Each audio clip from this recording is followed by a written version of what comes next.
Chapter 885. Waiting for Hammond's arrival, 3 days later. Noah landed on the beautiful valley with green foliage and newly sprung buds. Majestic mountains surrounded this valley, void of any life, and had a story to tell about an unspeakable horror that transpired several years ago. "What do you sense, teacher?" Noah asked Andreas after he landed in the middle of the valley. Andreas' ethereal figure appeared before Noah. Following Noah, several guardians and a guardian ship came to the scene. The flying ship cast a large shadow upon the ground as more and more guardians carrying various tools descended from the ship. While Andreas was looking around the valley, beyond the distant horizon, dark and vengeful cloud formations started to imprint their marks on the crystal-clear blue sky, signifying the imminent arrival of an intense and powerful thunderstorm. "Lots of people died here, Noah," Andreas said. Noah heaved a long sigh as he expected Andreas to tell him otherwise. When Ghost was in his home, he said something about a village called Hogsfeet in Gondolin.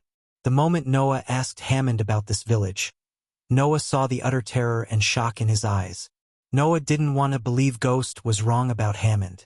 However, the look in Hammond's eyes when he asked about the village was apparent. Hammond hid his involvement in the village's disappearance until Noah pressed him. "What are your orders, Supreme Guardian?" Neela came to Noah carrying a pickaxe with several runes engraved. In addition to the guardians with digging tools such as pickaxes and shovels, several drillers and contraptions capable of excavating got dropped from the ship above. "Dig here," Andreas said to Neela. Noah's team and the others had no idea what was buried in the ground. Since they were ordered to dig, each had their own idea. Some thought of priceless artifacts, and some thought of a dungeon.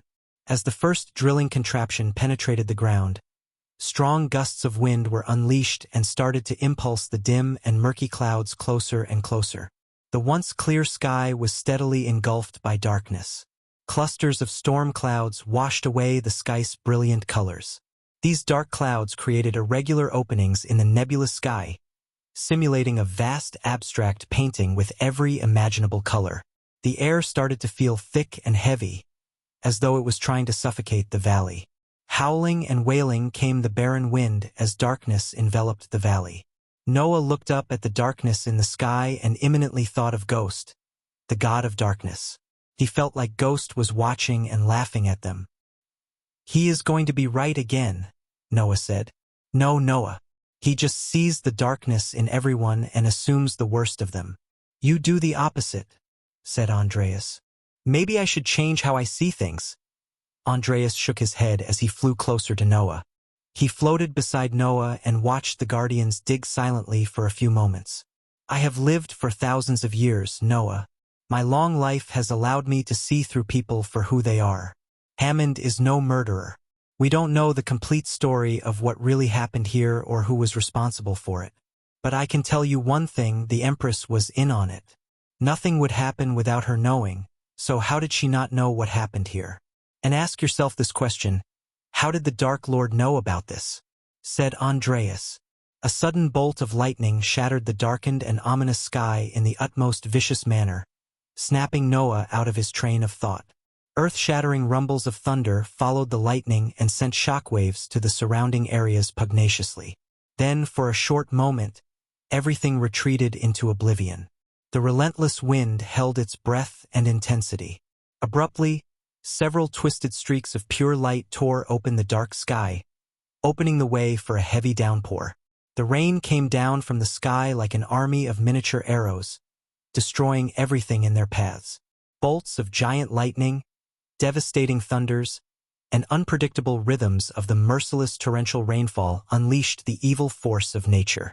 The wicked thunderstorm continuously exerted its intense attacks on the valley and the guardians.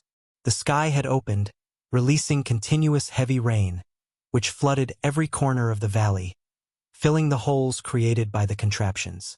The rock-like raindrops were pounding and hammering against the contraptions with a vigorous rhythm as rumbling thunders replicated the perpetual pounding sounds of a drum concert. Water levels slowly rose in the valley, threatening to stall the guardians. The Dark Lord was threatened by Hammond and his intelligence. "Noah. He will do anything to manipulate you into punishing Hammond," Andreas stated. Eventually, the guardians managed to dig a large hole and waited for Noah to venture into the dark hole. Noah strolled toward the hole under the heavy downspout.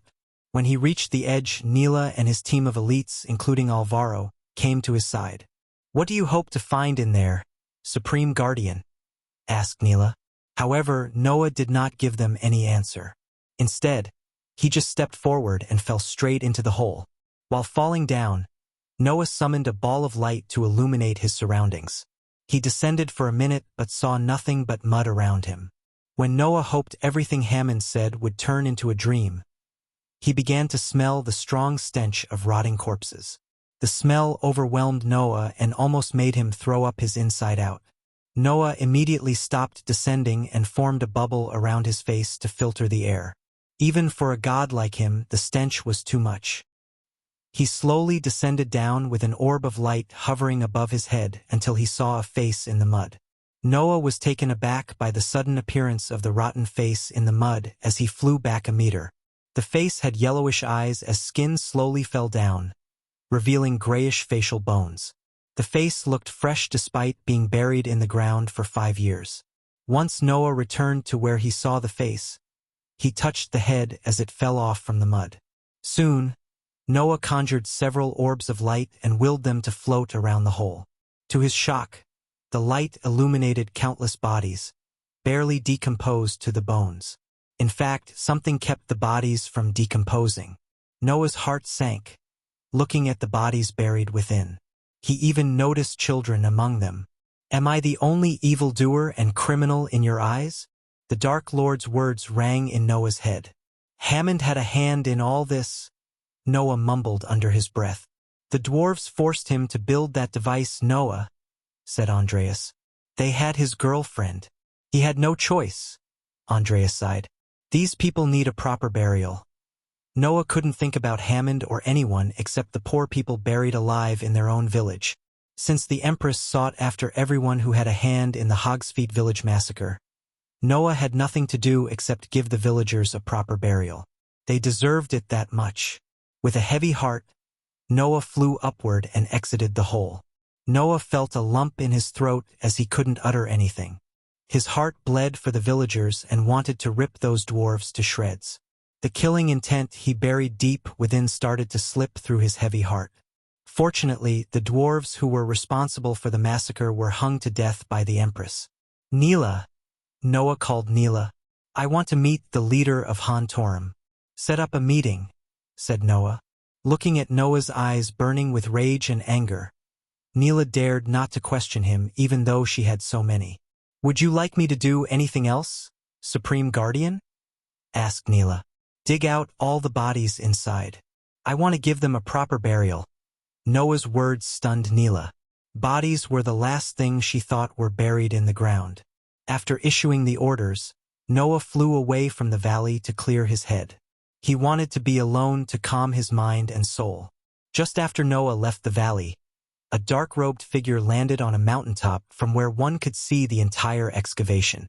The figure slowly removed the hood, revealing the striking golden hair and the pointy ears that were neither too pointy nor blunt like human ears.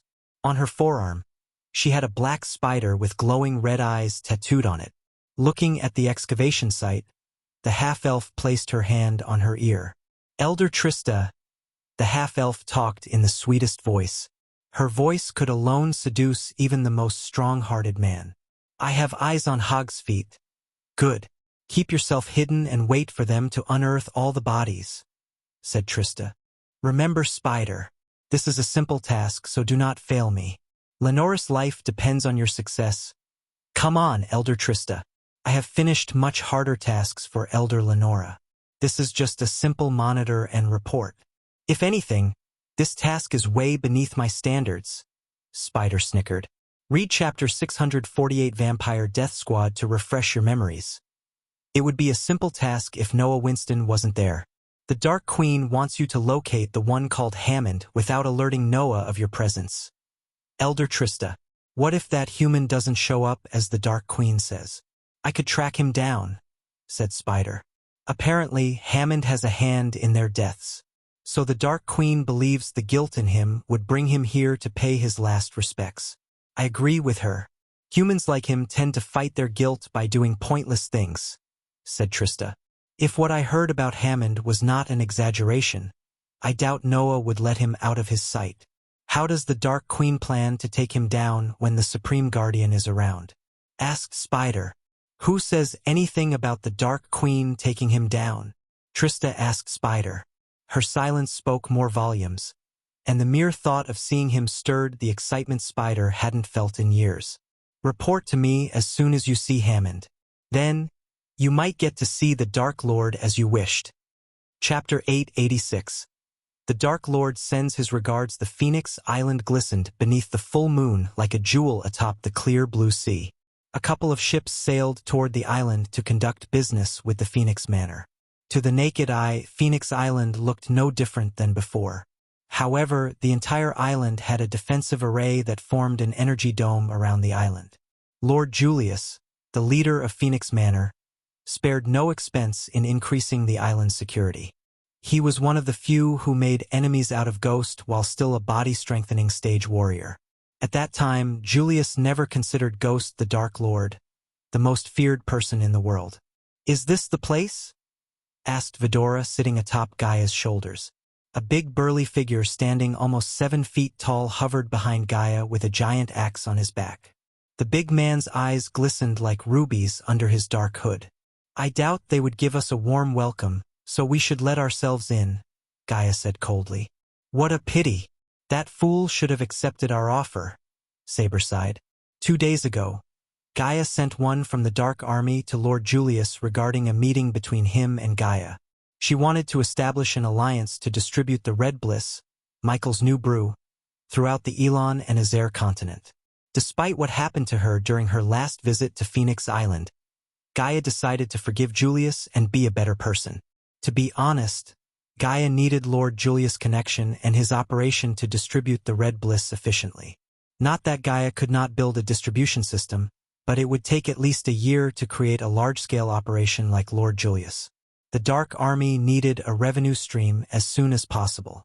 So Gaia had no time to create a distribution system from the ground up. For some reason, Lord Julius did not only refuse to meet her, but also hung the messenger to death as a warning to the Dark Army.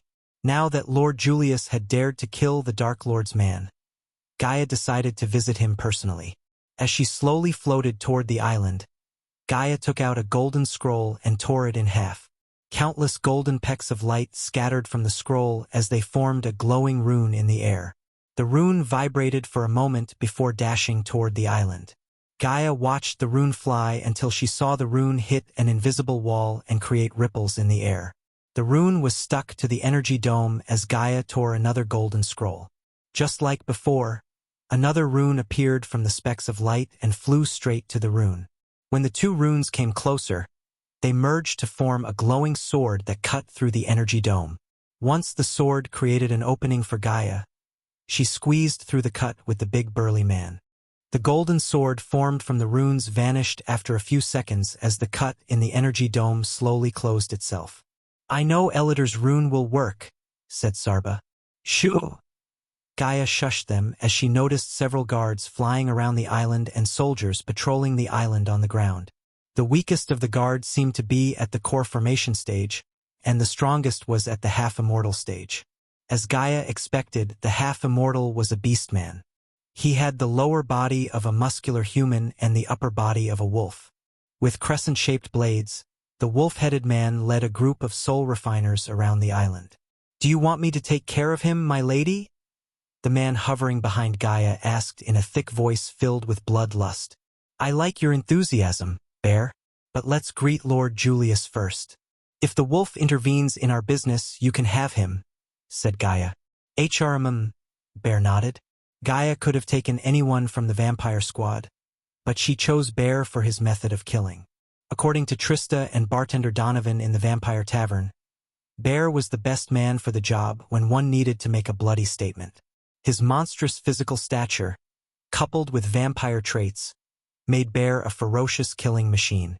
To be honest, Gaia couldn't wait to see him in action. They had big plans for the Vampire Death Squad, and this was Gaia's first test to see how they operate in missions. Blending with the darkness, Gaia slowly flew toward the lavish phonic manor surrounded by majestic waterfalls and red maple trees. With a flick of her wrist, Gaia took out a sparkling silver potion from her space ring. She chugged the potion down her throat and tossed another one to Bear. He caught the potion with his big hand and looked at Gaia with a bewildered look on his face. "Drink this.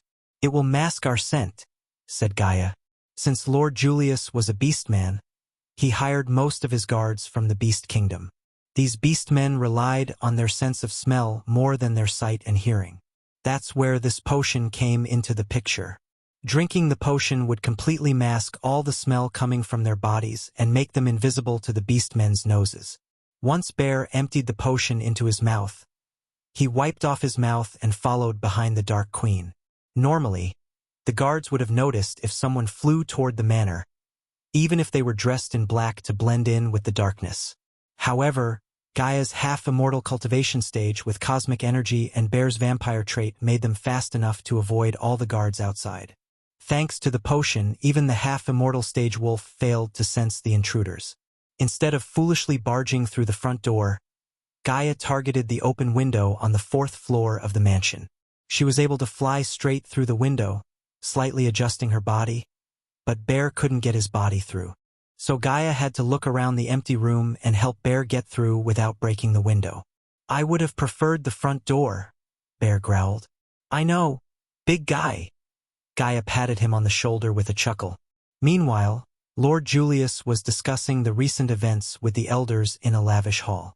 A golden chandelier hanging from the ceiling lit the hall brightly with its warm light. Narrow, washed glass windows were bordered by drapes colored the same orchid as the banners let the dazzling moonlight, adding another layer of charm to the hall. Julius sat on a radiant throne of porcelain between 2 lion statues. The elders had dark lines on their foreheads as they tried to form a plan to face the Dark Lord's wrath. Contrary to their advice, Lord Julius killed the Dark Lord's minion. "Lord Julius, I have sent a messenger to the Beast Kingdom, asking the Beast King for his help. While we wait for his response, why don't we inform the Guardian Guild and the Supreme Guardian about all this?" A short-haired man with a brown goatee said. "We beast men do not need the help of a human, no matter his status. All humans are the same," Lord Julius growled. "Once the Beast King sees my letter, he will contact the Beast Clan and send us the Harbingers. We can hold the fort until then." The elders weren't completely on board with Julius' plan to go against the Dark Lord. To be honest, most of them wanted to accept the Dark Lord's offer instead of going against him. If Julius had accepted the offer, they could have asked the Dark Lord permission to conduct business in the southern continent. At the moment, the Dark Lord's forces controlled the sea around the southern continent. Since Lord Julius and Ghost had a quarrel during the annual Phoenix Manor auction, they avoided venturing to the southern continent, fearing the Dark Lord's wrath. Lord Julius, on the other hand, went against the elders' wishes and kicked a golden opportunity out the door. As merchants, they knew the importance of expanding their business. Even if they had nothing to gain, they would have accepted the offer just to avoid the Dark Lord's wrath. But Lord Julius did just that, and now they had to fear for their lives. No disrespect, Lord Julius, but have you thought this through? Even if the Beast King sent us the Harbingers, I doubt they could go against the Dark Lord. I think we can all agree that killing the messenger was unnecessary, if not outright foolishness. The elder who spoke his mind was a beast man with a fox's head. He had orange-hue fur and a bushy tail sticking out of his back. When Lord Julius heard his words, his eyes burned with rage as the elder cowered in fear. Among the beast men, foxkind was not famous for their valor like lionkind. Hence, Elder Zod felt a chill running down his spine once he saw the murderous look in Julius' eyes. Just when Elder Zod was about to apologize to Lord Julius for his brazen words, all the leaders in the hall heard thudding noise outside. Their animalistic ears twitched as they heard heavy footsteps sounding louder and louder with each passing second. Lord Julius rose from his throne as the marble door at the end of the hall shattered into chunks and pieces. The explosion caused a cloud of dust and smoke to envelop the doorway. As a result, the elders immediately tensed, preparing to defend themselves. Soon they saw 2 shadows through the smoke. The elders almost jumped back when they saw a severed head fly through the smoke and land right beneath Julius' feet. Their heads turned to the head at Julius' feet.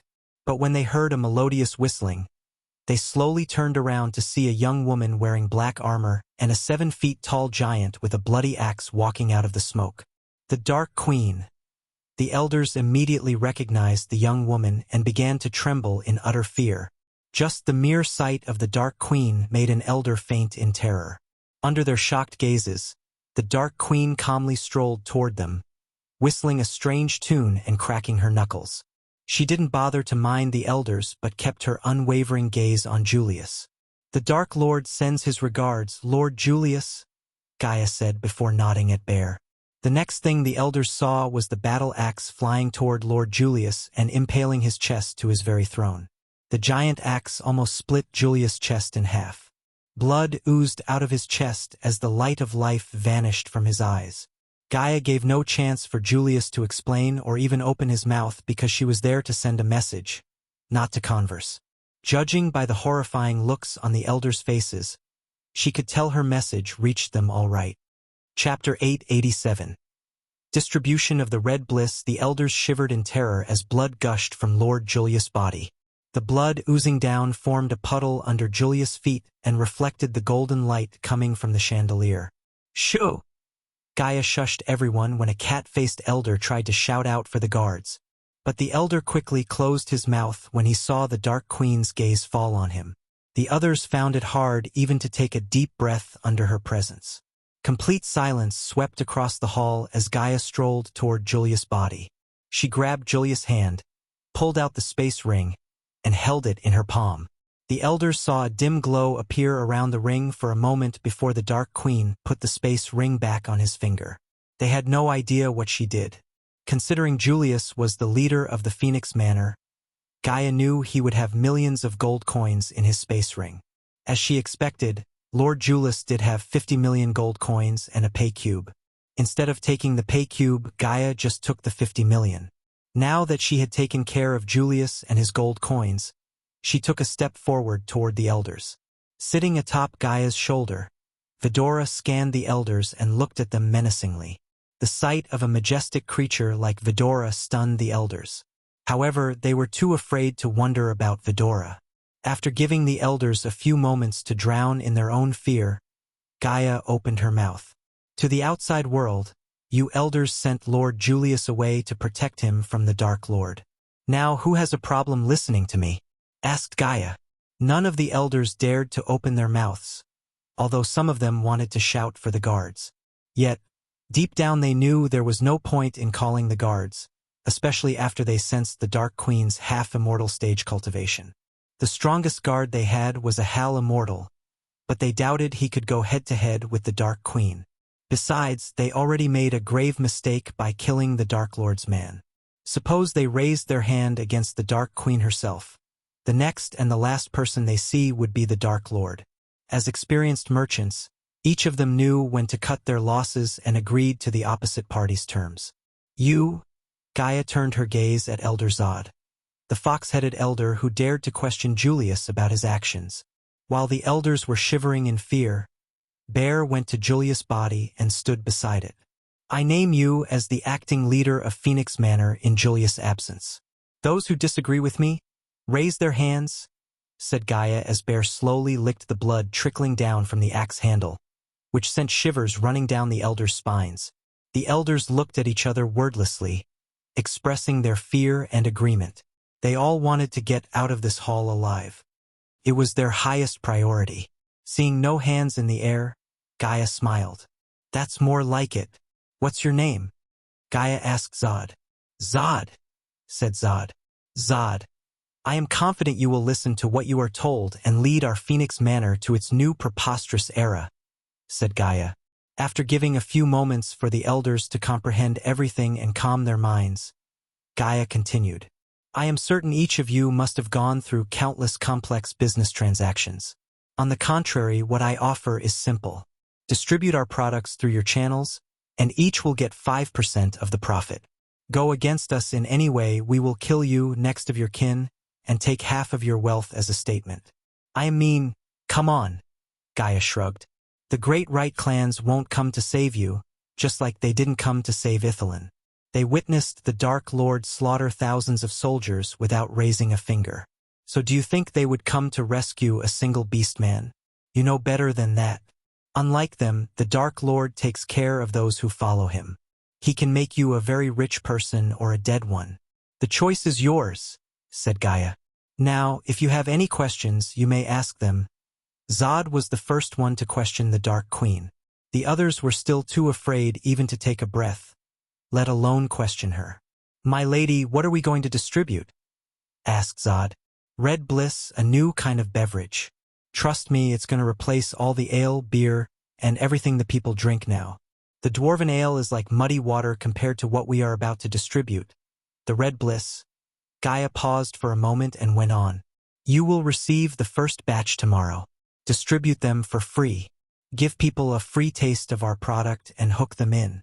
From the next batch, you will sell each bottle for 3,000 coins. We will raise the price once it gets more popular among the patrons. As soon as the elders heard the price, they gasped in shock. In their minds, the price was simply outrageous. Even a dwarven ale cost 1,000 coins per bottle, and they were the finest in the whole world.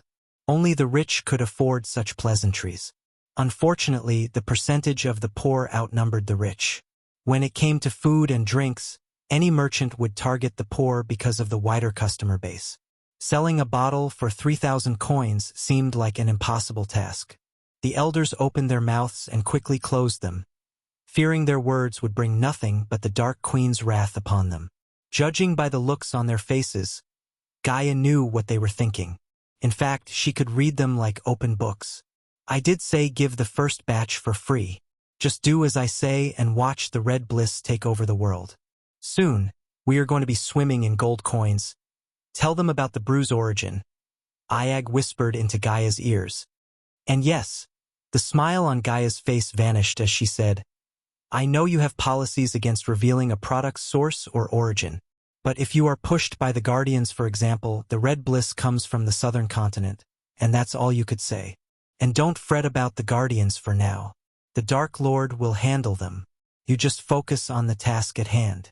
Do we understand each other? Gaia's cold gaze swept across the hall as the elders quickly bobbed their heads up and down. Now that the elders agreed with her, she turned around and looked at Julius' body. It's time to clean this mess, said Gaia. Then, she flicked her wrist as a colorless potion appeared in her hand. She poured out the liquid inside onto the blood. The moment the potion touched the blood, it sizzled like hot oil. Under their gazes, the colorless potion made the blood vaporize from the ground. In a few minutes, the blood under Julius' body completely vanished, leaving a shiny marble floor. Everyone, including Bear, was completely stunned by the sight. Even his vampire senses failed him as he couldn't smell any blood at all. After cleaning up the blood, only Julius' body remained. Taking care of the body was easier than cleaning the blood. Gaia just raised her hand as a green mist shot out of her hand and enveloped the body, covered the body like a jade bubble. Gaia then snapped her fingers as sparks flew out from her fingers toward the bubble. As soon as the sparks met the bubble, they lit up the bubble. The bubble burned with intense heat. Everything around them had a green hue due to the emerald green flames. The flames burned hotter and brighter for a few seconds until the body completely vanished from the throne. Thud! Bear's giant axe fell from the throne. He picked it up, gave a short lick to the blade, and sheathed it behind him. When Gaia turned around, the elders looked pale. They sweated like pigs. Their eyes glistened with complete fear, putting a smile on Gaia's face. Till now, I told you what you must do. Now I will tell you what you must. Gaia's gaze turned cold as the elders felt the murderous aura coming off her. Red Bliss is not for you to consume. Do not drink it. I don't want the pillars of my distribution to turn into addicts. Remember your family whenever you get a temptation to have a taste. Gaia threatened the elders. Eventually, Gaia dismissed the elders but not before making them wear necklaces with spiders attached. She knew better than to trust a merchant. With the spiders attached to them, Azazel could monitor every single one of them and inform her if they attempted to do something foolish. Except for Zod, Everyone else left the room. The fox-headed elder peeked through the broken door and ensured no one could hear them. "You did good, Zod," said Gaia. "We gave you the position you longed for.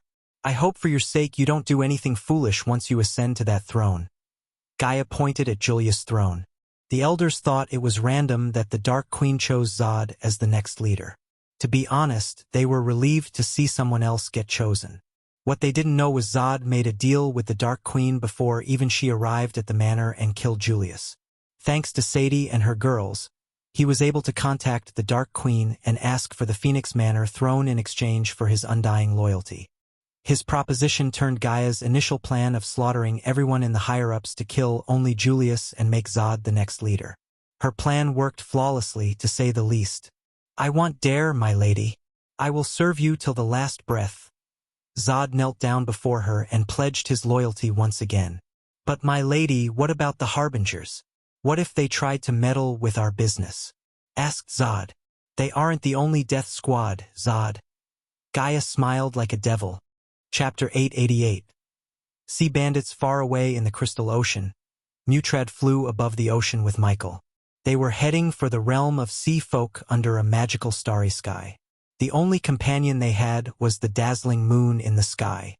Eventually, after flying for a full 5 hours, Mutrad slowed down. "It's here." Mutrad pointed at the open water to Michael. "You might feel a tingling," said Mutrad.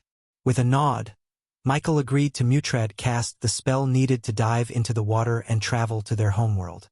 Mutrad raised his hand as Michael noticed a translucent shield materialize around them both. "Shall we?" Mutrad asked as Michael nodded. Gradually, they moved downwards and soon entered the ocean. Thanks to the shield around them, they didn't get wet and were able to breathe as though they were above the water. Michael calmly watched the clear blue ocean around him and the flocks of fish swimming past them. "Tell me about your world, Mutrad. Start with how many kingdoms are there?" Michael asked Mutrad. "We don't have kingdoms ruled by kings and queens like the Landwalkers. Instead, my world is divided into 3 empires. Water God Hall, Sea Serpent Hall, and Arctic Hall rule each." Michael knew the Water God Hall and the Sea Serpent Hall were part of the Great 8 clans. If what Gaia told him was true, these 2 clans were stronger than the Guardian Guild itself. Unlike the Guardian Guild, the Sea Folk clans waged way fewer wars and avoided meddling in others' affairs.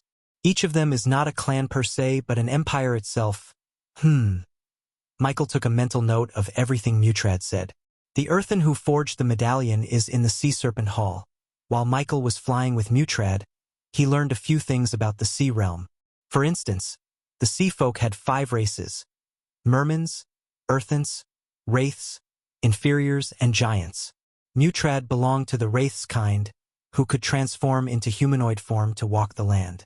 Apparently, the rest of the sea folk kind did not consider inferiors as their kind since they were technically land whalers. According to Mutrad, children who got lost in the sea would be taken by the sea realm and raised among other landwalkers. Michael was surprised to learn that there were thousands of landwalkers, including humans, elves, dwarves, and beastmen, living in the sea folks as inferiors. They were raised from a little age to fight and die for the sea folk in wars. Luckily for them, sea folks hadn't entered into a large-scale war in thousands of years. However, if a war did arise, the inferiors had to fight in the front line and serve as cannon fodders to the rest. "Keep in mind, while you are in my world, you will be considered an inferior. Certain places are restricted for you from entering. And please try not to start any wars," Mutrad pleaded with Michael, only to see him chuckle. "I thought you loved wars. War is evil, but it is often the lesser evil, Dark Lord. I have no quarrel against your kind Mutrad, even though they sent you after me. But if they had taken Harry, that's another matter entirely. I hope for everyone's sake it's not the case," Mutrad sighed. "Me too, Mutrad. Me too." They continued to dive deeper into the ocean, and eventually, everything around them turned dark. Michael looked around the dark ocean in wonder, as this was the first time he had gone this much deep into the ocean. Without the shield around them, he could tell they would be crushed by sheer pressure. Obviously, the darkness made Michael feel stronger. Despite how strong he felt, the unknown territory and the utter silence slightly caused uneasiness in his heart. Once I drop you in the Sea Serpent Hall, look for a great whale tavern. You might not believe it, but my world is not that much different from yours. We have all the bells and whistles. I will return after I finish dealing with some things in the Arctic Hall, said Mutrad. You don't have to. You have already jeopardized your position by escorting me into your world. Just give me the name of the Earthen, and I will take care of the rest. Thank you, but I already arranged for someone to help you during your stay in the Sea Realm. He is an inferior, but he knows the realm like the back of his hand. He will meet you in the Great Whale. Once you reach the tavern, look for a red-haired one with freckles. What's his story? Asked Michael. The typical. Inferiors don't have much to tell about them. He was found in a shipwreck as a baby. We took him in, and he has lived in the realm ever since. You trust him? Mutrad shook his head. He is trustworthy enough. I've known him for years. When you want to find someone or something in the Sea Realm, you need Dylan on your side. He knows every crook in the world. Just a friendly reminder, Dylan is a coward. He will bolt out as soon as he senses a threat to his life. So keep that in mind. Noted. Michael nodded. Even after almost an hour of diving down, Michael hadn't seen a single settlement in the water. In fact, he saw no bottom as the ocean seemed bottomless. Except for the few luminescent jellyfishes, they had no light sources. Eventually, Michael grew a bit tired of doing nothing. How long till we reach your world? Asked Michael. Mutrad looked at the golden compass in his hand for a moment before answering Michael. 10 minutes. Finally, Michael sensed several people in his environmental scanning. Michael was surprised to see these people slowly surrounding them as though they planned to ambush them. How about that? A welcoming party. Michael stretched his arms. What are you talking about? Mutrad was confused. He didn't arrange any welcoming party. In fact, Mutrad told no soul except Dylan about bringing another one to their world. A few moments later, Mutrad realized what the Dark Lord meant by a welcoming party. Shit! I should have expected this, Mutrad mumbled under his breath, thinking the Dark Lord wouldn't hear him. The sight of bandits annoyed Mutrad. He thought he could reach his world without coming across the bandits, but his bad luck brought the bandits right to them. What do we have here? Michael heard a voice. For the first time, Michael saw a sea folk man in his true form. Calling him a man would be a bit of a stretch considering the figure had no humanoid features except 2 hands. Each hand only had 3 fingers and was covered in thick scales. Holding a trident in one hand, the Earthen moved toward them, a talking carp. Michael was amused by the Earthen. This person immediately reminded Michael of carp fish as he looked exactly like one. His diamond-shaped scales radiated a dim golden glow. The others around Michael lacked the same glow as the one with the trident. If Michael had to guess, he would say the soul-refining cultivation might be the reason for the glow in his body. Nonetheless, Michael was not an expert in sea folk anatomy. Thus, he remained silent, waiting for Mutrad to make the first move.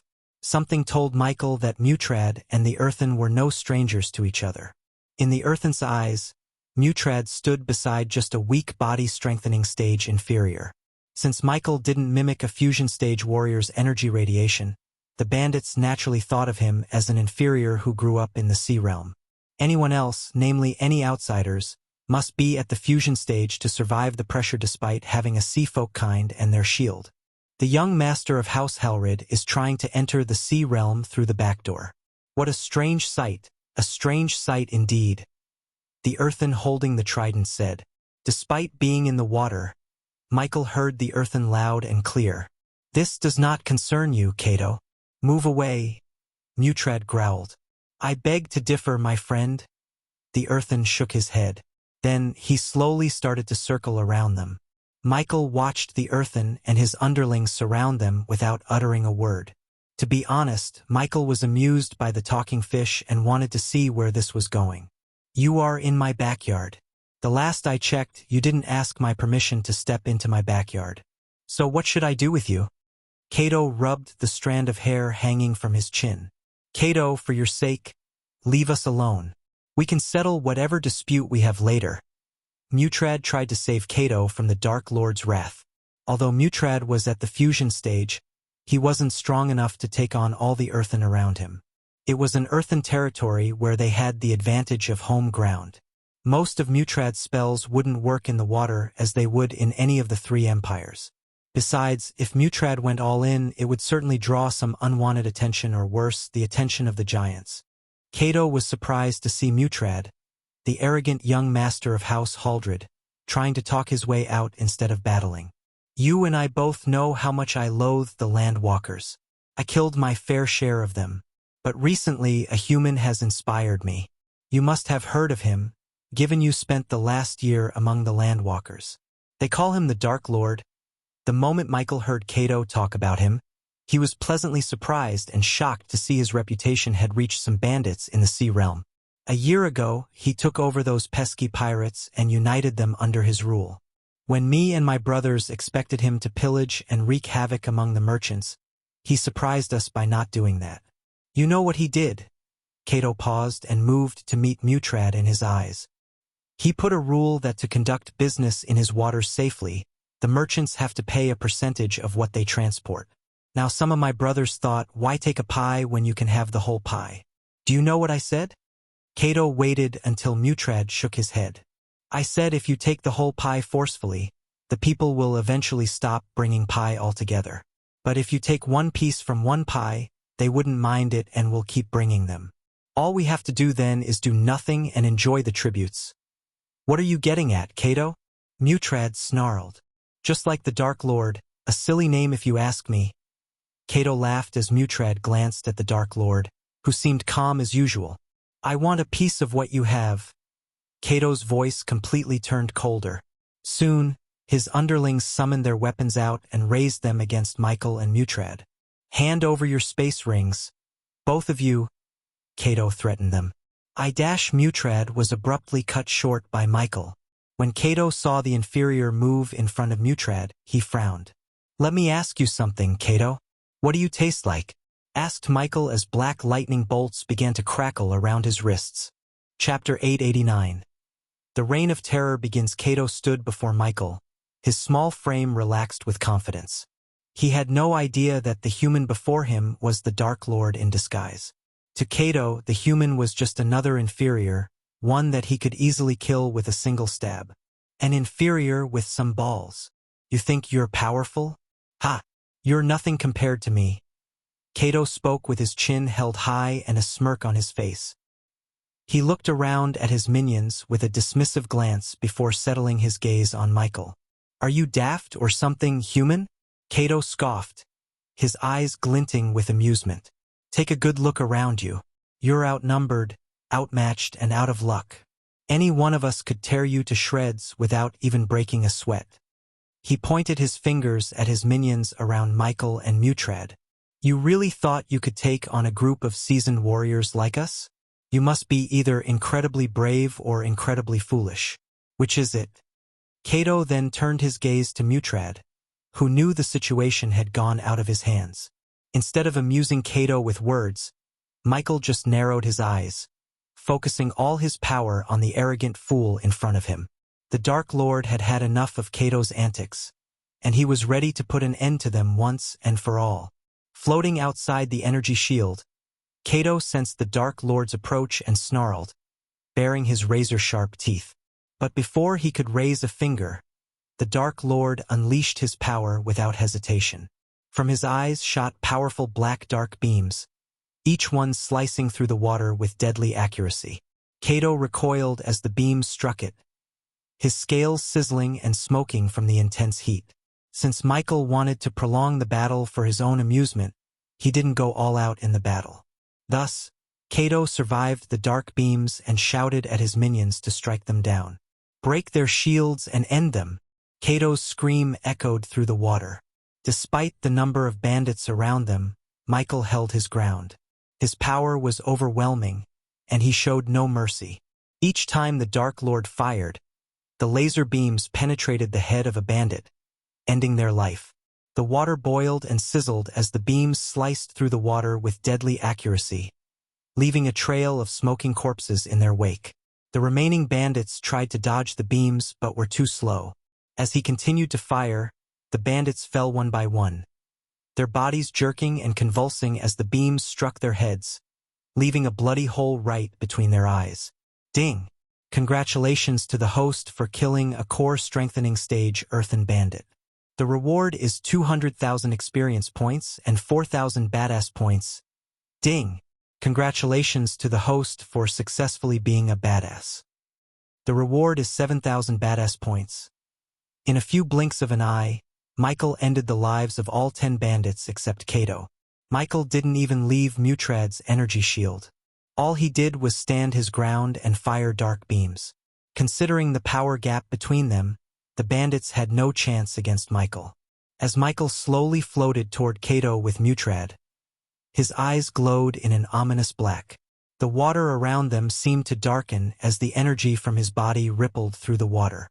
Kato's eyes widened in terror as he realized the full extent of the Dark Lord's power. The bandits who had once surrounded them were now motionless, their bodies still floating in the water.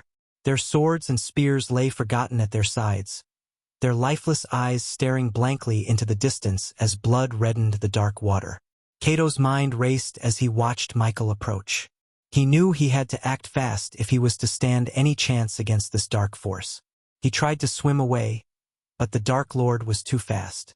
Once again, Michael fired his dark beams, which sliced through the water with unrelenting force, striking Kato's body and causing him to scream out in agony. Arg! Kato's body convulsed as the beams hit him again and again. The water around him churned with his thrashing as he tried to escape the Dark Lord's deadly attack. But it was no use. The Dark Lord's power was too great. Everything around Kato turned blurry. One moment he was at his peak, and the next, the human he thought of as a weak inferior ended his whole gang's life in mere moments. His mind was still processing and trying to comprehend what had just happened. Kato gasped for breath as he clutched his chest, the pain overwhelming him. He looked up at the Dark Lord with fear in his eyes. Who are you?" he croaked. Looking at Kato's status, Mutrad could only sigh. He did warn Kato to leave them alone, yet the arrogant earthen chose to mess with them. Unfortunately for Kato, he chose the wrong prey to hunt today. "I am the one who inspired you, Kato. Don't you know me?" Michael tilted his head as he regarded Kato with a cold smile. Kato's body was racked with pain from the Dark Lord's attack. He couldn't believe what he was seeing. The human who stood before him only moments ago had transformed into the Dark Lord himself. His eyes glowed with eerie black energy, and Kato could feel the power emanating from him. For a moment, Kato was frozen in shock and disbelief. He had thought the Dark Lord to be just a mortal, someone who posed no threat to him or his underlings. But now he realized the grave mistake he had made. Kato struggled to move to defend himself, but the pain was too much. He could only lay there and watch in horror as the Dark Lord loomed over him. The shock of the situation made it hard for him to think or react, and he felt helpless before the Dark Lord's power. Kato coughed weakly, his strength rapidly fading. "Please, help me," he begged. "I don't want to die." "You had a choice, Kato. You could have walked away, but you chose to stand against us. And now, you are at death's doorstep." As the Dark Lord spoke, his voice echoing in the water, Kato could feel his grip on life slipping away. The shock of his mistake had turned to fear, and he knew there was no escaping the Dark Lord's wrath. Michael slowly put his hands through the golden shield and grabbed Kato by his neck. He pulled Kato's head inside the shield and looked him in the eyes. The Dark Lord regarded Kato with a hint of amusement. "Give me one reason why I shouldn't end you right now," he asked. "Only those who accept the risk of death can truly wield the power of a killer," said Michael. Kato's face contorted with agony as he fought to keep his consciousness intact. "Anything, I'll do anything," he pleaded in desperation. Mutrad observed as the Dark Lord gazed at Kato for a moment, seemingly contemplating his next move. The look in his eyes was unnerving, and Mutrad could sense that the Dark Lord was planning something sinister. Just as Mutrad had anticipated, the Dark Lord loosened his grip around Kato's neck. "Fine. Your life is spared, but you are indebted to me," he declared in a cold, menacing voice. "Remember this moment. For the day may come when I demand you repay me." Cato let out a gasp of relief as the Dark Lord released him, floating freely in the water and gasping for breath. He knew he had narrowly escaped death, and the thought of owing the Dark Lord a debt filled him with dread. After releasing Cato, Michael motioned Mutrad to continue their journey. Cato watched in silence as the Dark Lord disappeared into the shadows, his mind racing with the implications of what had just transpired. He knew his world was about to change, and he couldn't help but wonder what kind of debt he had just incurred. The mere thought of the Dark Lord's wrath filled him with dread, and he knew that he would spend the rest of his days looking over his shoulder, waiting for the moment when the Dark Lord would come to collect his due. As his breathing slowly became normal, he knew his life would never be the same again. Eventually, after Cato and the dead bodies around him had completely vanished from their sight, Mutrad turned to the Dark Lord and asked, "My lord, are you sure you can trust him?" The Dark Lord regarded Mutrad with his piercing eyes, and for a moment, Mutrad thought he saw a hint of amusement flicker in them. "We shall see," he replied cryptically. "The future is always uncertain, but it never hurts to have a debt owed to you." Mutrad's face was a mask of understanding, knowing better than to pry further into the Dark Lord's plans. He had spent months studying the Dark Lord's every move, and he knew that the Dark Lord was not one to reveal his true intentions easily.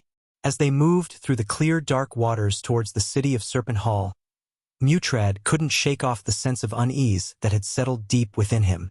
The Dark Lord's sudden appearance had been unexpected, and his encounter with Cato had left Mutrad with a nagging feeling that their peaceful existence in the sea realm was about to be shattered.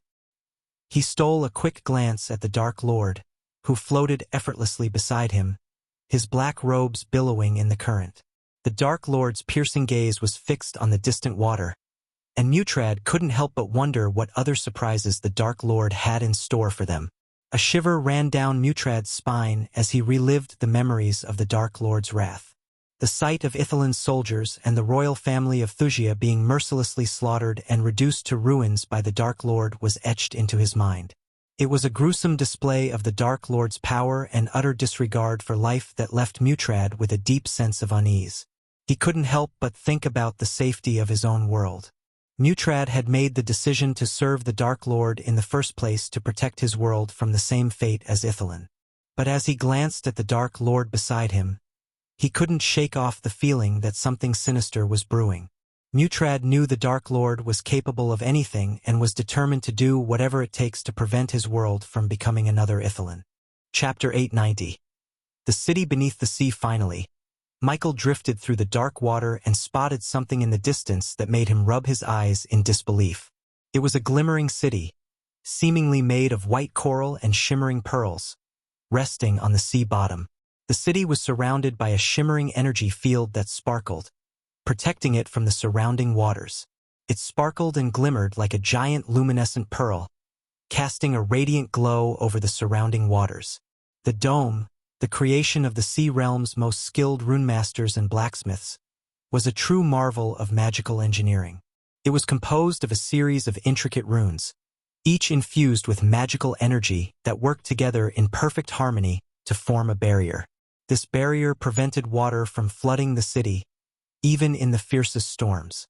The energy dome also serves another important purpose. It allows for a controlled climate within the city.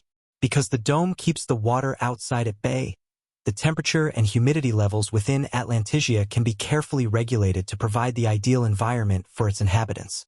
Of course, maintaining such a powerful magical structure requires a great deal of skill and resources, which is why the merfolk and other creatures of Atlantisia take great care to protect and maintain their city's energy dome. As Michael moved closer to the city, he felt a sense of excitement and anticipation building within him. He had heard many stories of the Atlantic, a forgotten city back on Earth, but nothing could have prepared him for the breathtaking beauty of the city that lay before him. "I have to say, it looks magical." Michael stood transfixed, gazing upon the enchanting sight before him with a profound sense of wonder and admiration. The scene that lay before his eyes seemed to possess a magical quality, evoking a sense of awe and amazement that left him utterly spellbound. "I would like for it to stay that way." With a determined tone, Mutrad expressed his fervent desire for the preservation of his beloved city. The mere thought of witnessing his home reduced to ruins filled him with apprehension, and he resolved to do everything in his power to ensure its continued safety and prosperity. As Michael approached the city, the beauty of the architecture became more evident. The city of Serpent Hall was built on a series of concentric rings that spiraled outwards from the center of the city. These rings were composed of towering spires and elegant domed buildings that rose out of the ocean depths, each one more exquisite than the last. The outermost ring of the city was adorned with aquatic gardens filled with exotic sea plants and colorful fish that swam among the coral reefs. As one moved inward, bustling marketplaces, grand palaces, and towering temples were home to the city's most powerful and influential residents. At the heart of the city lay the royal palace, a towering structure of gleaming white coral and iridescent pearls that served as the residence of King Serpent, the leader of the Sea Serpent Hall and his court. The palace was surrounded by a series of walls and gardens, and was accessible only by a series of grand underwater archways that led into its hallowed halls. Overall, the city was a stunning example of the beauty and ingenuity that could be achieved when magic and advanced engineering came together to create something truly extraordinary. In stark contrast to the cities Michael had traversed in his past travels, the absence of imposing guards patrolling the city streets and extorting entrance fees came as a pleasant surprise. It was a rare and refreshing sight to behold, one that fostered a sense of trust and security in the hearts of those who called this place home. "Look!" exclaimed Mutrad, extending his hand towards a magnificent aquatic garden in the near distance. "The tavern is right next to the garden over there." The garden was a sprawling oasis of vibrant aquatic life, teeming with a myriad of colorful fish and exotic plant species. The tranquil atmosphere, punctuated by the gentle sounds of bubbling water and rustling foliage, imbued the surrounding area with an aura of peace and serenity. "I guess this is where our paths diverge," said Michael. In response, Mutrad nodded understandingly and made his way toward the shimmering energy shield. Hovering above the ground, he lowered himself gently, allowing Michael to pass through the barrier and onto the solid ground beyond. Before bidding Michael farewell and departing the city, Mutrad offered a gentle reminder, urging him to exercise caution and refrain from causing any unnecessary disturbance or chaos in his wake. "Take care not to create any mess," he advised, his voice tinged with a hint of concern as he turned to make his way out of the city limits. Upon entering the city, Michael was greeted by cautious inhabitants, and the first few people Michael saw inside the city were Earthens. Just like Cato, their bodies bore a striking resemblance to the graceful forms of carp or catfish, complete with shimmering scales that glimmered in the light. Despite their aquatic features, each of them had 2 arms, each with 3 fingers, allowing them to manipulate objects and interact with their surroundings in ways that defied their aquatic origins. Some of these creatures were also gifted with small feet that allowed them to walk on land with surprising agility, while others floated effortlessly above the ground, gliding with the grace of a dancer. Then Michael noticed another kind. "They must be mermans," mumbled Michael. The mermans were the oldest race in the sea realm, whose appearance was a unique blend of the terrestrial and the aquatic. Their upper bodies were akin to that of an elf, possessing an ethereal beauty that captivated the hearts and minds of all those who beheld them. Some among them did not have legs like humans and instead floated gracefully above the ground, defying gravity with their mystical powers. However, there were others who were gifted with legs and walked with a grace that was reminiscent of the elven kind.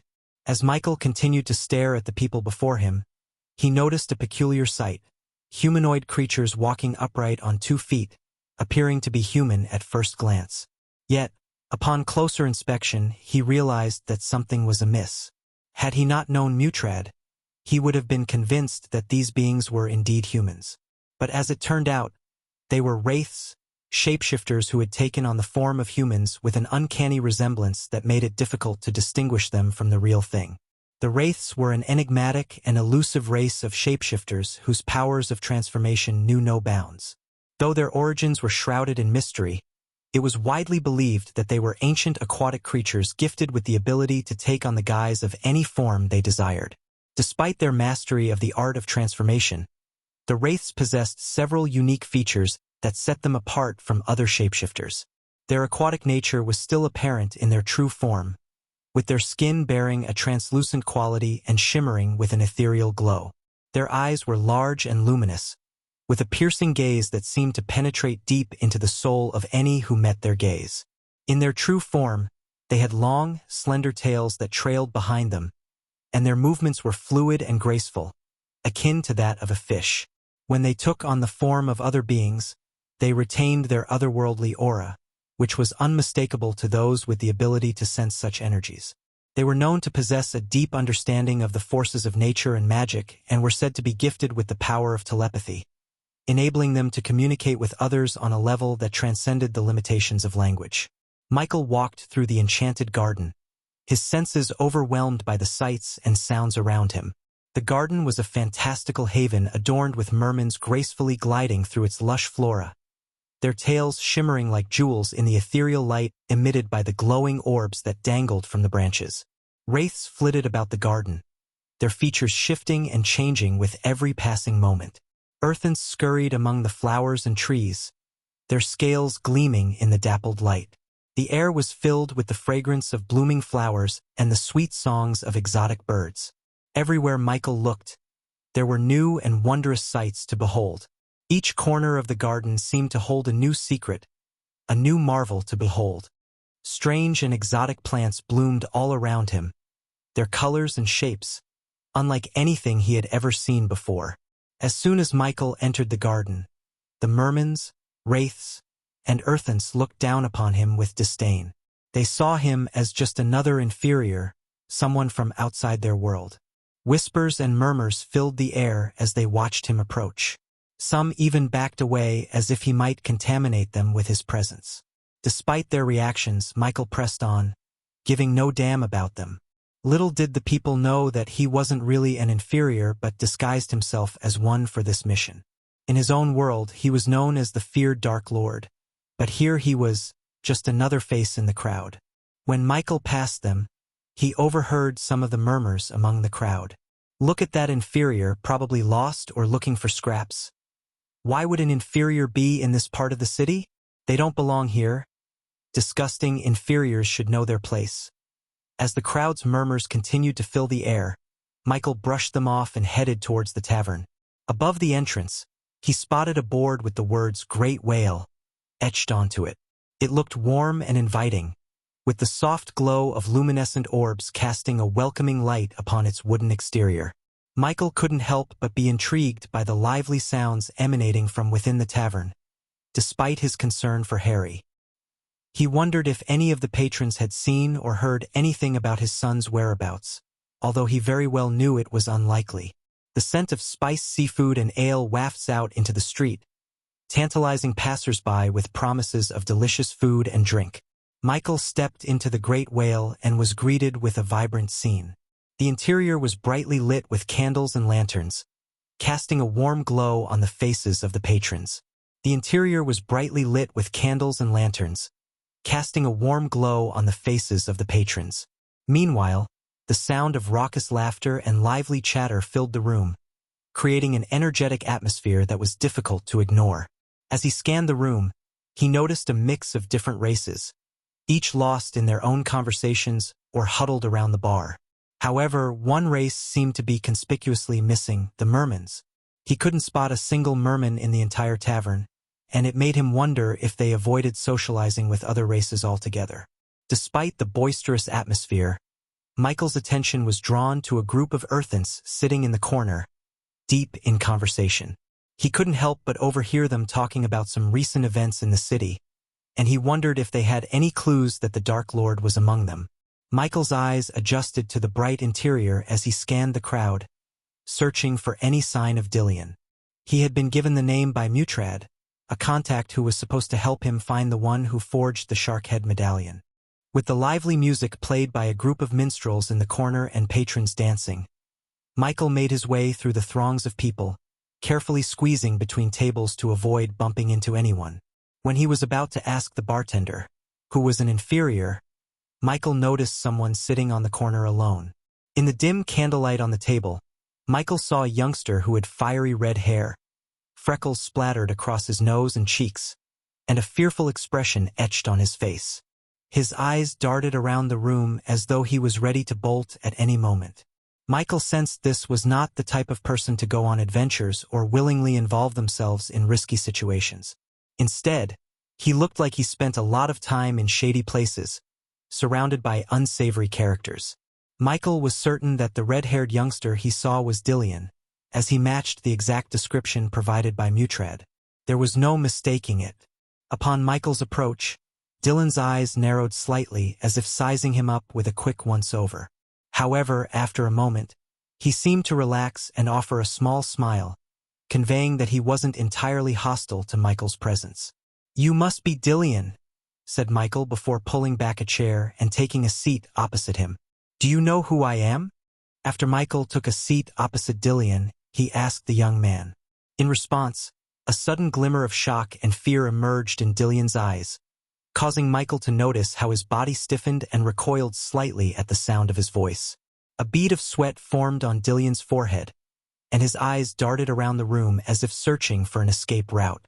It was evident to Michael that Mutrad must have warned Dillian about him, and perhaps even told him that Michael was the notorious Dark Lord. Dillian nodded slowly, his body still tense with fear. "I know you must be scared, Dillian," Michael said in a calm and reassuring tone. "But I'm not here to harm you. Mutrad sent me to find you. He said you could help me with something." Chapter 891. A meeting in the tavern. As Michael and Dylan chatted in the dimly lit corner of the tavern, an earthen waiter approached their table. The waiter had a sleek and streamlined body with shimmering scales that glinted under the tavern's flickering lights. Her face was elongated and tapered, and her large eyes glowed with an otherworldly luminescence. "Hello, gentlemen. What can I get for you?" the server asked, her voice carrying a faint hint of an accent that Michael couldn't quite place. Dylan grinned at him, revealing a mouthful of freckles. "I'll have my usual," he said, winking at the waiter. Dylan's lack of experience in the world outside of the sea realm meant that he wasn't too intimidated by Michael. Once Michael assured him he meant no harm, Dylan relaxed and resumed his usual demeanor. The server rolled her eyes playfully. "You know I can't serve you that here," she said, shaking her head. Dylan chuckled. "Fine then. How about a pint of your best ale?" The server scribbled something down on her notepad before turning to Michael. "And for you, sir?" "They'll just have fruit juice, please." "No booze for me," Michael said, offering a polite smile. The server nodded, jotting down his order. "Coming right up," she said before heading back towards the bar. Dylan looked at Michael, a curious expression on his face. "No booze, huh? You're a cautious one, aren't you?" he said, taking a sip of the ale in his mug. Michael shrugged. "I just prefer to keep a clear head," he said. Dylan nodded, taking another sip of his ale. "Can't say I blame you. This place can be dangerous if you're not careful," he said, his voice lowering to a whisper. Michael raised an eyebrow. "Dangerous? What do you mean?" he asked. Dylan leaned in closer, his freckled face growing serious. "There are a lot of unsavory characters who come through here. Criminals, smugglers, that sort of thing. You never know who you might run into," he said, his eyes scanning the room. "One of these unsavory characters happened to cross my path," Michael said calmly. Dylan became wary of Michael's words. As someone who prided himself on knowing every scoundrel in the city of Serpent Hall, he couldn't help but become curious when Michael mentioned encountering one of them. "Do you know who he is?" Dylan asked, his curiosity piqued. He hoped that Michael's response would shed some light on the type of person he was dealing with. "Cato, I believe," said Michael calmly. As soon as Michael mentioned the name Cato, Dylan nearly spat out his ale. Cato was one of the most feared criminals in the waters outside the city, and Dylan couldn't believe that Michael had dealt with him and came out unscathed. Suddenly, Dylan felt a wave of fear wash over him as he realized just how little he knew about this mysterious stranger sitting across from him. "What did you do?" Dylan asked, his voice slightly trembling with fear and curiosity. "He's still alive if that's what you're asking, but I can't say the same for his minions," Michael replied, his tone casual and unconcerned. Dylan let out a sigh of relief, realizing that Michael had dealt with Kato without killing him. As much as Dylan despised Kato for his despicable deeds, he knew that his demise could create a power vacuum in the criminal underworld, inviting even more dangerous and ruthless individuals to take his place. The last thing the city needed was another gang leader, causing chaos and destruction. Just be careful, okay? You don't want to get mixed up in anything you can't handle, Dylan said, a hint of concern in his eyes before taking another long sip of his ale. As Dylan took another sip of his drink, Michael reached into his pocket and pulled out the shark head medallion that caught Dylan's eye. I've heard you can help me locate the individual who crafted this medallion. From my analysis of the runes inscribed on it, I can tell it holds significant power. There can't be many like it, so I need to find the craftsman and ask who they were made for, Michael explained to Dylan, holding up the medallion for him to see. Dylan peered closely at the medallion, inspecting its intricate details. I could possibly assist you, he replied after a moment. But why do you seek the craftsman? Asked Dylan. Let's just say that the medallion holds a clue to find someone I care for. Dylan raised an eyebrow but didn't press for more information. Okay, it'll help you out, but it won't be simple. The craftsman you're searching for is known to be extremely private and doesn't accept just any customers. Does he have a name? Michael asked. Dylan took a sip of his ale before answering Michael. So, the craftsman you're looking for is Eric. He's an elder of one of the most powerful noble families in the city. Merman through and through, so be careful not to offend his pride. Michael raised an eyebrow. Merman? I've heard they're quite reclusive and rarely socialize with other races. Dylan nodded. Yeah, they're proud of their heritage and don't take kindly to outsiders. But Eric's the best at what he does. He's the one who crafted that medallion you're holding, and there's a good chance he knows who he gave them to. I see, said Michael, taking another look at the medallion. Well, I appreciate the warning. Do you know where I can find Eric? Dylan typically didn't offer his services without a fee, but he made an exception for Michael. This was no ordinary job.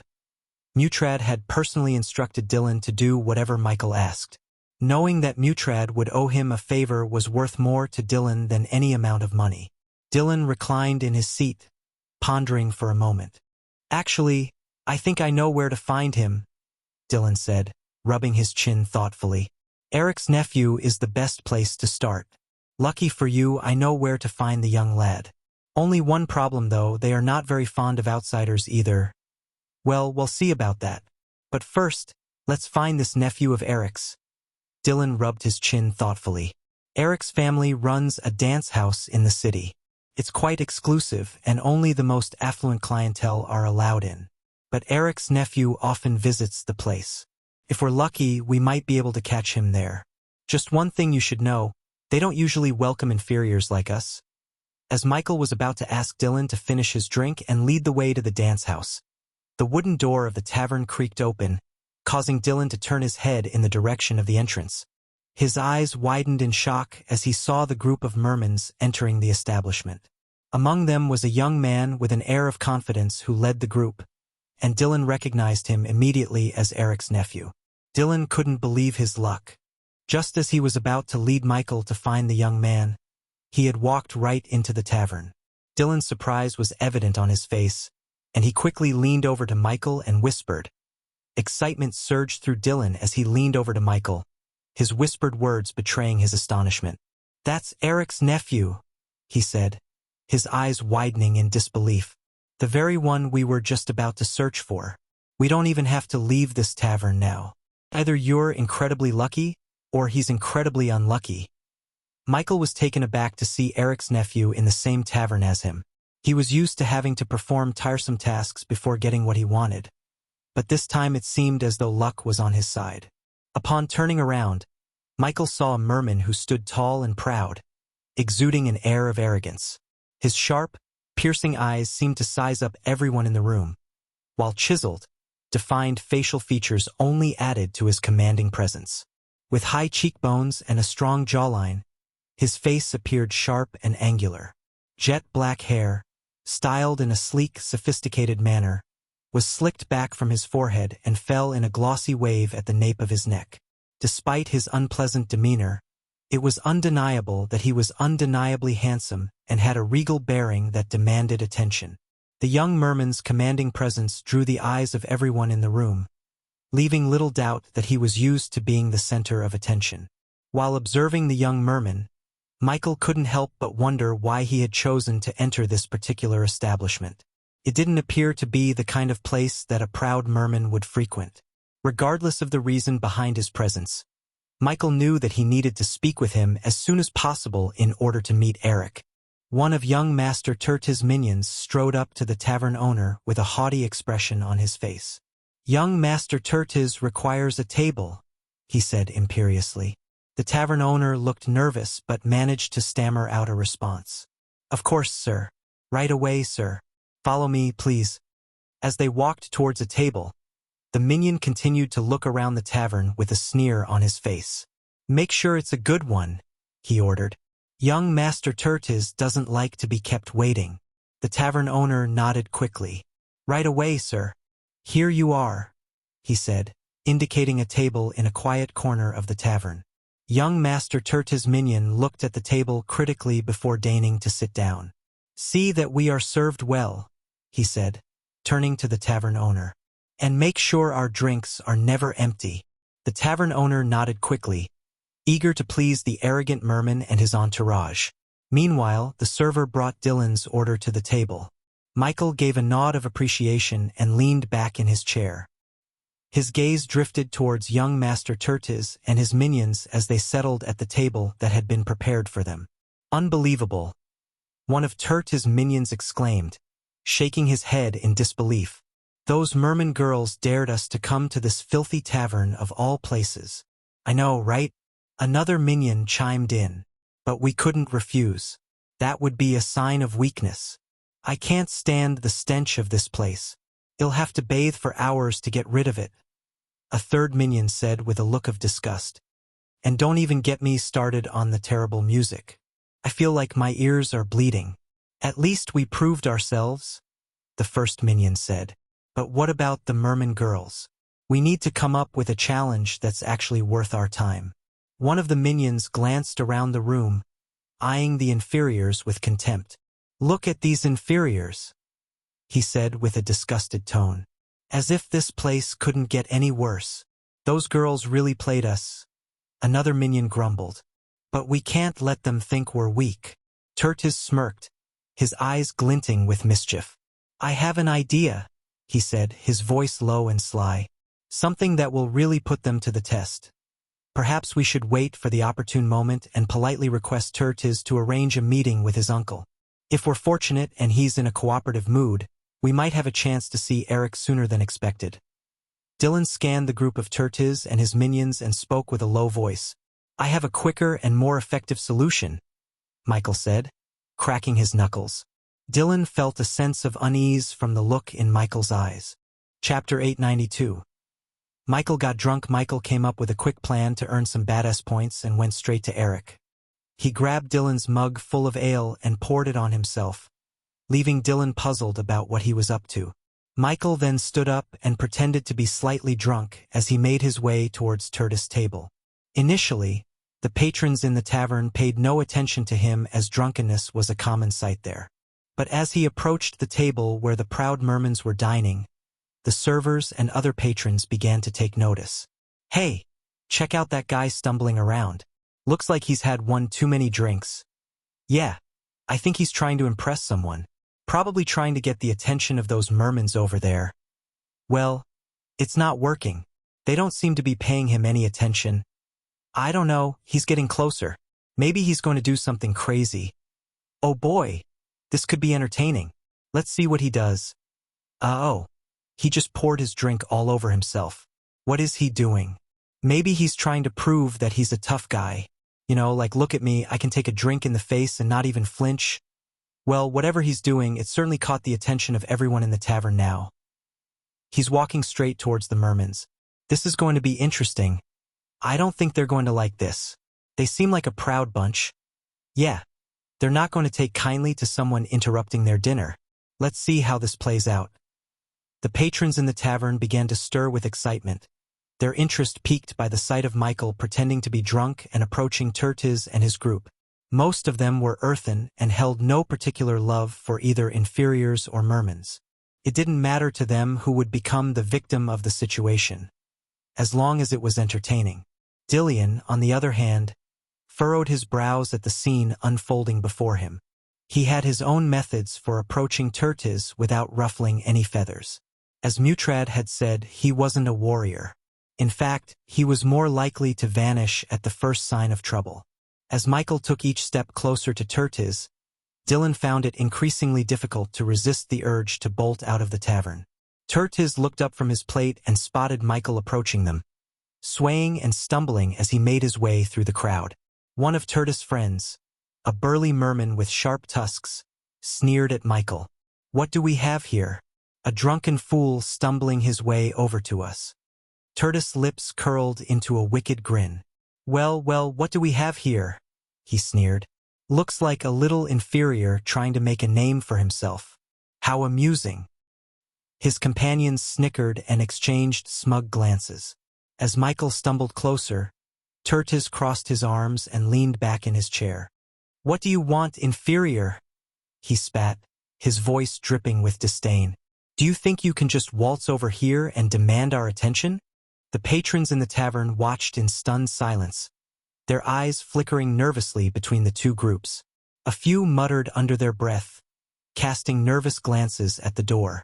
It was no secret that the mermans looked down on the inferiors, and few dared to challenge their authority.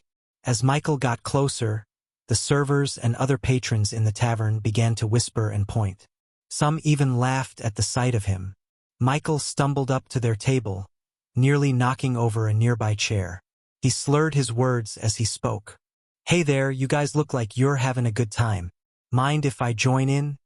Tertiz and his group exchanged disgusted looks as Michael stumbled towards them, swaying and belching. Tertiz narrowed his eyes in anger, feeling insulted that an inferior would even attempt to approach their table. "Come on, guys, lighten up," Michael slurred, grinning foolishly. "I just wanted to have a little fun." "Fun?" Tertiz sneered. "You think this is fun? Trying to weasel your way into our company like some kind of pathetic stray?" Michael's grin faded, replaced by a look of confusion. "What are you talking about?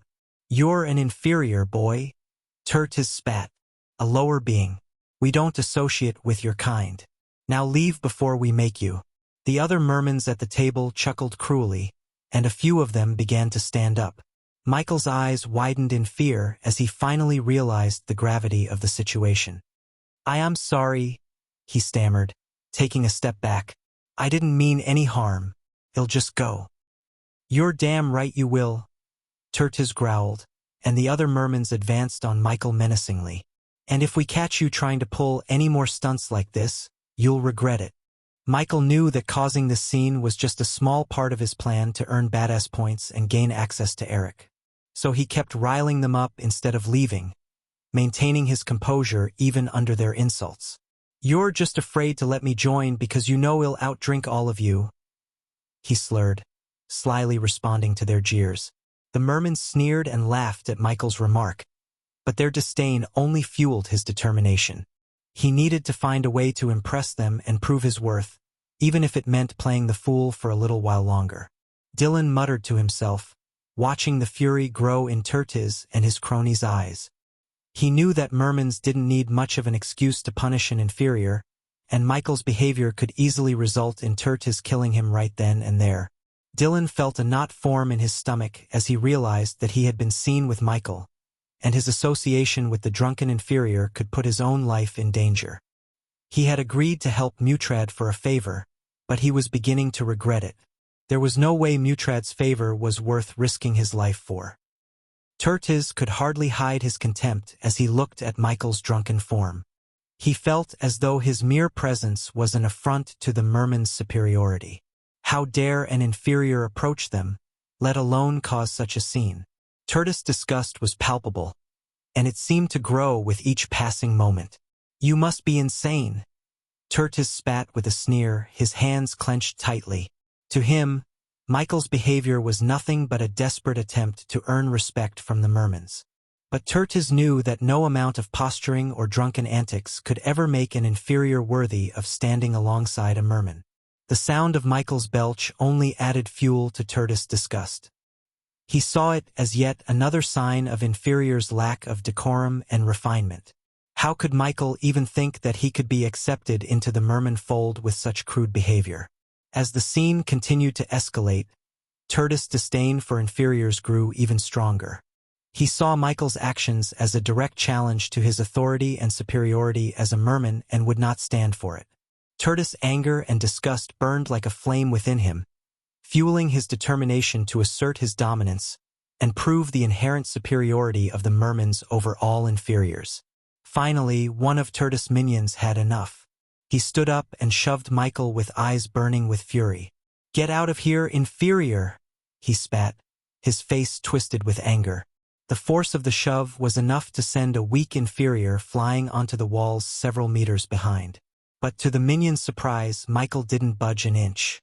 He remained standing, his expression unchanged. The minion felt like he had just pushed a small mountain, and it filled him with fear and awe. "What are you doing?" Michael slurred, pretending to be still drunk. The minion's eyes widened in surprise as he tried to push Michael back harder. But Michael didn't even budge an inch. The patrons around them watched in shock, wondering how a drunken inferior like Michael could withstand such force. To them, it seemed impossible. Tertiz and the other mermans frowned as they saw their friend struggling to push down Michael. They couldn't believe that an inferior could stand up to one of their own, especially one who appeared so weak and intoxicated. Tertiz's disdain for inferiors grew even stronger as he watched Michael mock his friend with ease. "What the hell is going on here?" Tertiz demanded, his voice laced with anger and frustration. He couldn't let an inferior challenge their authority like this. It was unacceptable. But Michael just smirked and continued to play along with his drunken act. He knew that his plan was working and that he was one step closer to gaining access to Eric. "Oh, you're trying to push me back," Michael said, slurring his words for added effect. He could see the shock in the minion's eyes, and it only made him more determined to play the part. "If I was too drunk, I would have thought you were trying to feel my chest." The minion gritted his teeth in frustration and pushed harder, but to no avail. Michael didn't even flinch, let alone move. The patrons in the tavern watched in disbelief as the merman struggled to push down a seemingly drunk inferior. They couldn't believe what they were seeing. Michael decided to show the merman how it was done. "Let me show you how to push someone," he said, raising his hand. With just 2 fingers, he pushed the merman with such force that the merman went flying through the tables until he crashed into the wall. "Ouch, I might have pushed too hard," Michael said, feigning concern. The tavern went completely silent, with everyone staring at Michael in shock and disbelief. They couldn't believe that a seemingly drunk inferior could possess such strength. Tertiz and his group of mermans were equally shocked and horrified. This was not supposed to happen. Inferiors were supposed to be weak and submissive, not strong enough to overpower a merman. Tertiz could feel his authority being challenged, and he didn't like it one bit. The silence in the tavern was deafening, with everyone frozen in shock and disbelief at what had just happened. They knew that this would be a moment that they would never forget, one that would be talked about for years to come. After snapping out of shock, Tertiz immediately stood up like his chair was on fire. He raised his hand and barked at his minions. "You're dead!" Tertiz screamed, his minions quickly gathering around Michael with fists clenched and ready to beat him to a pulp. Their foolish minds still believed Michael to be an inferior, with only basic body-strengthening cultivation, and assumed that what had happened to their friend was merely a fluke. Little did they know that they were about to learn firsthand how powerful the Dark Lord truly was. As the minion dashed towards Michael, he attempted to grab him from behind, but Michael was one step ahead. Without turning around, Michael quickly grabbed the minion's hand and pulled him forward. With a sudden movement, Michael headbutted the minion with a little force, breaking the merman's cheekbone. Blood spurted out from the wound, splattering onto the nearby tables and floor. The other minions were stunned at what they saw. They had never seen an inferior with such strength before and began to question whether their assumptions about Michael were correct. Tertiz himself was taken aback but quickly regained his composure and charged towards Michael, bellowing with rage. Meanwhile, the patrons in the tavern were now in a state of panic. Some tried to flee, while others hid under tables or behind pillars, hoping to avoid getting caught in the crossfire. The sound of breaking glass and furniture filled the air as the fight between Michael and the mermans escalated. As Tertiz and his minions converged on Michael, he remained collected and composed. They may have outnumbered him but were unaware of his true strength. It was akin to a pack of rabbits encircling a lion and mistaking it for a common house cat. Michael scanned the group of mermans surrounding him, his eyes flickering with amusement. The one whose cheekbone he had broken was writhing on the ground, blood spurting out from the wound on his face.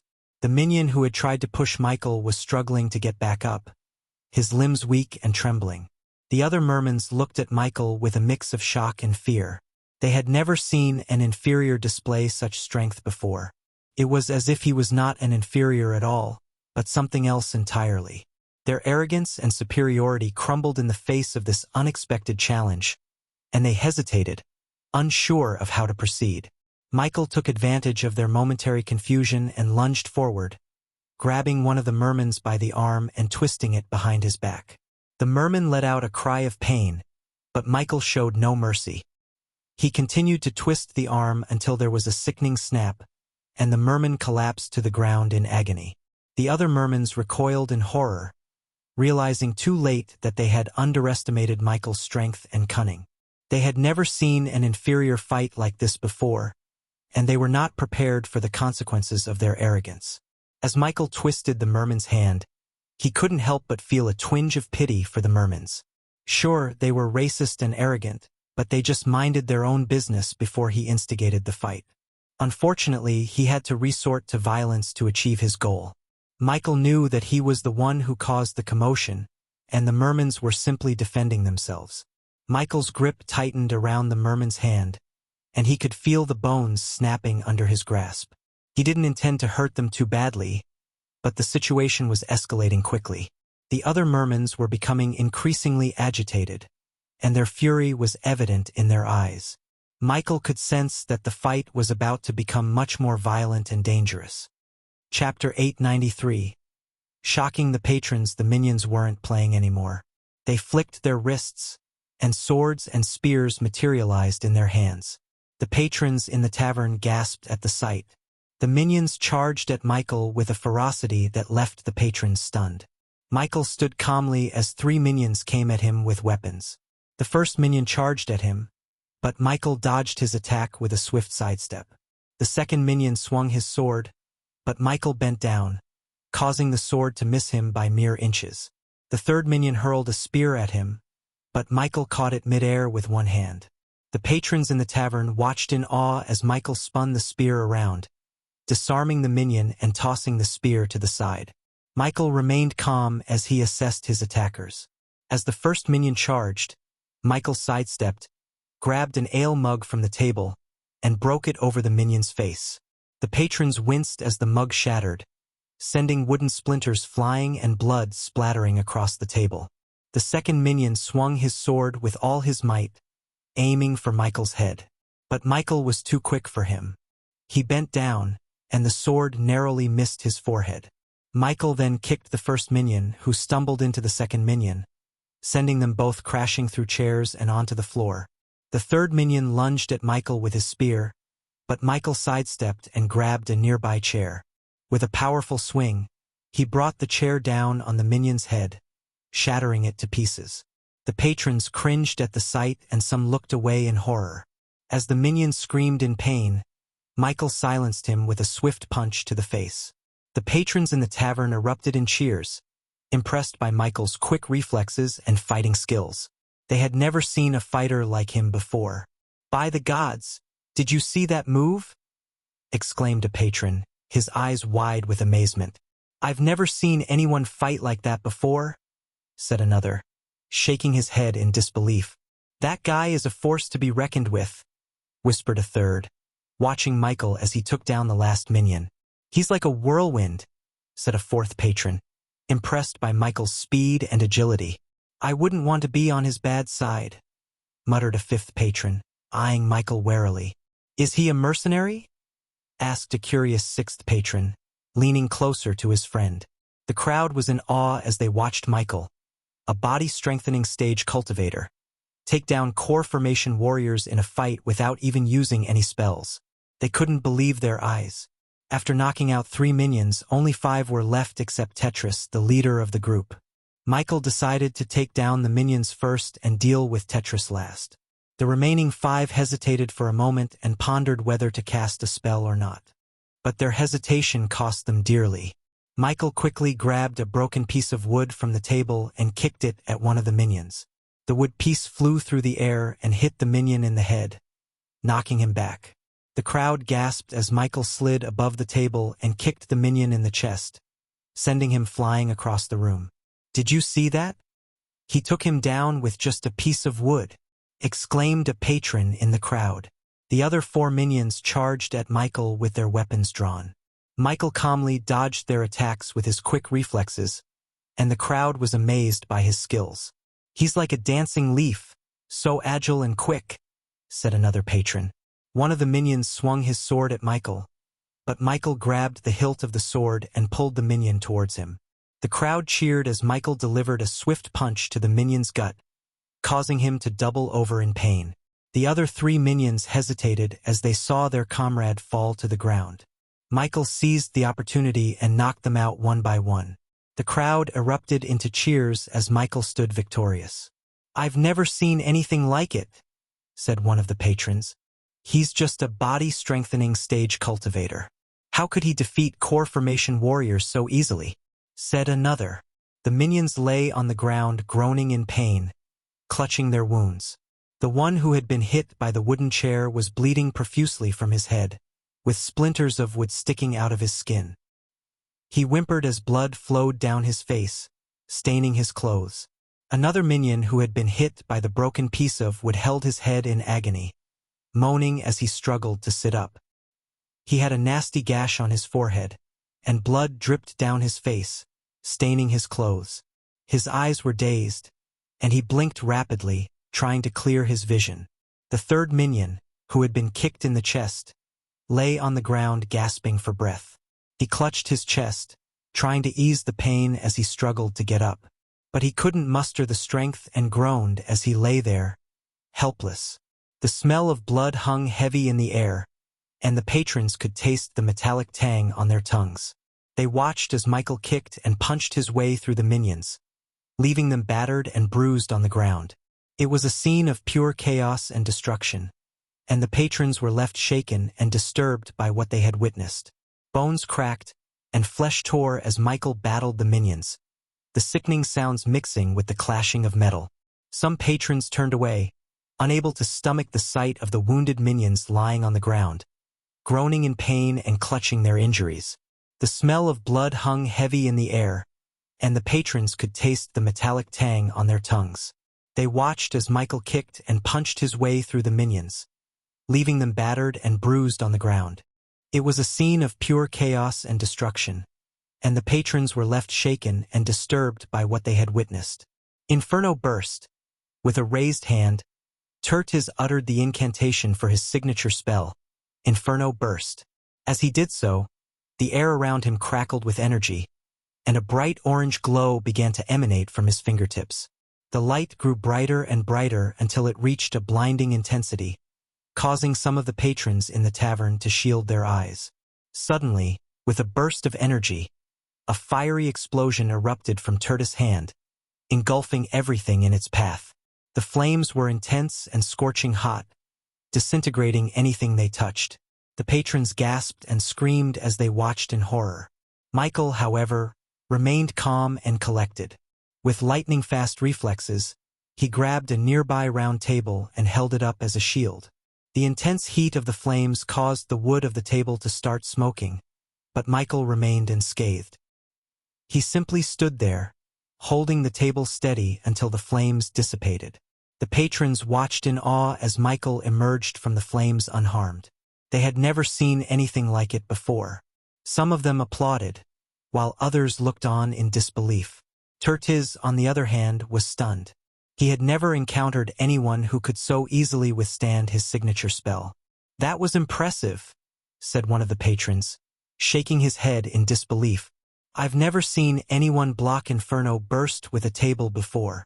Michael simply nodded and lowered the table, ready to face whatever else Tertiz had in store for him. After the flames faded away, leaving a black scorched mark on the table, Michael threw the smoking table aside. Fear started to clench Tertiz's heart as he threatened Michael. Tertiz was livid with anger, his face contorting into a mask of fury as he glared at Michael.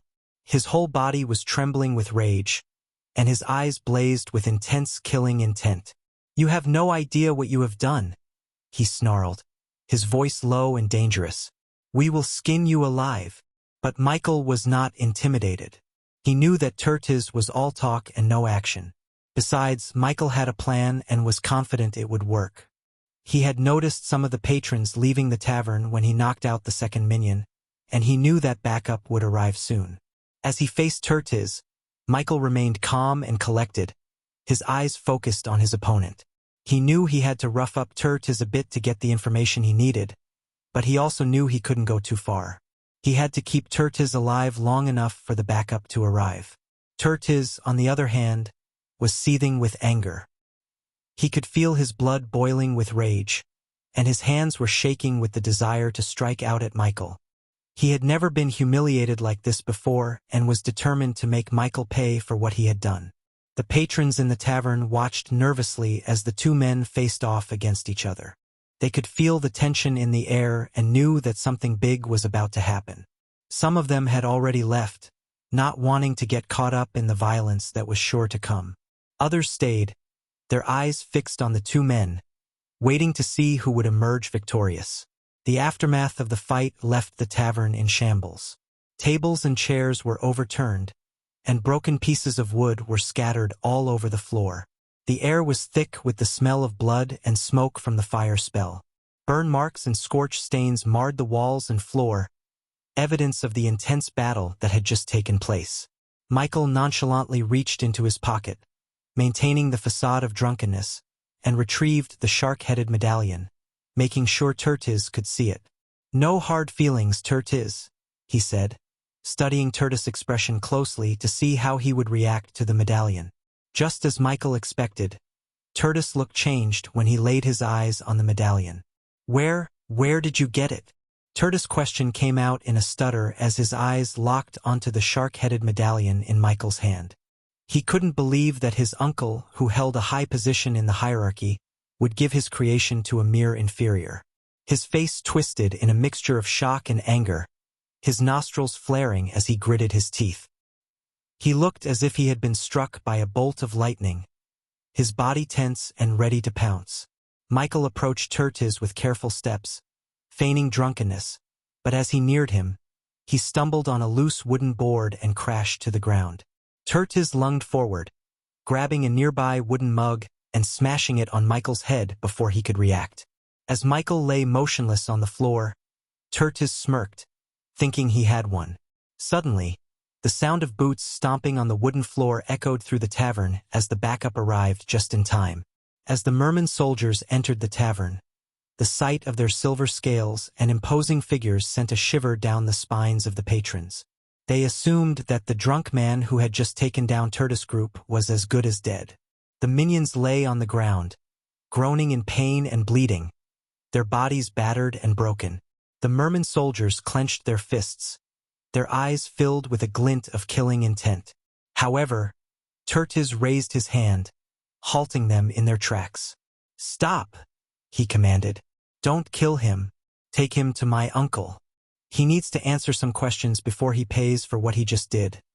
Unbeknownst to them, that was precisely Michael's plan.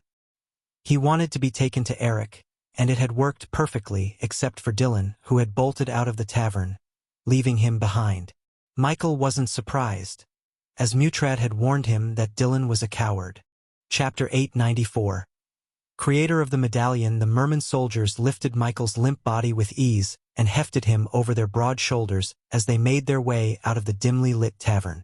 The other patrons watched them go, some with relief that the violent altercation was over and others with a sense of foreboding at the sight of the fearsome mermans. The poor bartender let out a long sigh, his eyes flitting to the broken tables and chairs scattered around the room. He knew it would be a long night of cleaning up and repairs, and he hoped that the merman soldiers would at least provide some compensation for the damages. Outside, the soldiers tossed Michael into the back of a carriage with rough hands, not bothering to be gentle with their captive. The carriage itself was a sturdy, well-crafted vehicle with dark wood paneling and ornate carvings.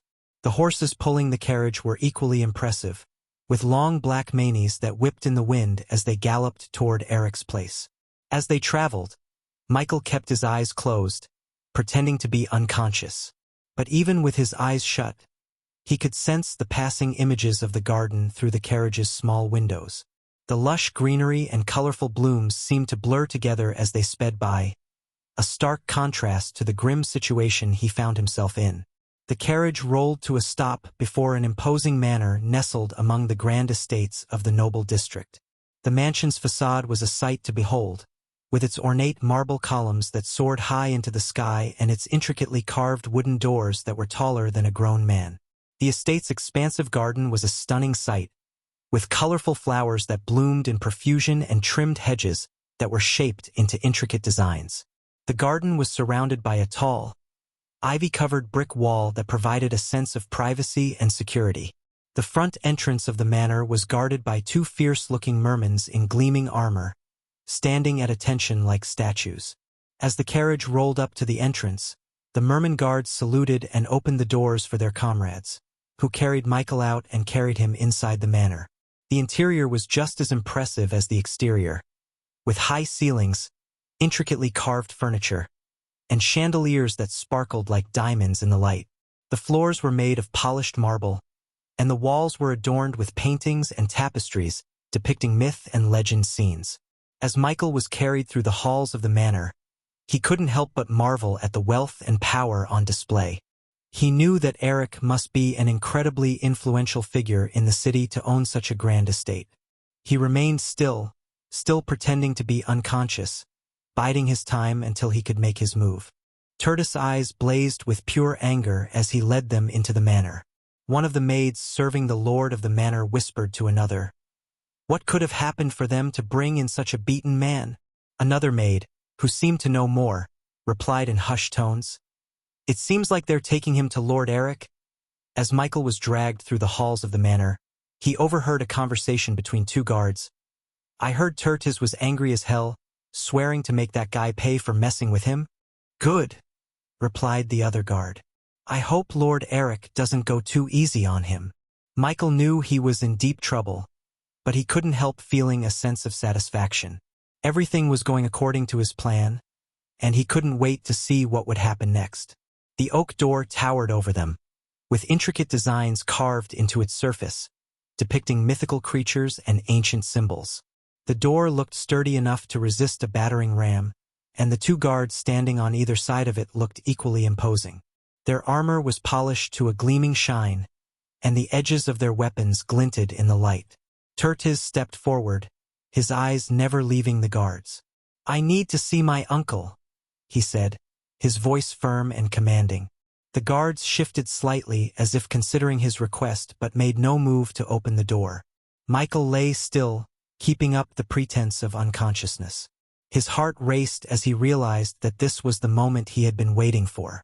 He tried to control his breathing, willing himself to stay calm and focused. Finally, after what seemed like an eternity, the guards relented and opened the door. The hinges creaked as the door swung inward, revealing a grand room. The walls were adorned with paintings and ornate decorations, and a large chandelier hung from the ceiling, casting a warm glow across the space. As Tertis and Michael were escorted through the room, they caught glimpses of other guards and servants, all dressed in fine livery and looking at them with varying degrees of curiosity and suspicion. The maids whispered amongst themselves, eyeing Michael warily as he was led past them. Tertis led the way, his footsteps echoing on the polished wooden floor. Michael followed close behind, still playing the part of the unconscious drunk. As they approached another set of doors at the end of the room, Michael felt a surge of anticipation. This was the moment he would finally meet Eric and hopefully learn some clues about who might have taken Harry. As Tertiz entered the room, Michael followed closely behind, still feigning unconsciousness. The room was sparsely furnished, with only a few bookshelves lining the walls and an enormous oak table in the center, cluttered with piles of scrolls, books, and inkwells. Behind the table sat Eric, his unique features that marked him as a merman making him look superior to the other races. His upper body was akin to that of an elf, possessing an ethereal beauty that captivated the hearts and minds of all those who beheld him. His long, flowing hair was the color of the ocean at sunset, and his eyes were the color of the deepest, darkest sea. He wore an elegant robe of shimmering blue silk that seemed to change color with every movement he made.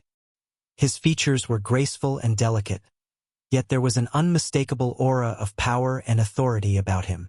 Tertiz dropped to one knee and bowed his head respectfully. "Uncle, I bring urgent news," he said, his voice barely above a whisper. Eric looked up from his scrolls, his gaze sweeping over Tertiz and Michael.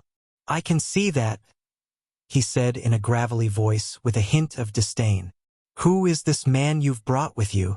Tertiz stood up and began to describe in detail how Michael had attacked them in the tavern and how he had seen the shark head medallion on him. As he spoke, Eric listened attentively, his face revealing no emotion. Tertiz carefully recounted the events of the fight, making sure not to reveal too much information that might make Eric think that they had been defeated by an inferior. He wanted Eric to understand that it was Michael who needed to be punished and not them for being overpowered by him. When Tertiz finished, there was a moment of silence before Eric spoke. "You have done well to bring this matter to my attention, Tertiz," he said finally. "It seems we must take action to ensure that this medallion does not fall into the wrong hands." Eric's advanced cultivation at the soul-refining stage made him impervious to threats from cultivators at the body-strengthening stage. He was quick to dismiss his guards upon learning of Michael's presence. Tertiz and Michael were left alone in the room with Eric, except for the two imposing guards stationed at the door. As Eric listened intently to Tertiz's account of the events, the guards stood at attention, their eyes scanning the room for any signs of danger. These were not ordinary guards but elite warriors at the fusion stage, trained to defend their merman lord at all costs. Eric's sharp gaze locked on Tertiz as he demanded, "Where is the medallion you saw?" Tertiz's hands trembled slightly as he fumbled through Michael's pockets and extracted the shark head medallion. He extended it towards Eric with a bowed head, careful not to make eye contact. Eric snatched the medallion from Tertiz's outstretched hand and held it up to the light. As he studied the intricate details of the medallion, his face twisted into a scowl. The medallion was made of dark, gleaming metal with sharp, jagged edges that looked as if they could easily draw blood.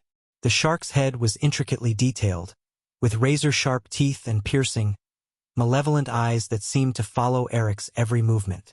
Eric's fingers traced the grooves of the medallion as if searching for something, his expression growing darker by the second. After a moment of tense silence, he finally spoke. "I remember this one," he said quietly, more to himself than to anyone else in the room. Tertiz raised an eyebrow in surprise. "You remember it, uncle?" Eric nodded slowly, his gaze never leaving the medallion. "Yes, I gave this one to House Gladrath many years ago," he said. "It was one of my earlier works, and I remember the time and care I put into crafting it." He held the medallion up to the light, studying it from every angle. Tertiz watched in fascination as his uncle examined the medallion with a sense of reverence.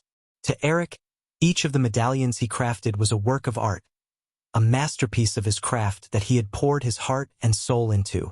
To others, they might seem like identical pieces of metal, but to Eric, each was unique, and he remembered every detail about them, from the shape of the fins to the gleam of the eyes. As Eric continued to study the medallion, Tertiz couldn't help but feel a sense of awe and respect for his uncle's talents. Eric was a master craftsman, a true artist, and his skill with metal was unparalleled. Tertiz felt proud to be related to such a talented individual and knew he had much to learn from his uncle. Laying there, feigning unconsciousness, He listened intently to every word Eric spoke. His mind was racing with thoughts and suspicions. He knew that Eratos could not have obtained the medallion directly from its creator, and he was certain that someone was pulling Eratos' strings like a puppeteer. Michael realized that this same person was likely behind Harry's kidnapping, and hearing from Eric brought him one step closer to finding the truth. Although Michael couldn't explain everything logically, his instincts told him that the medallion was a crucial clue that would lead him to Harry. He knew he had to stay alert and find any possible way to follow this lead and uncover the truth. As Eric finished speaking, Michael remained motionless, carefully planning his next move. Michael was on the verge of revealing his true form when Eric suddenly grabbed his chest and stumbled back onto the oak table, knocking over stacks of scrolls and books. The guards and Tertiz were taken aback as they watched Eric cough up blood. His face contorted in pain. Tertiz screamed out, "Uncle!" and rushed towards Eric, but it was too late. Eric's body slumped to the ground, and the light of life had completely faded away from his eyes. Michael couldn't believe what had just happened. He had never intended for anyone to get hurt, let alone Eric, the creator of the medallion that he was after. The room fell silent except for the sound of Tertiz sobbing uncontrollably and the distant hum of waves crashing against the shore. The two guards who had been standing by the door rushed towards Eric's body and examined him, but it was clear that he was gone. Michael lay on the ground pretending to be unconscious, but he knew that he had to be careful not to draw any attention to himself. However, the guards had different plans. They shifted their focus to Michael, drawing their long swords and taking steps toward him. Their eyes were filled with anger and hatred, as if blaming Michael for the sudden death of their master. As Tertiz was holding Eric in his arms and sobbing, Michael could hear the guards approaching him. Michael was not afraid of the guards who were approaching him with their swords drawn. He knew he could easily overpower them and cause a bloodbath, but he didn't want to escalate the situation further. He wanted to avoid any unnecessary violence and bloodshed. Instead, he slowly rose from the ground, holding his hands up in a peaceful gesture, hoping to defuse the tension. However, the guards didn't seem to be convinced and continued to advance toward him with menacing looks on their faces. At that moment, Michael found himself at a crossroads. Fight his way out or make a swift escape. However, he couldn't shake off the thought that Eric, who had forged the medallion, was somewhat responsible for the chaos that ensued. Although Michael was the Dark Lord and could easily flee the scene, he didn't want to tarnish his reputation. He couldn't risk the possibility of being seen as a coward in the eyes of the sea folk, especially when his legacy was on the line. Therefore, he chose to take on everyone who dared to stand in his way, unleashing his full power and leaving a trail of destruction in his wake. Despite his inability to interrogate Eric, Michael saw an opportunity to earn some serious badass points in this situation. Chapter 895. Choosing violence. The tension in the room was palpable as Michael faced off against the guards who had drawn their long swords. Michael had only two choices: fight or flee. He knew he had the power to defeat them all, but he also knew that it would be a stain on his legacy if he fled the scene. As the guards advanced towards him, Michael's eyes flashed with powerful energy, and a sudden gust of wind shot out from him. The force of the blast was so strong that it sent everyone and everything in the room flying. The candles on the table flickered and were extinguished, leaving the room shrouded in darkness. The chandelier above swayed violently before losing its light, plunging the room into complete darkness. The only source of light in the room was the icy blue glow from the outside array, which peeked through the window and illuminated the room in a haunting light. The guards froze in their tracks, their masked faces showing shock and fear. The sudden darkness and the force of Michael's power had taken them completely by surprise. As they stood there, uncertain of what to do, they suddenly noticed movement on the floor. It was the drunk man who had been lying there all along. The guards took a step back in fear, wondering what kind of power this man possessed. As Michael's body lifted off the ground, the room was suddenly engulfed in a dense, black mist. The guards could barely see anything as the mist crept around them, and their fear and confusion only grew. They felt a sudden chill in the air, and the hairs on the back of their necks stood up. When Michael rose to his feet, his eyes glowed with an otherworldly darkness. and the guards could sense a powerful energy emanating from him. The guards tried to draw their weapons and attack, but their bodies refused to obey them. They felt paralyzed by fear, unable to move as Michael approached. With a simple gesture, he released a cloud of fear toxin that filled the air, and the guards breathed it in unknowingly. The toxin spread through their bodies, causing them to tremble and break out in cold sweat. Tertiz watched in horror as the guards stepped back, their eyes wide with terror. He had never seen anything like this before, and he knew that Michael was not to be underestimated. The room was silent except for the sound of the guards' rapid breathing and the occasional clatter of their weapons hitting the ground. Michael stood there, his eyes still glowing with dark energy, a fearsome and powerful figure that demanded respect and fear. As the guards trembled in fear, one of them spoke up. "What is this? What kind of power does he possess?" Another guard replied, "I don't know, but it's unlike anything I've ever felt before. We need to get out of here." Tertiz, still in shock, stuttered, "What's happening? What have you done?" But Michael remained silent, his eyes still burning with dark flames as the guards slowly backed away. Michael's eyes seemed to radiate a sinister power as they fixed on the two guards. He focused his energy, and suddenly, a powerful gust of wind exploded from his body, hurling the guards backward. They flew across the room, crashing into the walls with tremendous force. As the guards tumbled through the air, the room was filled with a deafening noise of shattering glass and crumbling wood. The furniture toppled over, sending vases and candles crashing to the floor. The chandelier shook violently, the crystals clinking together before the fixture finally tore loose from the ceiling and crashed down in a shower of sparks. The blast of wind was so strong that it extinguished all the candles in the room, plunging it into complete darkness, except for the faint blue glow from the outside array. The curtains flapped wildly, and papers scattered across the room, blown by the gust of wind. The guards struggled to get back on their feet, but the fear toxin was still coursing through their veins, making it difficult for them to move. Tertiz watched in shock as Michael stood unscathed, his body surrounded by the dark mist. As Michael waited for the two guards to get back on their feet, he could hear the sounds of heavy metal boots approaching the room. The soldiers were clearly alarmed by the commotion and were hurrying to investigate. Michael remained calm and composed, assessing the situation and preparing himself for what was to come. When the guards entered the room, they looked confused and disoriented, trying to make sense of what had just happened. Michael stood up, towering over them with a fierce look in his eyes. The guards hesitated for a moment, unsure of what to do. As the two guards slowly got back on their feet, Michael took a moment to assess the situation. He knew that Tertiz had no valuable information to give him, and he felt a twinge of pity for the man. The tears that had rolled down Tertiz's face when he saw Eric die were genuine, and Michael knew that he was innocent. He had done nothing against him, and he didn't plan on beating him up. Michael could sense their fear and uncertainty, but he didn't feel any animosity towards them. He knew that they were just doing their job and had no personal vendetta against him. However, he also knew that they were collateral damage in the larger scheme of things.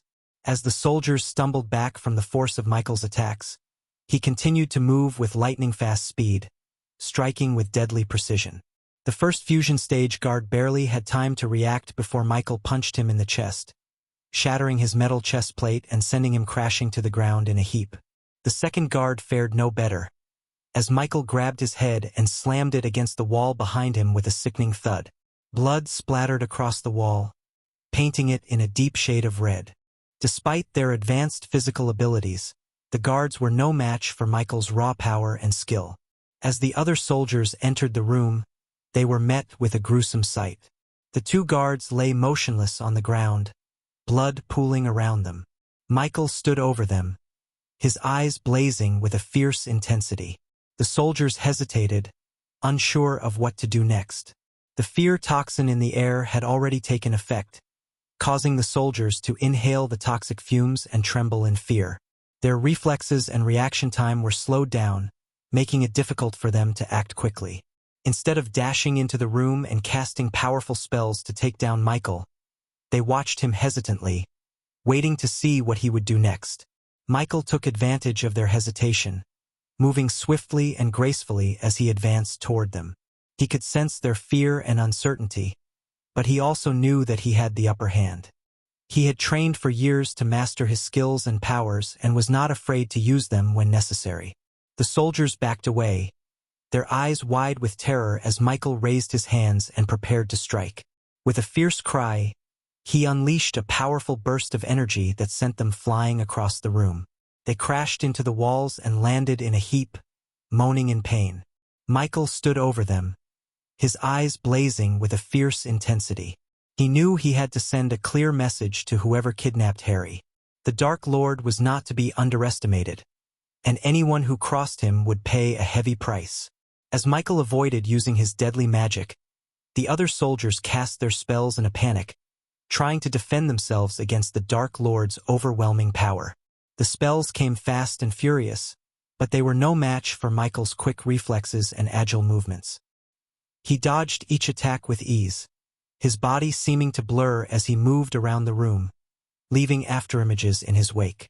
The soldiers cast their spells in a frenzy, their fear and panic driving them to attack with all their might. They chanted incantations, their voices rising and falling in pitch as they summoned forth bolts of lightning, streams of fire, and waves of force. Each spell was bright and intense, illuminating the room in brilliant flashes of color. One soldier summoned a wall of ice, hoping to trap Michael within its confines, but the Dark Lord simply melted it with a flick of his wrist. Another tried to knock Michael off his feet with a blast of energy, but the spell fizzled out harmlessly as Michael dodged out of the way. Despite their efforts, the soldiers' spells seemed feeble and ineffective against Michael. His agility and reflexes were unmatched, allowing him to dodge the spells thrown his way easily. He moved around the room with a grace that was almost hypnotic, each movement fluid and precise. It was as if Michael was playing a game, teasing and toying with the soldiers, testing their skills and abilities. They were no match for him, and he knew it. His confidence grew with each passing moment, and he began to taunt the soldiers, mocking their feeble attempts to take him down. But beneath the surface, Michael was seething with rage. He knew that someone had kidnapped Harry and was determined to find out who was responsible.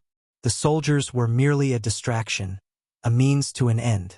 He would take them down if he had to, but his ultimate goal was to find Harry and make whoever was responsible pay for their actions.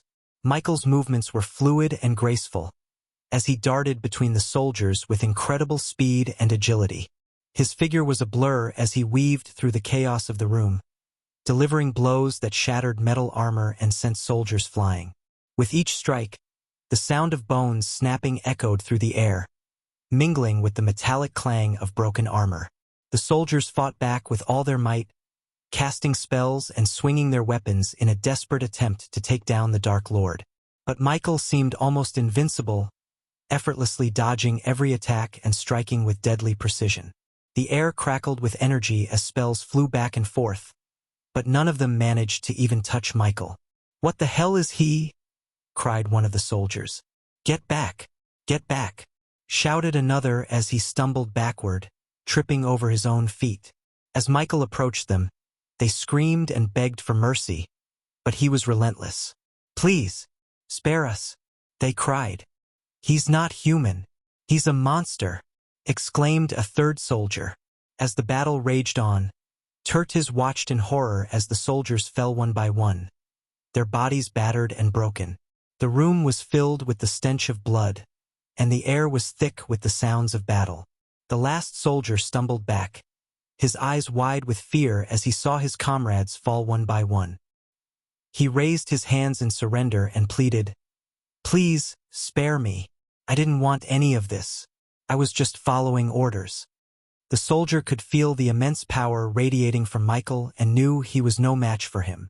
He fell to his knees, trembling and crying, hoping that Michael would spare him. But Michael was not in a merciful mood. He lifted the soldier by his neck, his powerful grip like a vice that tightened around the soldier's throat. The soldier struggled to breathe as Michael's dark flames glared into his eyes. With a sudden burst of strength, Michael slammed the soldier against the wall with a deafening impact. The walls shook and the floors trembled as the soldier's body left a human-shaped hole in the wall. The soldier's armor clattered to the ground as he slumped to the floor, gasping for air.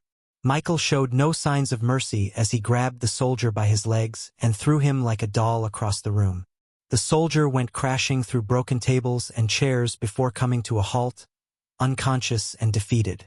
The room was unrecognizable from its previous grandeur, now resembling a war-torn battlefield. The ornate furnishings that once adorned the space were now smashed into splinters, scattered across the floor like confetti. The walls were cracked and chipped, and in some places holes were punched through them, revealing the bricks beneath. The carpet was stained with blood, and broken glass littered the ground, reflecting the shattered chandelier above. The once peaceful atmosphere was replaced with the heavy silence of destruction.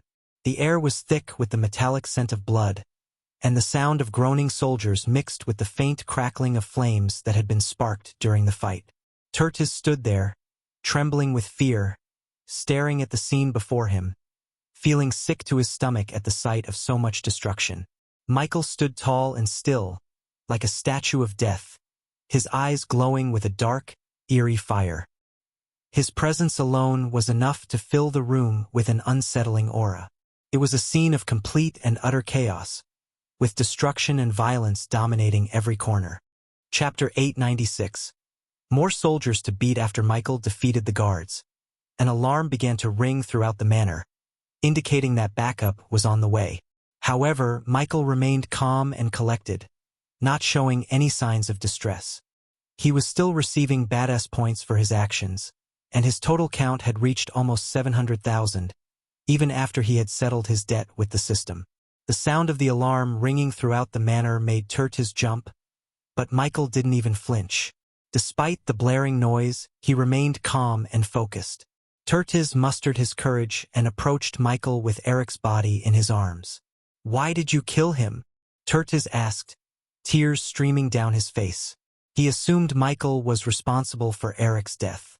"I didn't," Michael replied simply, his expression unreadable. Tertiz was blinded by sadness and grief, but he could detect no lies in Michael's voice. "When I'm done, you will have your uncle's murderer," Michael added before turning and leaving the room. Tertiz was left alone with Eric's lifeless body, feeling helpless and angry. He couldn't believe his uncle was gone and didn't know who to trust anymore. The manor was in chaos, with broken furniture and debris scattered everywhere. The walls and floors were cracked, and the once beautiful decor was now in shambles. The air was heavy with the scent of blood, and Tertiz felt sick to his stomach at the sight of so much carnage. He clutched Eric's body tightly, his heart heavy with sorrow. As Michael stepped outside the room, his eyes darted around the hallway, taking in the chaos that had erupted around him. Guards were rushing into the manor on the ground floor, and the sound of the alarm bells echoed through the halls. The maids and other non-combatants were scurrying away, looking for a safe area to avoid being caught in the crosshairs. Michael sensed several magical arrays getting activated, and he knew that more and more powerful beings were approaching the manor through his environmental scanning. He stood above the soldiers, his black cloak billowing behind him, and cracked his neck. Slowly, his feet lifted from the ground, and he began to hover above the soldiers. He paused for a moment, his eyes blazing with dark flames as he surveyed the room. The soldiers looked up in shock and awe as they saw the Dark Lord hovering above them, shrouded in a black mist. One soldier mustered the courage to speak up, his voice shaking with fear. Who are you?"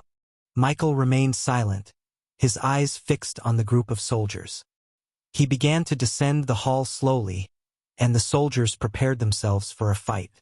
They had no idea what they were up against. Michael was still hiding his true power. No soldier could gauge his true strength. They all thought they could take him down, but they had no idea how sorely mistaken they were. As the roof exploded, dust and debris filled the air, making it difficult to see. The sound of the explosion echoed throughout the manor, and many of the soldiers who were still in the vicinity flinched and shielded their faces from the flying debris. When the dust finally settled, Michael slowly raised his head to see a merman descending through the hole in the roof, holding a battle axe with glowing runes.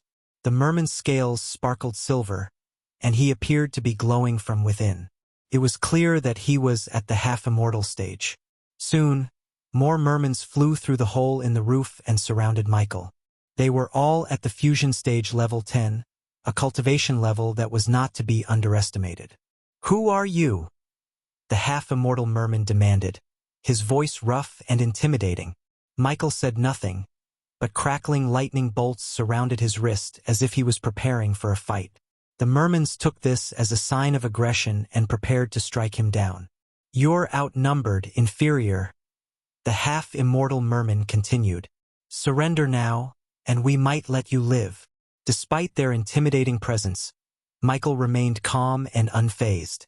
He knew that he had the power to take them all down, and he wasn't afraid to use them if necessary. "You're gonna let me live even after I did all this?"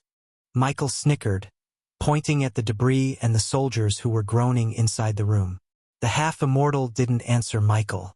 Instead, he motioned for the soldiers behind him, and Michael noticed a glistening dome appear through the hole above, enveloping the manor and the area around it. The security array had been activated to prevent the intruder from escaping.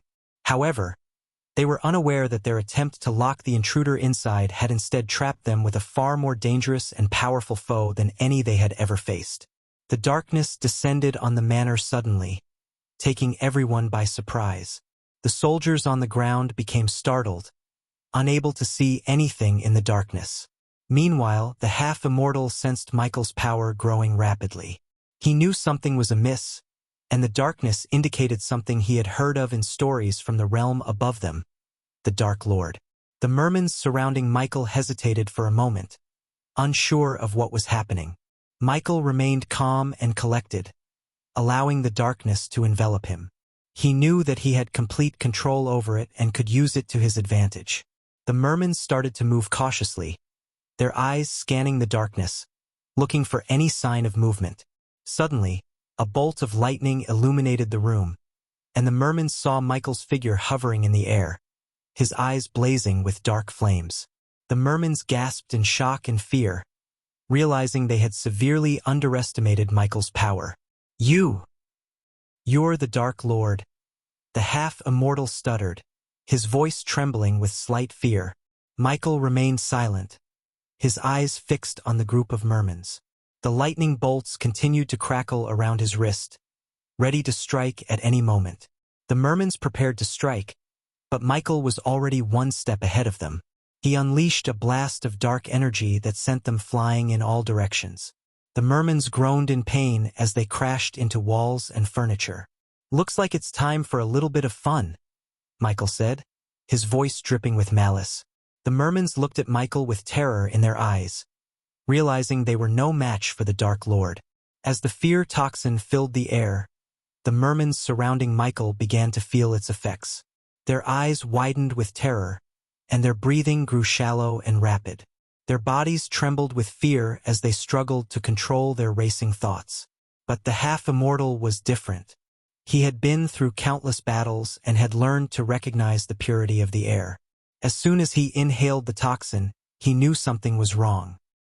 He quickly waved his hand before his face, and a silver mask appeared, covering his nose and mouth, preventing him from breathing the toxic air.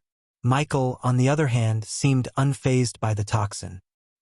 He remained calm and collected, seemingly unaffected by the fear that was gripping the mermans. He flicked his wrist, and the Doom-bringer appeared in his hand.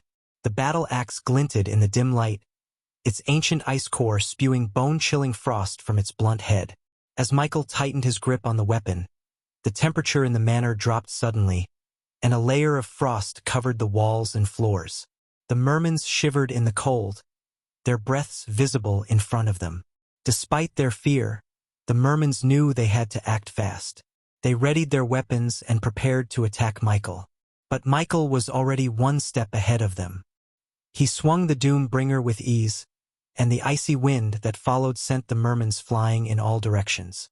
They crashed into walls and furniture, groaning in pain. Michael stood in the center of the room, his eyes blazing with dark flames. He knew that the mermans were no match for him, and he reveled in the power that he held. The Doombringer hummed with energy as Michael prepared for the next wave of attacks. With a fierce determination to stop the intruder, the half-immortal charged towards Michael, his battle axe gripped tightly in his hands. He failed to notice the frost forming around the Doombringer's blunt head as Michael swung the weapon in his direction.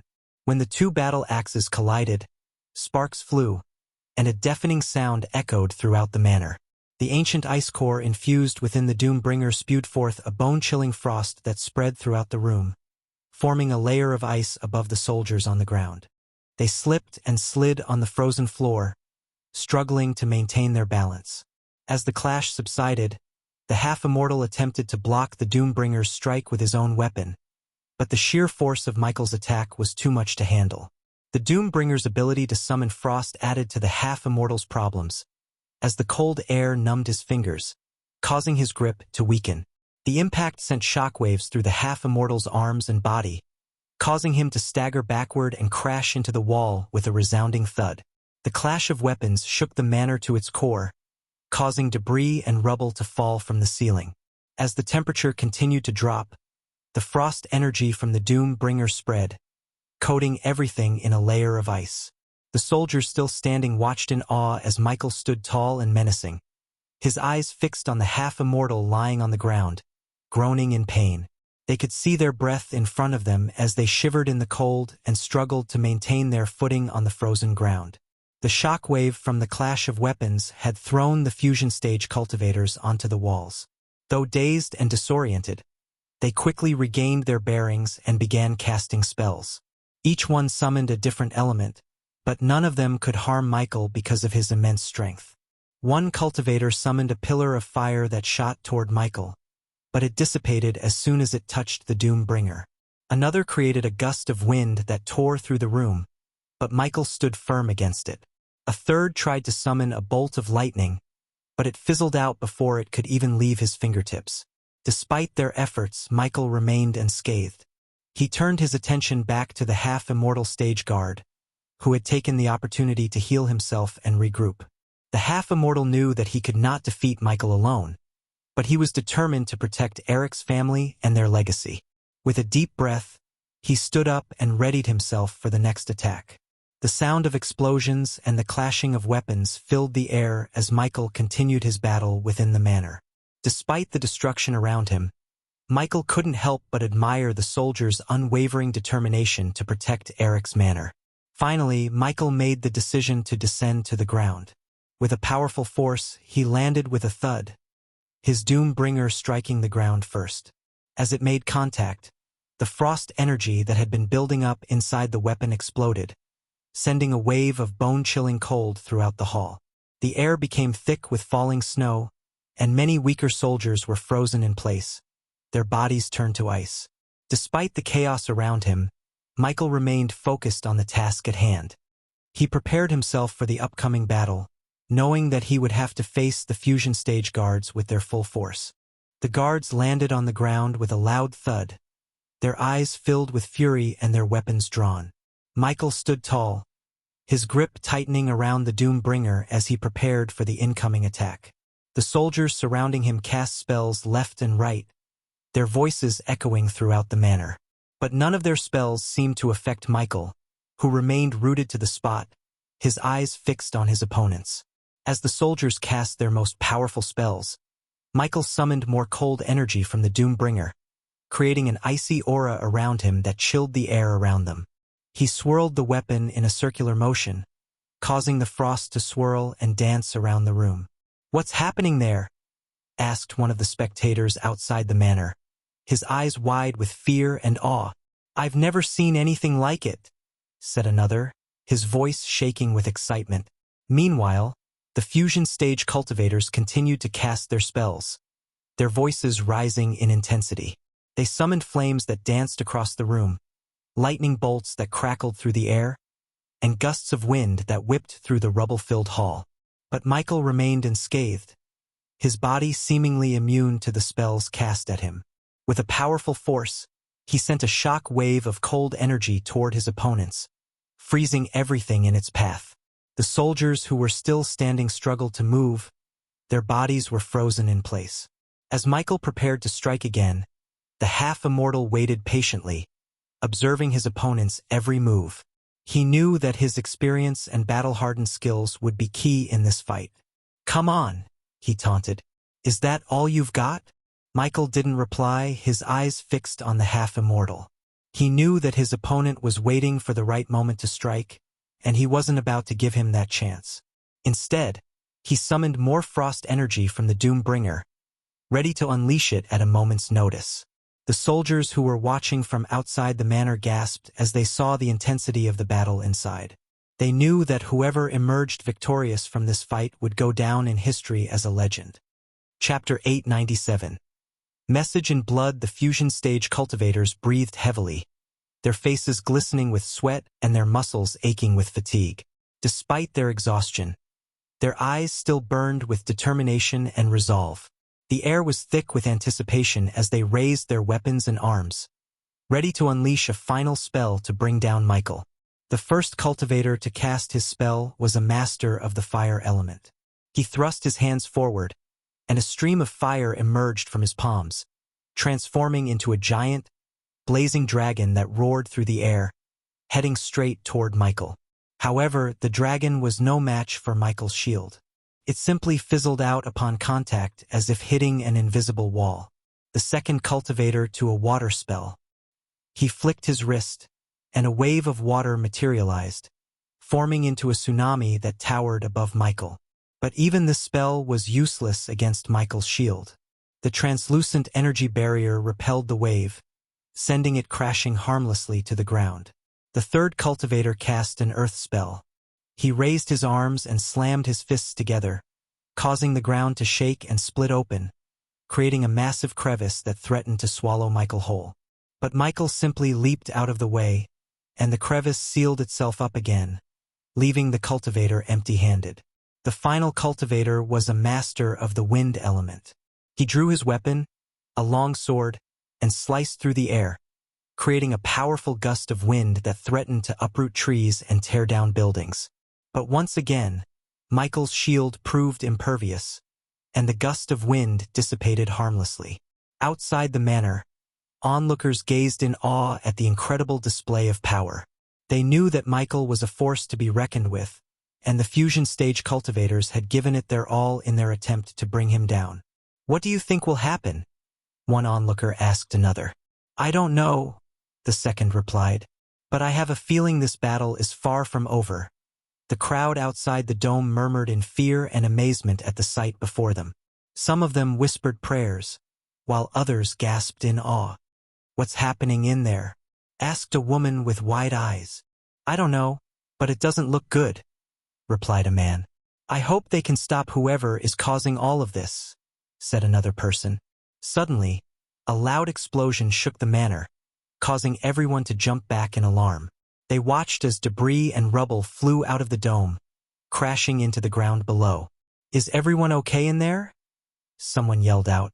No one responded, and the crowd fell silent, waiting anxiously for any sign of life from within the dome. Michael stood tall and unyielding, his eyes fixed on his opponents. The power emanating from his body was overwhelming, leaving the fusion stage guards and the half-immortal in a state of shock.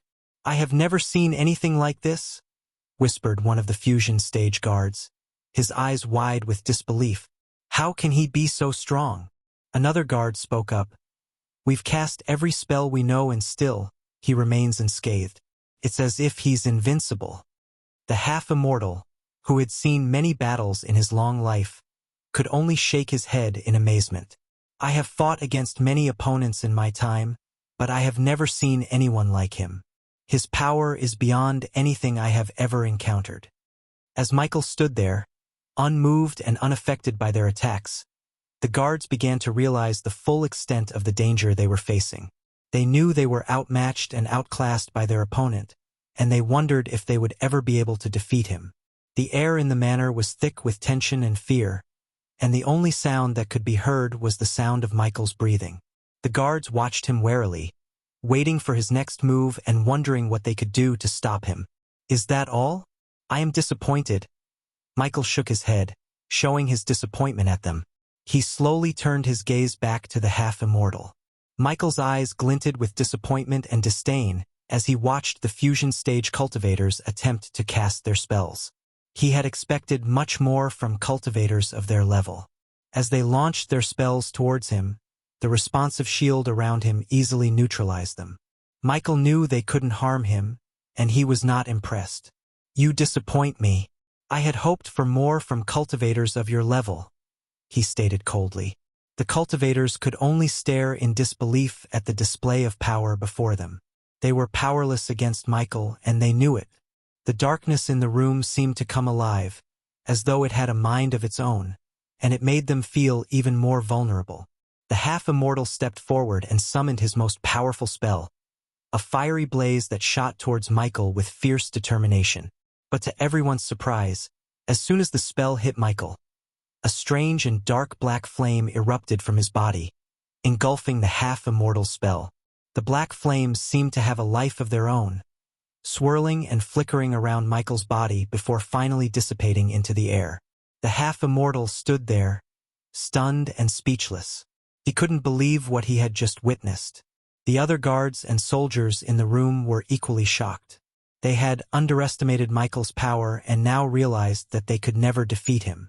Michael stepped forward, his cold eyes fixed on the half-immortal. "You have failed," he stated. "Now it's time for you to pay the price." The half-immortal tried to cast another spell, but Michael was too quick. With a swift motion, he swung the Doombringer, unleashing a shock wave of cold energy that froze the half-immortal in place. The other guards and soldiers could only watch in horror as Michael approached the frozen half-immortal with a cold, menacing grin on his face. The darkness in the room seemed to thicken as though it was drawn to Michael's power. The cultivators could feel its presence, and it made them feel even more powerless. They were shocked and intimidated, unable to beg for mercy as they knew there was none to be found. They were at the mercy of Michael's power, and there was nothing they could do about it. One of the cultivators spoke up, his voice shaking with fear. "I have never seen anything like this before. He is too powerful," he said, his eyes wide with disbelief. Another cultivator added, "We have underestimated him. We had no idea he was this strong." The rest of the cultivators stood there in stunned silence, their mouths hanging open as they watched Michael approach the frozen half-immortal. They knew that they were no match for him, and they felt helpless and vulnerable in his presence. "He's not an inferior," whispered one of the cultivators, his voice barely above a whisper. "He's something else entirely." The darkness in the room seemed to press in on them, and they felt as though they were suffocating under its weight. They knew that they were at the mercy of Michael's power, and they could only hope that he would spare their lives. "Now it's my turn," said Michael with a cold voice. He could sense their fear and desperation but didn't let it affect him. With a quick motion, he cracked his neck and knuckles, preparing himself for what was to come. Then, a powerful gust of wind, mixed with intense cold, shot out from Michael, sending debris flying and shattering against the walls into a million pieces.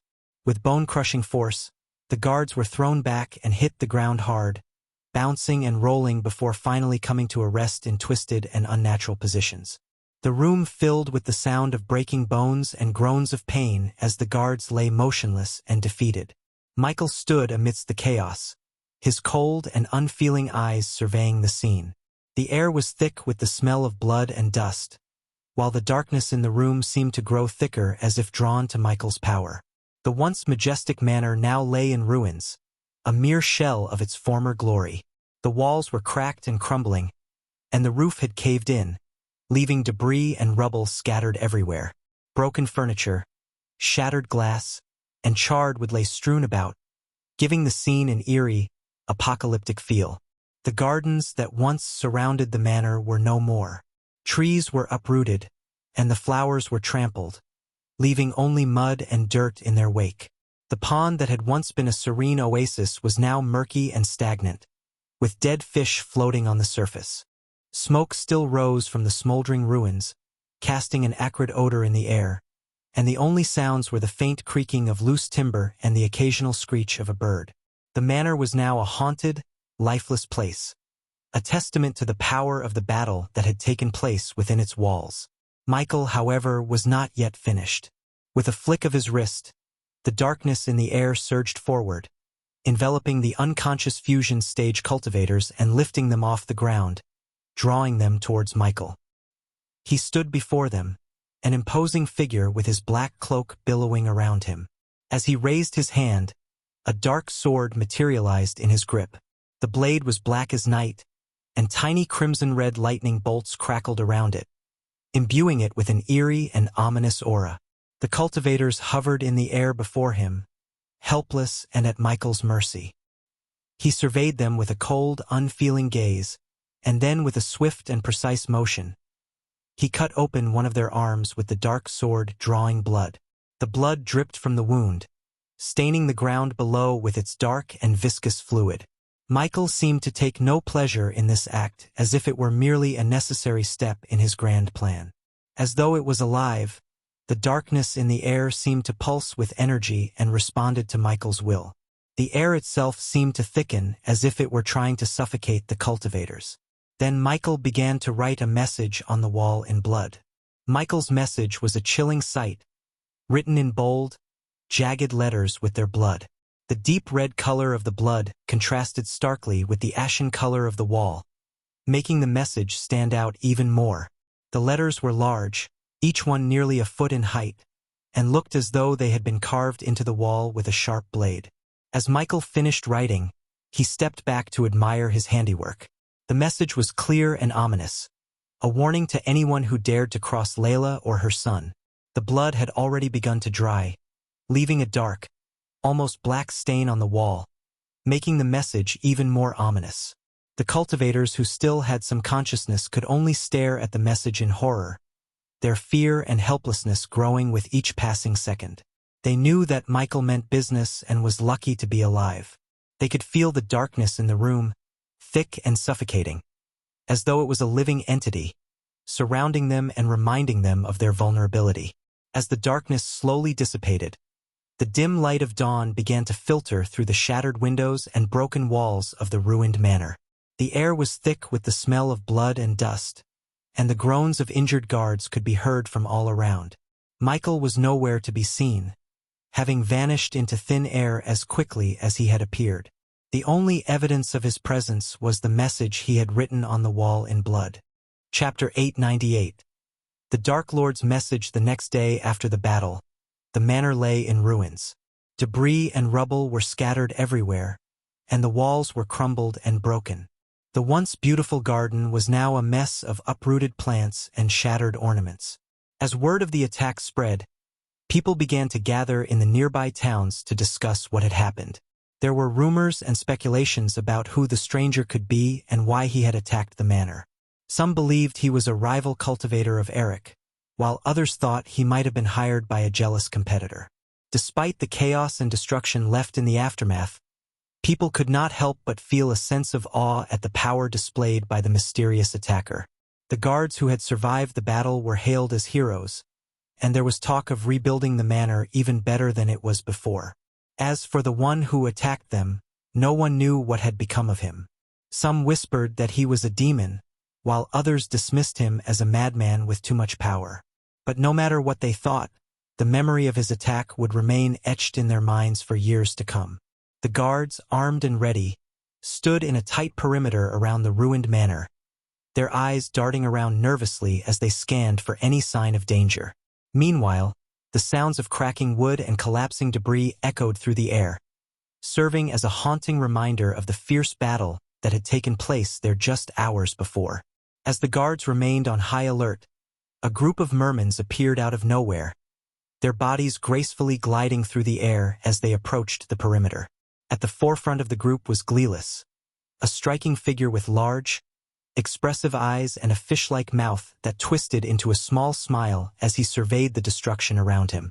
The mermans descended upon the hall with ease, their movements fluid and graceful as they maneuvered through the debris and broken roof of the manor. Gleelis' hands, which boasted thin skin between the fingers, allowed him to move through the ocean with unparalleled speed and dexterity. He used these same abilities to navigate the chaotic scene before him. As the mermans floated through the ruins of the manor, the guards watched with a mix of curiosity and trepidation, unsure of what to make of these powerful merman's elders who had arrived so suddenly.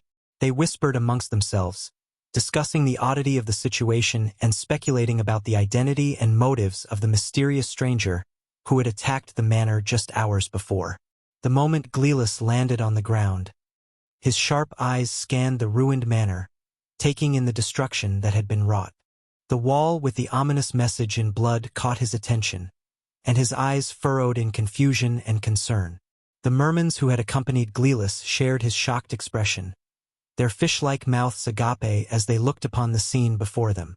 Slowly, Gleelis floated over to the wall, studying the message written in blood with a sense of growing unease. "I know whoever took him will read this message," Gleelis read aloud, his voice low and grave.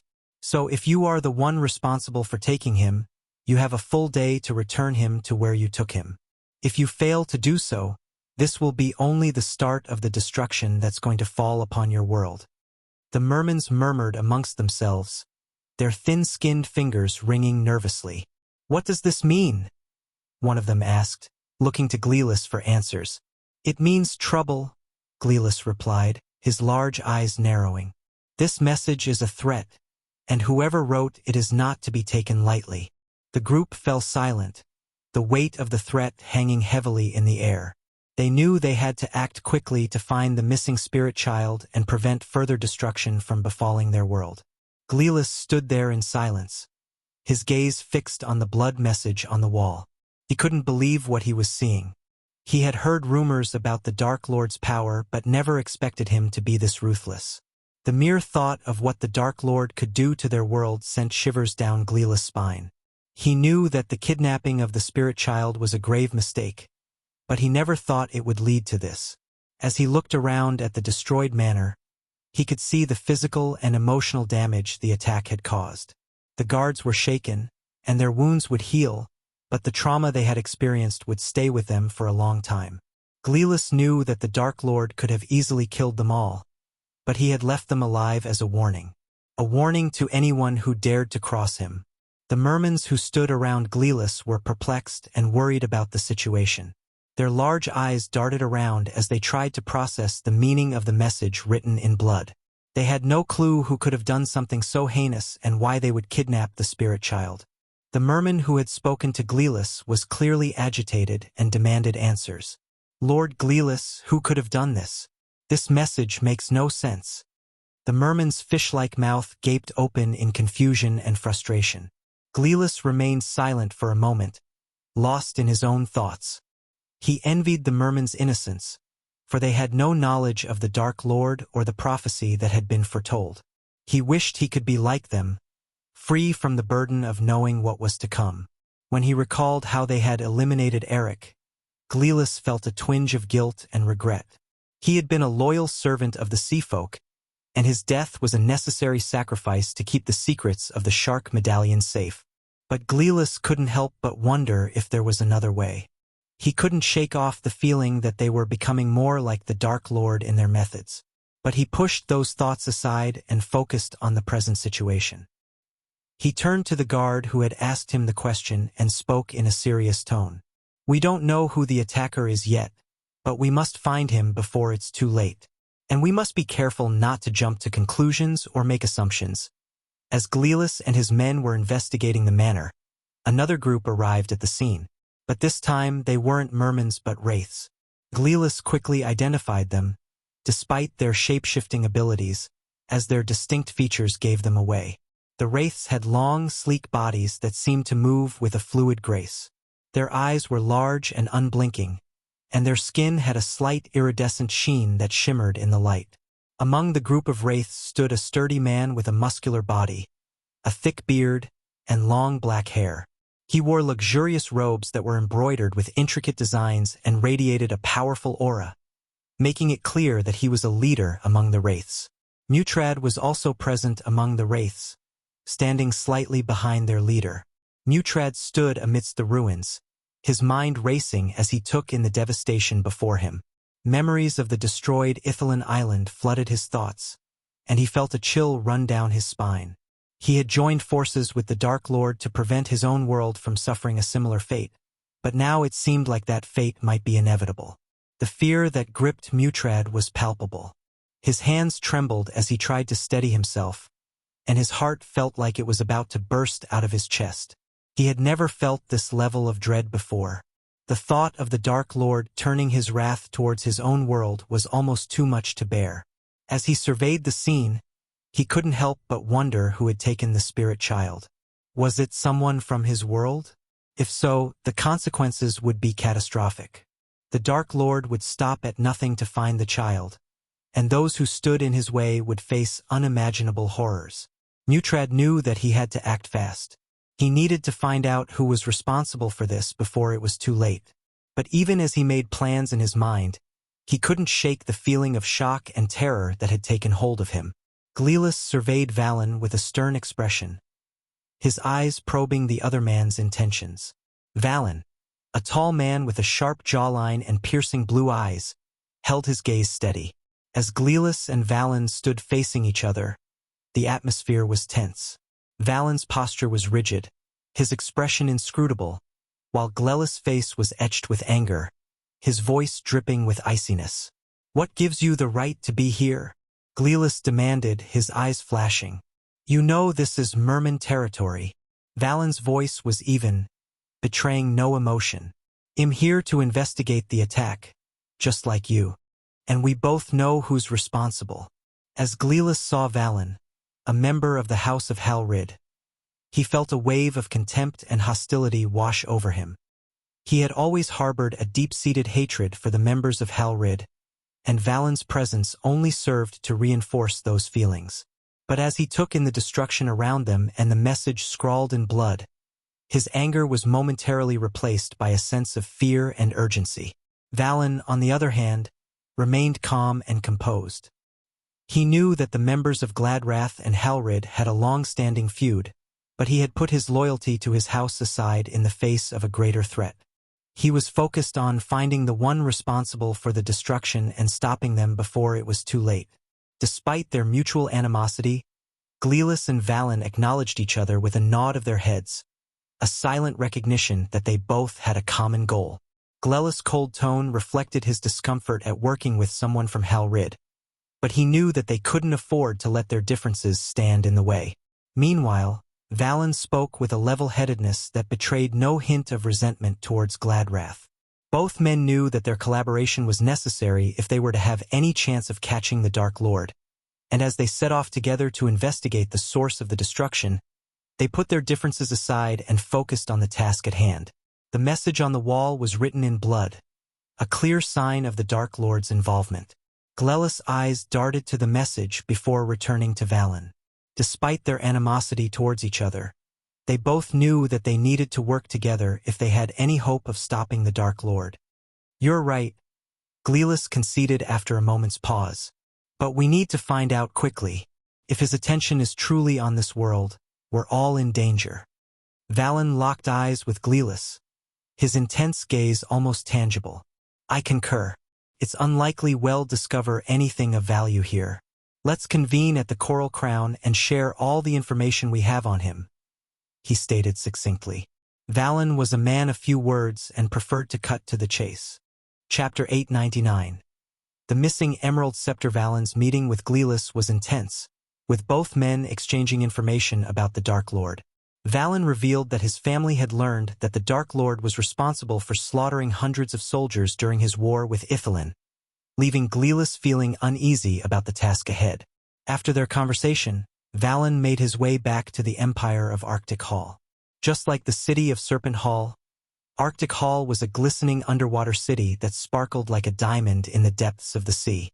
The city was composed of towering spires and elegant domed buildings that rose out of the ocean floor, each one more exquisite than the last.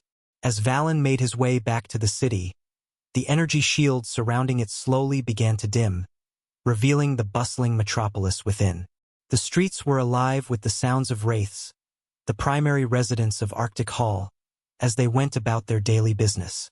The glow of the city's lights cast a warm, inviting glow across the ocean floor, drawing Valen ever closer to his destination. The architecture of Arctic Hall was breathtaking, with each building more impressive than the last. The wraiths who lived there had created a city that was truly awe-inspiring in its beauty and majesty. As Valen passed through the city shield, he was greeted by the sight of wraiths bustling about their daily routines. Some of them floated effortlessly above the ground, their shimmering forms almost ethereal in the glow of the city's lights, while others walked upright on 2 feet, their skin bearing a translucent quality that shone in the light. Despite the impressive surroundings, Valen's thoughts remained on the task ahead. He knew that the Dark Lord posed a grave threat to the peace and prosperity of their world, and that they needed to act quickly to prevent any further damage. As he made his way back to the compound of the House of Halrid, Valen's mind was racing, trying to formulate a plan of action that would allow them to apprehend the Dark Lord before it was too late. The grand compound of the House of Halrid was a sprawling estate that spanned a vast expanse of the ocean floor. The compound was built on a series of elevated platforms, connected by a network of walkways and bridges that arced gracefully over the shimmering waters below. Each platform was adorned with elegant towers, grand halls, and intricate gardens that added to the estate's grandeur. As one approached the compound, the first thing that caught the eye was the massive gate that guarded the entrance. The gate was composed of gleaming silver metal and was emblazoned with the sigil of the Halrids, a fierce dragon with wings outstretched, ready to take flight. Beyond the gate lay a grand courtyard, framed by soaring archways and lined with lush gardens. The courtyard was alive with activity, with servants hurrying to and fro, carrying out their duties with swift efficiency.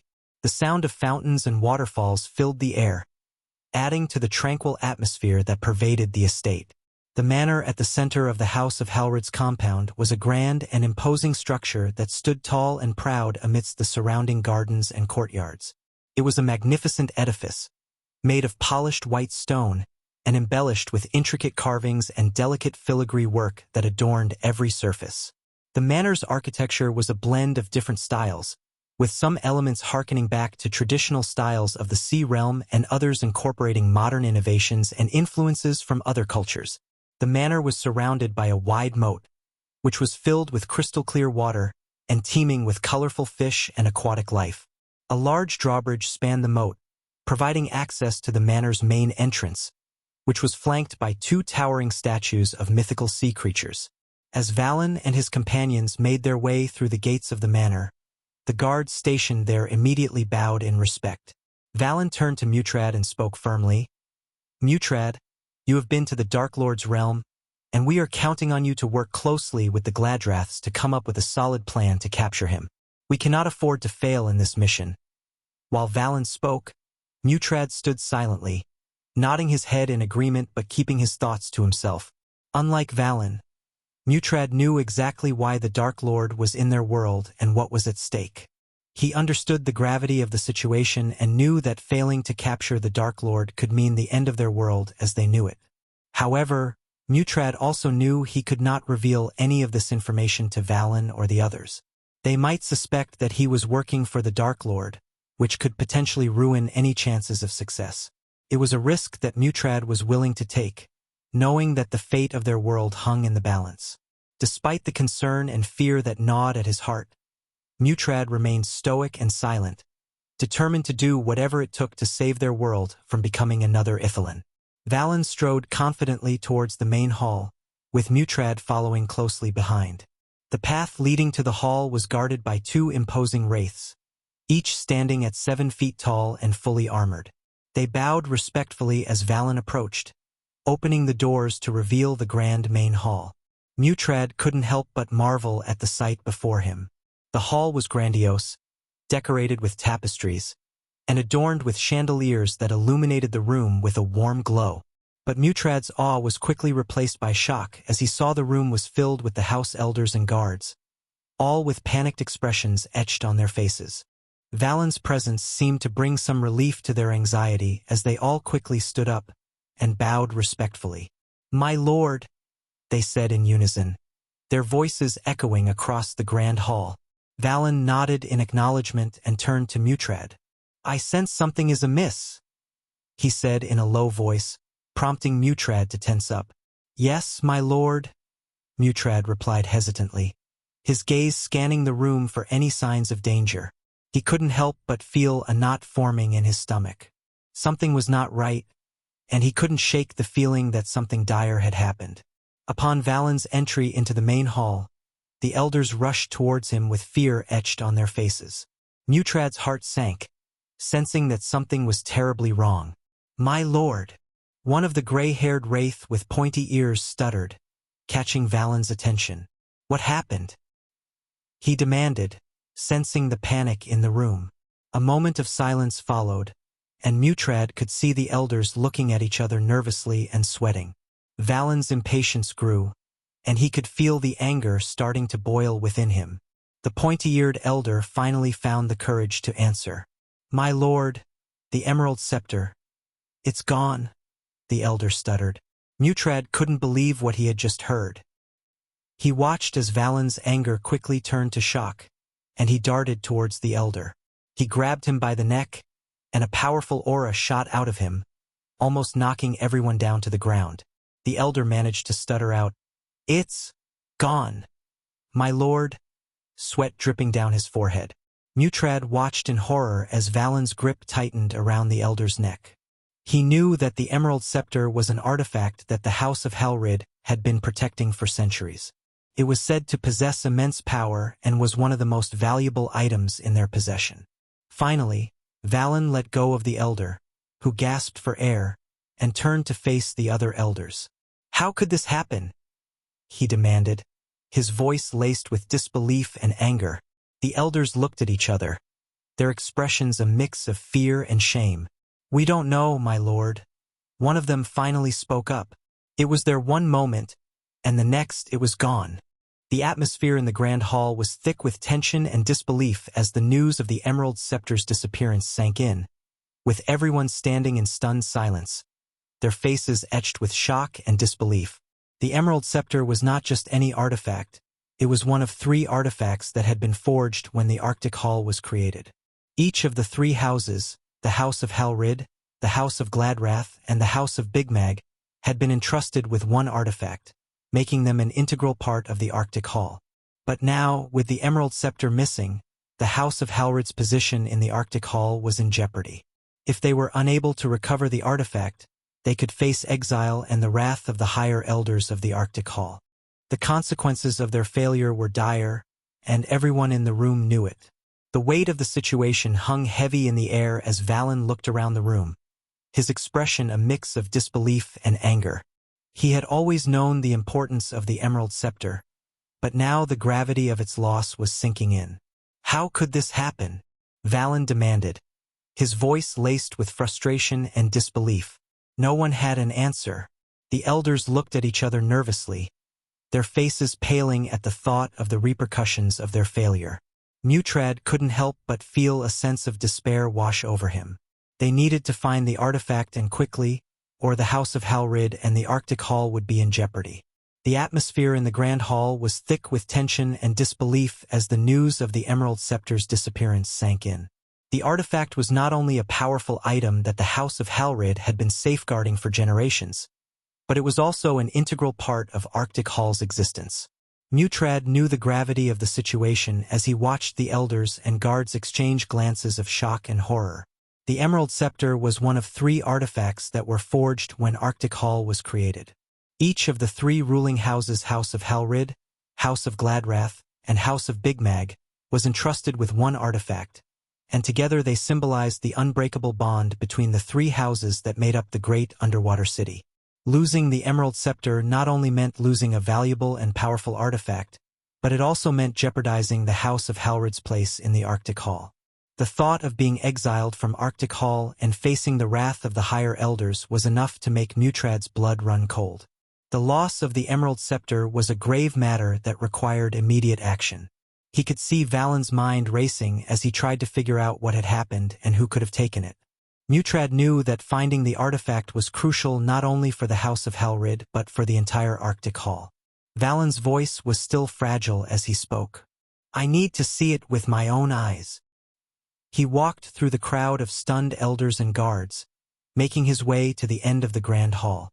There, He faced a wall of glass that looked out into an empty ocean void of any life forms.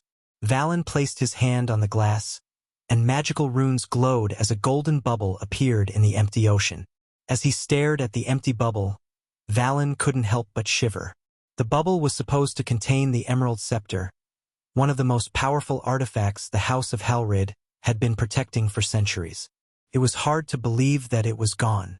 Valen examined the area around the bubble, and his eyes widened in shock.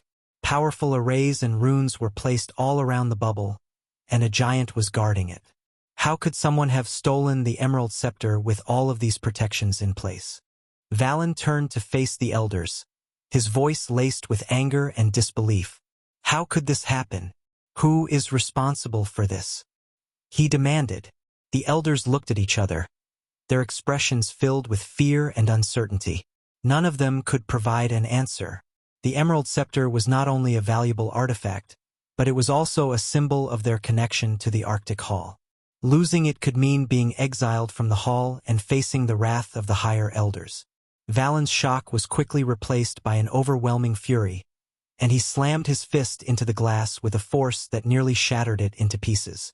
The room was filled with a deafening crack, and everyone could feel the vibrations pulsating through the air. The elders were frozen in fear, not daring to move as Valen's murderous aura engulfed the room. The air was thick with tension, and even breathing felt like a difficult task under the weight of his anger. As Valen turned to face the elders, his eyes blazed with fury, and his voice was low and menacing. Whoever is responsible for this will face the full wrath of the House of Halrid, he growled, his words like a death sentence. The elders trembled, many of them dropping to their knees as if an invisible mountain had just fallen on their shoulders. They knew that Valen's wrath was not to be taken lightly, and the consequences of losing the Emerald Scepter could be dire for them all. The silence in the hall was finally broken by one of the elders. "My lord, it must be the Dark Lord," he said, his voice quivering with fear. The others nodded in agreement, their faces filled with dread.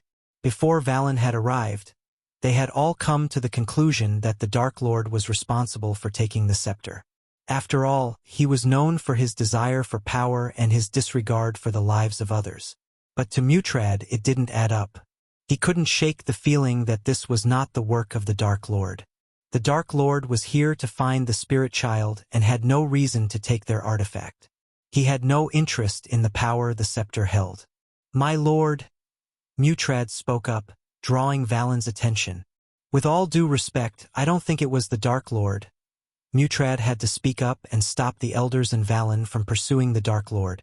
Mutrad felt a sense of urgency as he watched Valen and the elders jump to the conclusion that the Dark Lord was responsible for the theft of the Emerald Scepter. Despite Valen's order to work with the Gladrath to find the Dark Lord, Mutrad knew that revealing the Dark Lord's true mission could have disastrous consequences.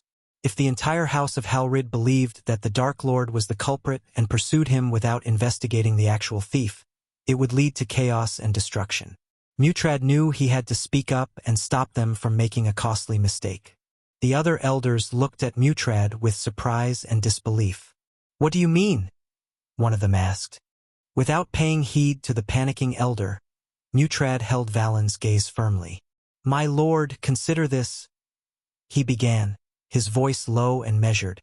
"The Dark Lord left a message in blood, indicating that he's here to search for someone. If that's the case, why would he risk stealing the scepter without even knowing if it's the item he needs? Moreover, the location of the scepter was only known to a handful of people, including us. It simply doesn't make sense." Valen's expression softened slightly as he pondered over Mutrad's words. It was true that the Dark Lord's actions seemed inconsistent with his goal. But who else could have taken the scepter?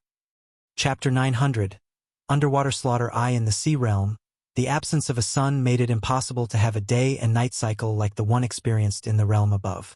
However, the ingenious energy dome surrounding the empires had a remarkable feature that simulated a semblance of day and night. As the glow of the energy dome dimmed, the entire city came alive with shimmering luminescent orbs that emitted a captivating radiance. After concluding his discussion with Valen, Mutrad bid his personal guards farewell and embarked on a journey to the Sea Serpent Hall. Instead of venturing into the buildings within the energy shield, he chose to explore the vast open underwater landscape. The tranquil and serene environment, with its crystal-clear waters and an endless expanse of flora and fauna, was a feast for his eyes. As he moved through the cool waters, Mutrad was mesmerized by the kaleidoscope of colors that greeted him at every turn. Schools of brightly colored fish darted around him while delicate coral formations swayed gently in the currents. The majestic Sea Serpent Hall loomed in the distance, its imposing structure a testament to the ingenuity and craftsmanship of the Sedwelling inhabitants.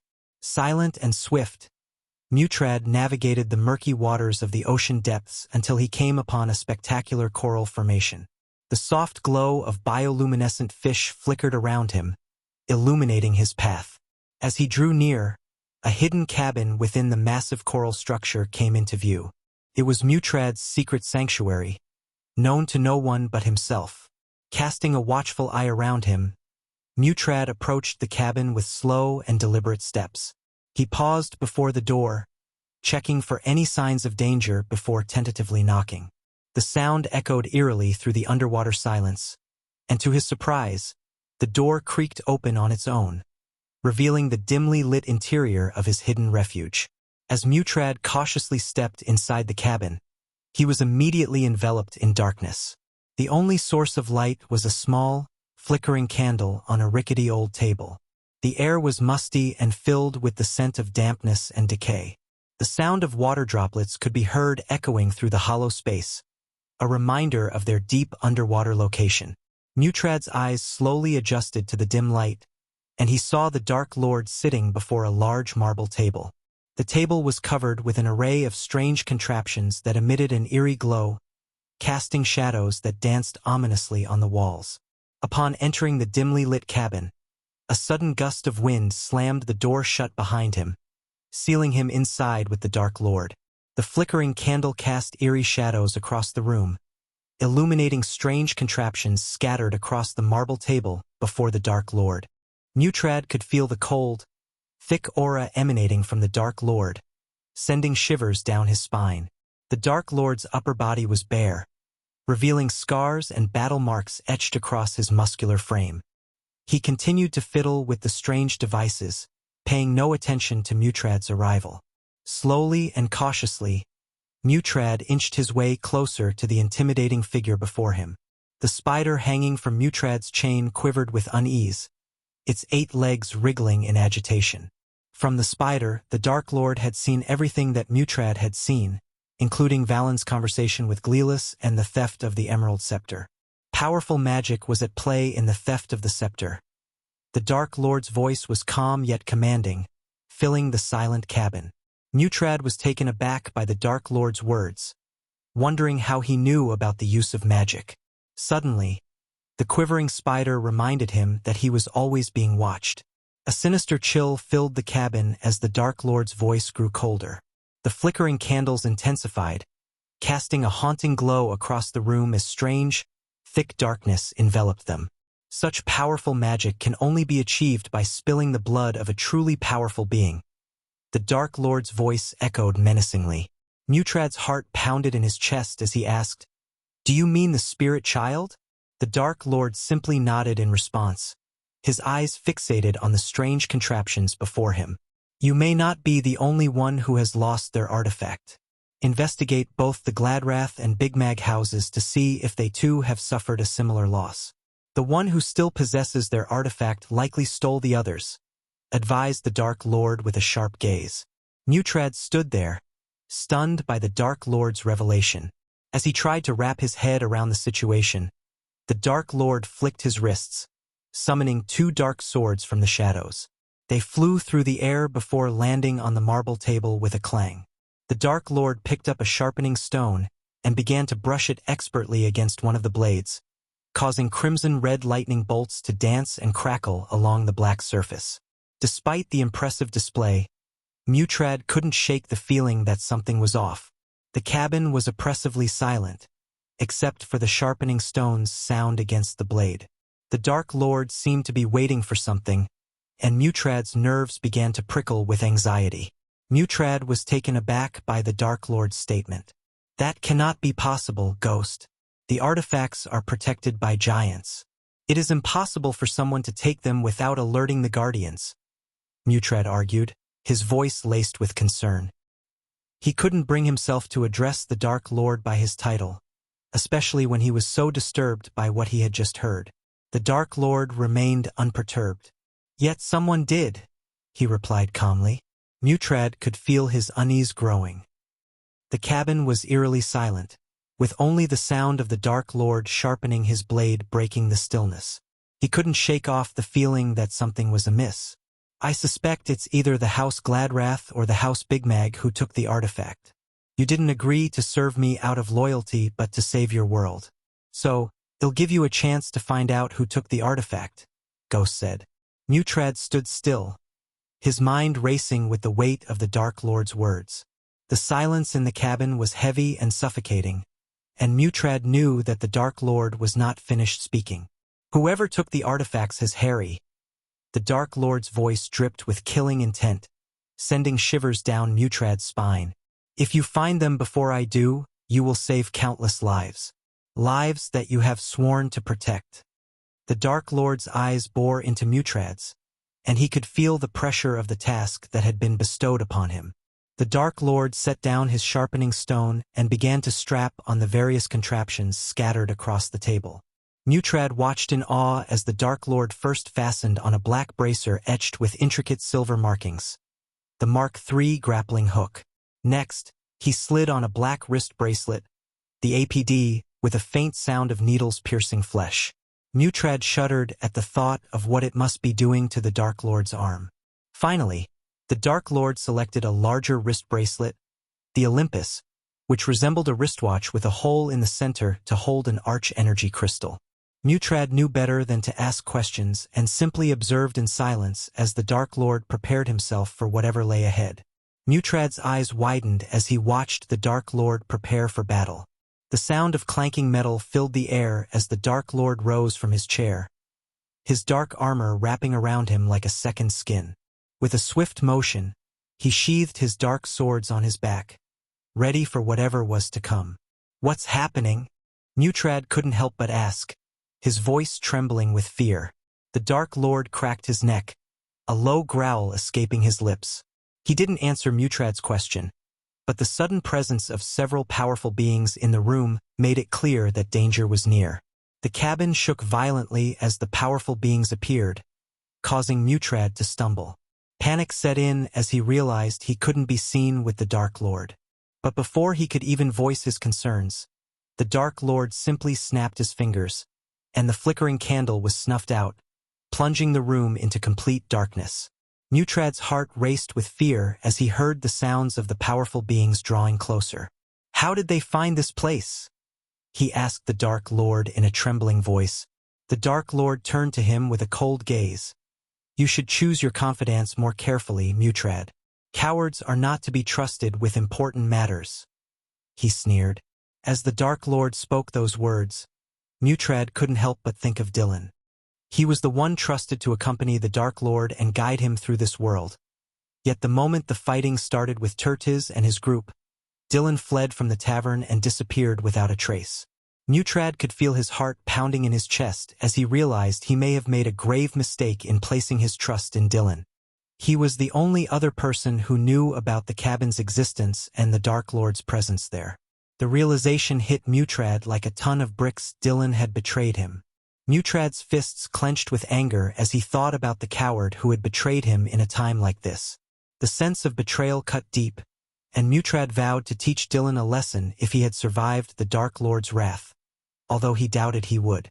Mutrad's attempt to stop the Dark Lord was cut short as the cabin suddenly shook violently. Before he could even finish his sentence, a deafening explosion echoed through the room, shattering everything into oblivion. Mutrad felt himself being thrown backward by the force of the blast, his body slamming against the coral walls. The world spun around him as he tried to regain his bearings, his ears ringing from the explosion. Through the smoke and debris, he could see the silhouette of the Dark Lord, standing calmly amidst the chaos. The force of the explosion knocked Mutrad off his feet, sending him tumbling through the water. As the sea water rushed in, Mutrad struggled to maintain consciousness. His vision blurred as he felt the cool embrace of the water surround him. Suddenly, a strong hand gripped his shoulder, pulling him upwards. Mutrad winced as he felt a sharp sting in his shoulder, like a needle piercing his skin. The pain quickly faded, and Mutrad's vision cleared, allowing him to see his surroundings clearly. Mutrad's vision slowly cleared as he found himself floating beside the Dark Lord in the midst of the dark, endless sea. He realized with a start that a crimson-red, translucent shield surrounded them, protecting them from the crushing pressure of the deep waters. The shield shimmered with a pulsating energy, creating an eerie glow that illuminated their surroundings. Mutrad couldn't help but feel a sense of awe mixed with fear as he gazed upon the shield's power, wondering how the Dark Lord managed to create such a powerful spell. As Mutrad gazed out through the crimson shield, his heart sank at the sight that greeted him. Dark, ominous figures shrouded in a thick, black mist floated menacingly in the water around them. The mist was so thick that Mutrad couldn't see their faces or even determine their race. Amidst them, he spotted 3 individuals whose aura radiated an immense and sinister power, indicating that they were at the pinnacle of the immortal stage. Their eyes burned with a fierce intensity, and their bodies rippled with otherworldly energy that made the water around them churn and boil. The group's sheer power and malevolent intent were palpable, sending shivers down Mutrad's spine. Their sole purpose seemed to be to kill the Dark Lord, and Mutrad knew that they wouldn't hesitate to crush anyone who stood in their way. Chapter 901 Underwater Slaughter. Mutrad strained his ears to listen to the whispers of the figures looming outside the protective barrier, their voices like the hissing of serpents in the darkness. He couldn't make out their features, but the way they spoke made his scales prickle with unease. These were no ordinary beings, and their intentions were clear: to slay the Dark Lord and anyone else who dared to stand in their way. Traitor! Their voices grew louder and more menacing with every repetition of the word. Mutrad couldn't help but feel a twinge of guilt as he thought of his own past transgressions. Had he not served the Dark Lord in his quest for power, would he have become like these figures outside the barrier, lost in their thirst for vengeance? "We will deal with you after we slay the Dark Lord," they said in unison, their voices carrying an ominous threat. Mutrad knew that Michael was powerful, but these beings were at a whole different level of strength. It was like trying to take down a dragon with a wooden sword. But Michael was not one to be intimidated by threats. In fact, he seemed to relish the challenge. "No, you will not," Michael replied, his voice cool and collected. "You will be all fish food when I'm done with you." The figures outside the barrier let out a low, mocking chuckle. "Well, see about that," one of them growled. As Michael unsheathed his dark swords, the figures outside the barrier began to move towards them, their movements slow and deliberate in the deep, dark waters. Michael's blades glinted menacingly in the dim light, casting an eerie glow on his face. "You should have stayed in your kingdom, Landwalker," one of the figures sneered. "The sea is no place for you." Michael remained silent, his focus solely on the task at hand. He had faced many foes in his time, but never in such an unfamiliar environment. The pressure of the sea might be working against him, but the darkness strengthened him. Mutrad watched with apprehension as the figures unleashed their spells, their movements fluid and graceful in the water. He could feel the energy in the water shift, the currents growing stronger and more chaotic as the spells were cast. It was a mesmerizing and terrifying sight, as the figures seemed to be in perfect harmony with the water, bending it to their will like a master conductor leading an orchestra.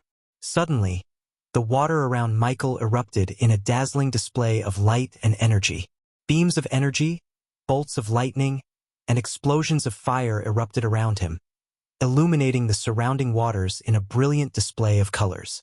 Despite the ferocity of the spells, Michael remained calm and composed, his body moving with the fluid grace of a predator in the water. The spells collided with an invisible barrier around Michael, casting a shower of sparks and energy that crackled in the water. The impact of the spells sent shockwaves rippling through the water, distorting the surrounding currents and causing the sea floor to tremble. Michael stood firm, his dark swords drawn and at the ready. His eyes glinted with a cold, calculating light as he scanned his opponents, searching for weaknesses and vulnerabilities. The figures continued to cast spells, their movements growing more frantic as they realized that Michael was not an easy target. The onslaught of spells from the black mist figures was relentless. The responsive shield struggled to hold up against the powerful magical attacks, and Mutrad watched in horror as cracks spider-webbed across its surface. But just when it seemed like the shield was about to shatter into a million pieces, Michael acted.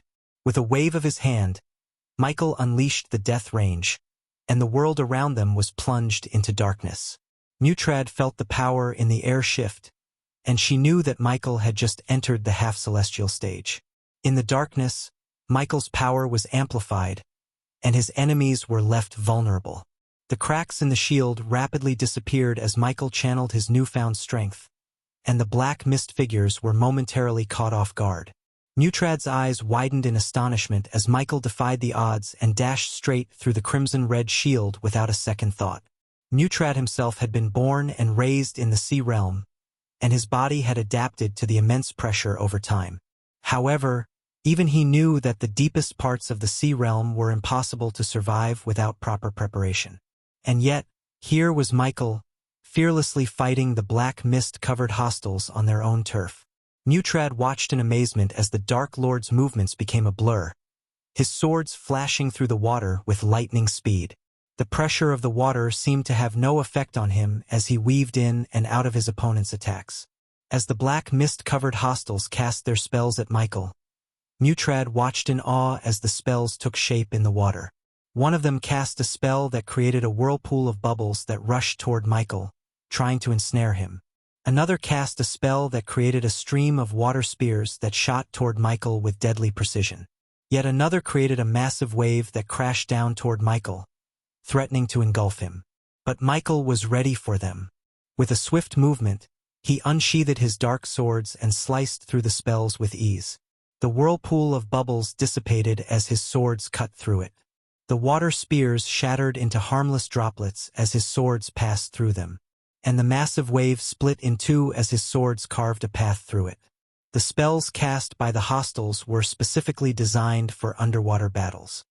The bubbles in the whirlpool created a disturbance in the water that made it difficult for Michael to move.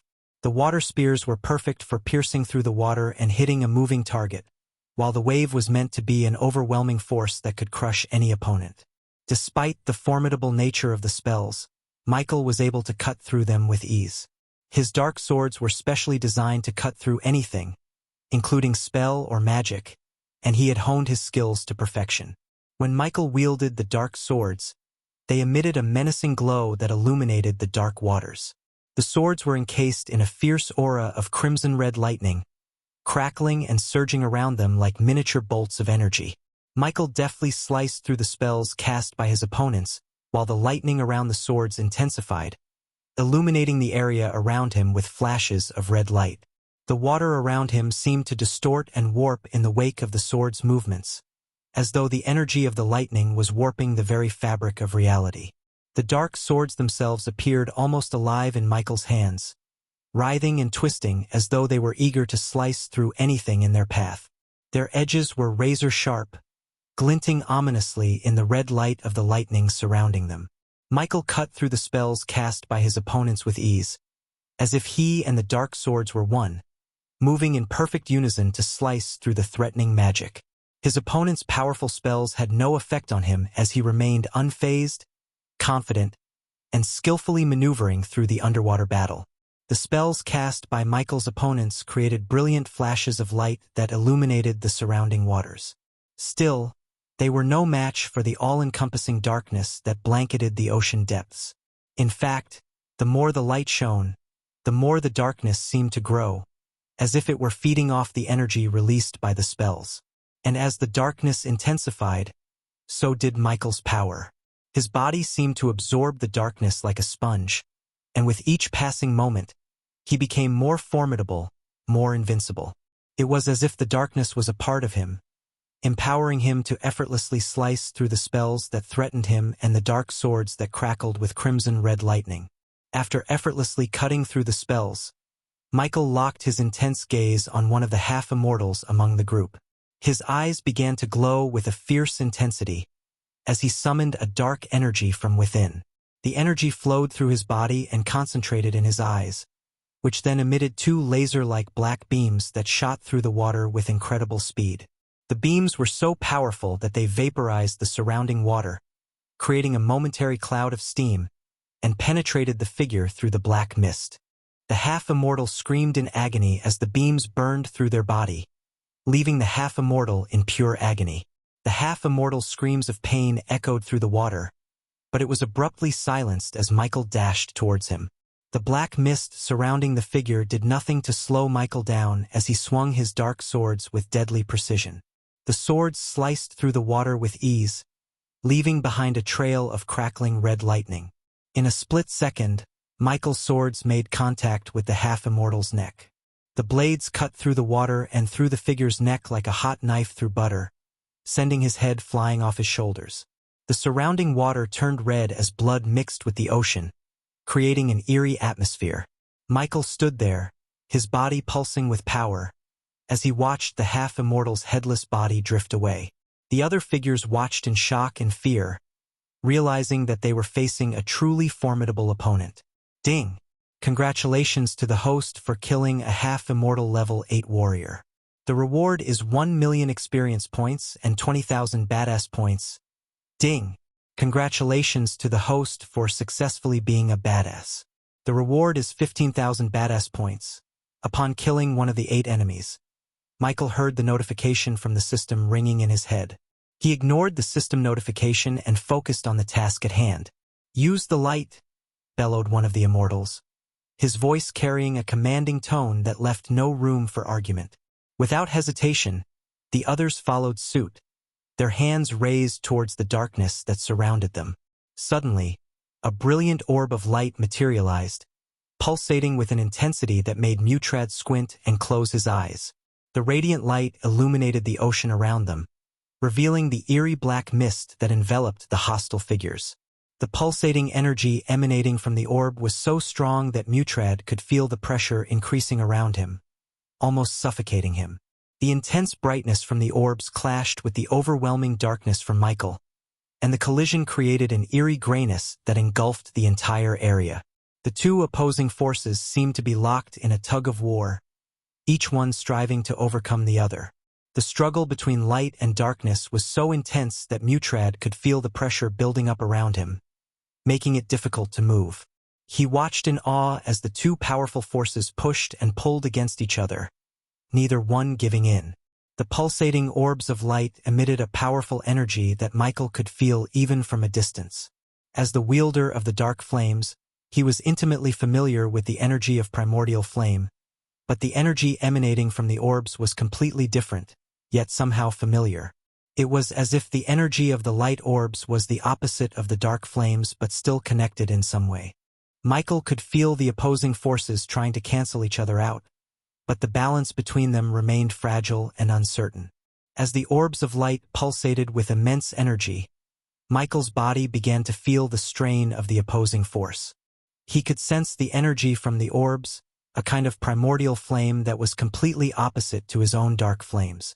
The collision of the two energies resulted in a strange grayness that seemed to swallow everything around them. Light flames, Michael muttered, his forehead creasing with concentration. The war between the darkness of his death range and the light from the orbs was diminishing the strength of the darkness. The absence of complete darkness due to the conflict with the orbs of light had made Michael's powers not as potent as they were before. With Michael's power weakened by the presence of light flames, one of the immortal figures seized the opportunity. He swiftly conjured a ball of energy, his movements fluid and precise, while the others watched intently. The ball of energy pulsated with an intense brightness, almost blinding Mutrad's eyes. Michael was their target, and they waited expectantly to see his next move. The ball of energy, crackling with power, sliced through the water with ferocity, hurtling towards Michael. Just as it was about to strike him, The responsive shield flickered into existence around him, absorbing the spell but not completely. The remaining power of the spell struck Michael in the chest, sending him back a few inches. The force of the impact reverberated through his body, and a tiny drop of blood oozed out of the corner of his mouth, mixing with the water and creating an eerie red cloud around him. Michael smirked as he emerged from the blast, seemingly unfazed by the spell. "Is that the best you can do?" he taunted, his voice carrying through the water. The energy from the spell had hit him, sending him back a few inches, but Michael stood tall and resolute. He knew he was far more powerful than these beings who had dared to challenge him. Even with the power of the light flames on their side, they were no match for him. Chapter 902 Underwater Slaughter. The figures shrouded in mist noticed the impact of their light flames orbs on Michael's power and seized the opportunity to strike him with a barrage of spells. The first one was a beam of concentrated light that shot toward Michael like a bolt of lightning. As it hit the responsive shield around him, the beam dispersed into a shower of glowing particles that fizzled out harmlessly. Next, one of the immortals cast a spell that conjured up a whirlpool of swirling water around Michael. The current became stronger, but Michael remained unfazed, his dark swords cutting through the water with ease. Another figure raised his hand and summoned a cluster of sharp icicles, which hurtled toward Michael at a frightening speed. Michael twirled the dark swords in his hands, cutting through the icicles before they could reach him, sending shards of ice scattering around him. A fourth figure shot a stream of pressurized water toward Michael, hoping to disorient him, but it merely brushed past him without any effect. The rest of them did not cast any spells but summoned glowing swords and dashed at Michael to cut him in pieces. Their movements were swift and fluid, as they effortlessly sliced through the water with their weapons. Michael felt the pressure from the water increase as the figures closed in on him, but he remained focused on the incoming attacks. Michael unleashed a flurry of quick and precise sword strikes as the figures approached, effortlessly parrying their glowing swords with his dark blades. The sound of clashing swords echoed through the water as Michael deftly avoided their attacks and countered with his own. Despite the weight of the water pressing down on him, Michael moved with the grace and agility of a dancer, his movements almost fluid in their execution. With each strike, his opponents were pushed back, their glowing swords barely able to withstand the force of Michael's powerful swings. The water around them was churned into a frenzy as the combatants continued their deadly dance. Finally, Michael saw an opening and took advantage of it. With a swift and powerful swing, he cut through one of the glowing swords, shattering it into 1,000 pieces. The figure who had summoned the sword was momentarily stunned, allowing Michael to move in for the finishing blow. With a quick thrust of his dark sword, he pierced through the figure's chest, and the glowing sword vanished in a burst of light. As the other figures realized their glowing swords were no match for Michael, they quickly retreated, disappearing into the murky waters to strategize their next move. One of the immortals, however, refused to back down. He cast a spell that formed a massive ice dragon in the water, its scales shimmering in the dim light. The dragon roared, sending shockwaves through the water, as it charged at Michael with terrifying speed. Michael was already being bombarded by several spells at the same time, his responsive shield struggling to absorb the onslaught of energy. As the water dragon approached, Michael raised his dark swords, ready to face the beast head-on. But the dragon was too powerful for the shield to handle, and it shattered on impact as the dragon sank its razor-sharp teeth into Michael's shoulder and chest. Blood gushed from Michael's wounds, mixing with the water and turning it a deep red. Despite the pain and the loss of his shield, Michael remained unfazed. He swung his dark swords with precision, cutting through the dragon's scales with ease. The dragon let out a deafening roar as it recoiled, its body disintegrating into nothingness. The immortal who had cast the ice dragon spell was momentarily stunned by the ease with which Michael dispatched the creature. However, their victory was short-lived as the Dark Lord turned his pitch-black eyes towards the pulsating orbs of light that floated around them in the water. A sense of dread crept over the figures as they realized what was coming. Protect the orbs. The immortals watched in horror as Michael's dark beams shot out of his eyes and shattered the glass caging the light flames orbs within. The orbs exploded in a burst of bright light, momentarily blinding the immortals and illuminating the surrounding water. But as soon as the light faded, the orbs were gone. In a swift motion, Michael moved through the water, his dark beams firing with deadly accuracy to destroy the orbs in the distance. He swung his dark swords with expert precision, slicing through the orbs that floated closer to him. Each orb shattered into 1,000 tiny pieces, its light extinguished forever. The water around them started to turn darker once again. Since Michael was focused on destroying the orbs, some of the spells and sword attacks managed to get him.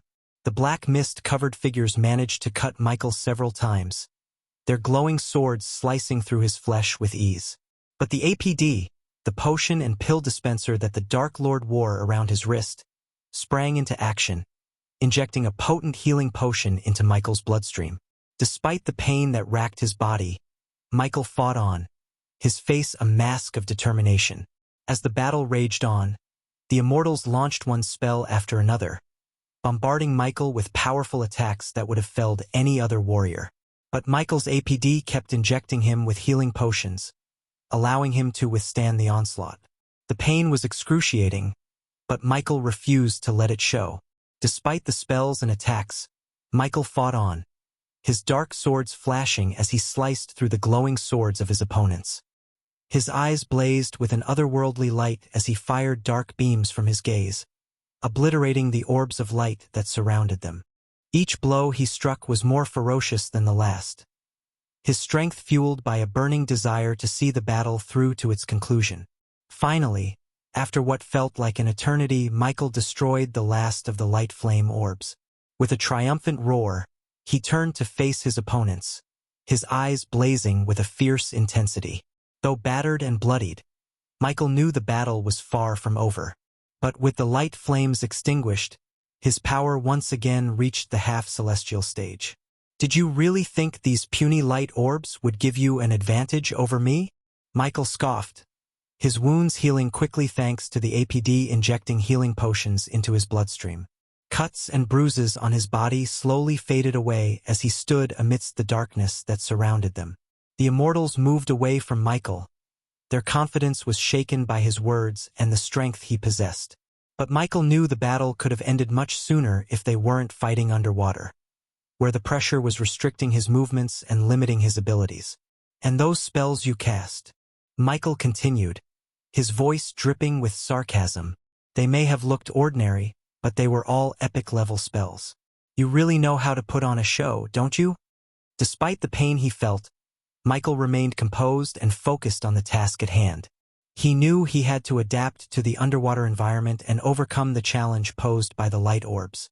With each passing moment, the darkness around him grew stronger, boosting his power and giving him an edge over his opponents. The complete darkness of the death range enveloped the area, and Michael rose to the half-celestial stage once again, just as he had been before the light orbs had interrupted his power. "Prepare yourselves to witness the true power gap between us." Michael's voice boomed in the utter darkness, sending chills down their spines. Mutrad, who had been observing the battle from a safe distance, felt the pressure around him increase as he braced for what was to come. The remaining immortals and their half-immortal underlings frantically tried to cast their strongest spells, but they had no idea what was about to hit them. Suddenly, the water around them began to boil due to the intense heat emanating from the Dark Lord, while the ear-deafening crackling of lightning filled the air. As if that wasn't enough, the water began to swirl around them, forming a powerful vortex that threatened to crush them from all sides. As the darkness intensified, the two immortals could feel the water moving around them, and an eerie silence descended upon the scene. Suddenly, they felt a sharp pain in their throats, as if a hot blade had been thrust through them. They tried to speak, but their voices were choked by the presence of a dark sword piercing through their necks. Blood oozed out of the wounds, staining the water around them, but in the pitch-black darkness, no one could see the blood or the dark swords. Just then, a half-immortal summoned a swarm of glowing piranhas, hoping to illuminate the Dark Lord floating behind the immortals for a moment. But their hopes were short-lived, as the darkness enveloped the swarm of piranhas like an invisible hand and crushed them into oblivion. leaving the half-immortal stunned and defenseless. When Michael unleashed the ring of fire, the water around them began to heat up, and the half-immortals felt their skin start to melt. Despite being underwater, Michael's ring of fire burned with such intensity that it melted through the half-immortal's skin. The black mist surrounding them was no match for the power of the dark flames. While the half-immortals writhed in agony, the dark beams shot through the water like two bolts of lightning, penetrating their chests. They gasped in pain as they felt a strong surge of water around them. Before they could even begin to defend themselves, they felt a sharp pain in their necks as Michael delivered the final blow. The water around them churned violently as the half-immortals' lifeless bodies sank to the ocean floor. Michael, now the victor of the underwater battle, let out a triumphant laugh as the darkness began to recede. As the darkness faded away, Mutrad's eyes widened in shock as he saw the Dark Lord floating in the water, his body unscathed despite the intense battle that had just taken place. The bodies of the defeated foes slowly sank to the ocean floor, a silent testament to the power of the Dark Lord. The water around them glowed with an eerie light, the residue of the spells and attacks that had been exchanged. Mutrad couldn't help but feel a sense of unease as he looked around, wondering what impact their battle had on the delicate ecosystem of the ocean. The thought of the potential devastation sent shivers down his spine. Just when Mutrad thought the battle was over, the Dark Lord turned his gaze towards him and disappeared from his sight in a blur of motion. Mutrad stood there, stunned, with 1,000 questions racing through his mind. A few moments later, the Dark Lord reappeared at the spot where he had slain the immortals and half-immortals, an earthen struggling and squirming in his hand. Despite its feeble attempts to escape, the Dark Lord tightened his grip around the earthen's neck, raising it up as his menacing eyes glinted in the dim light. Mutrad could feel the intensity of the Dark Lord's rage and power emanating from him, and he couldn't help but feel a sense of fear and awe in his presence. Mutrad noticed the glowing icy blue crystal in the earthen's hand as he approached. The Dark Lord's gaze also fell upon the crystal, and he swiftly snatched it away from the creature's grasp. The crystal shimmered in his palm as he infused it with a sliver of energy, bringing the recorded battle to life. Watching the playback of the intense underwater battle, Mutrad felt a sense of awe at the power that was displayed. The crystal captured every moment of the battle in vivid detail, from the clash of spells to the fierce sword fights. It was as if they were reliving the battle in real time, only with a clearer view of the action. Intriguing. Now who hired you? The Dark Lord questioned with a chilling tone. Chapter 903 New Plague called the Red Bliss. 5 days later. Alicia stood in a grand hall, the walls adorned with intricate tapestries and golden chandeliers illuminating the space. In the center of the room, a round table sat, surrounded by a menagerie of individuals. A towering figure with fur and a lion-like head sat at the head of the table, his piercing eyes surveying the room. An elven woman with cascading blonde hair sat across from him, her features sharp and ethereal. In the center of the table, a delicately carved glass bottle stood, its glistening red contents catching the light and casting an otherworldly glow over the faces of those gathered. The atmosphere in the room was charged with anticipation, and Alicia could feel the weight of the room's purpose settling on her shoulders. Her words finally broke the tense silence in the room. "Gentlemen," Alicia began, her tone serious and commanding, "I bring to your attention the new, highly addictive brew that has been flooding the markets in Elon and Azair. It was first introduced to patrons in various taverns for free, but now it's being sold for a minimum of 4,000 coins, which is 4 times the price of dwarven ale. This brew is no ordinary drink, and we need to take action before it spreads like a plague throughout the realm. As much as I am shocked by the horrendous price," the lion-headed man snickered, "I can't help but think, why do we bother ourselves with what the nobles drink? If they want to drink this, they can.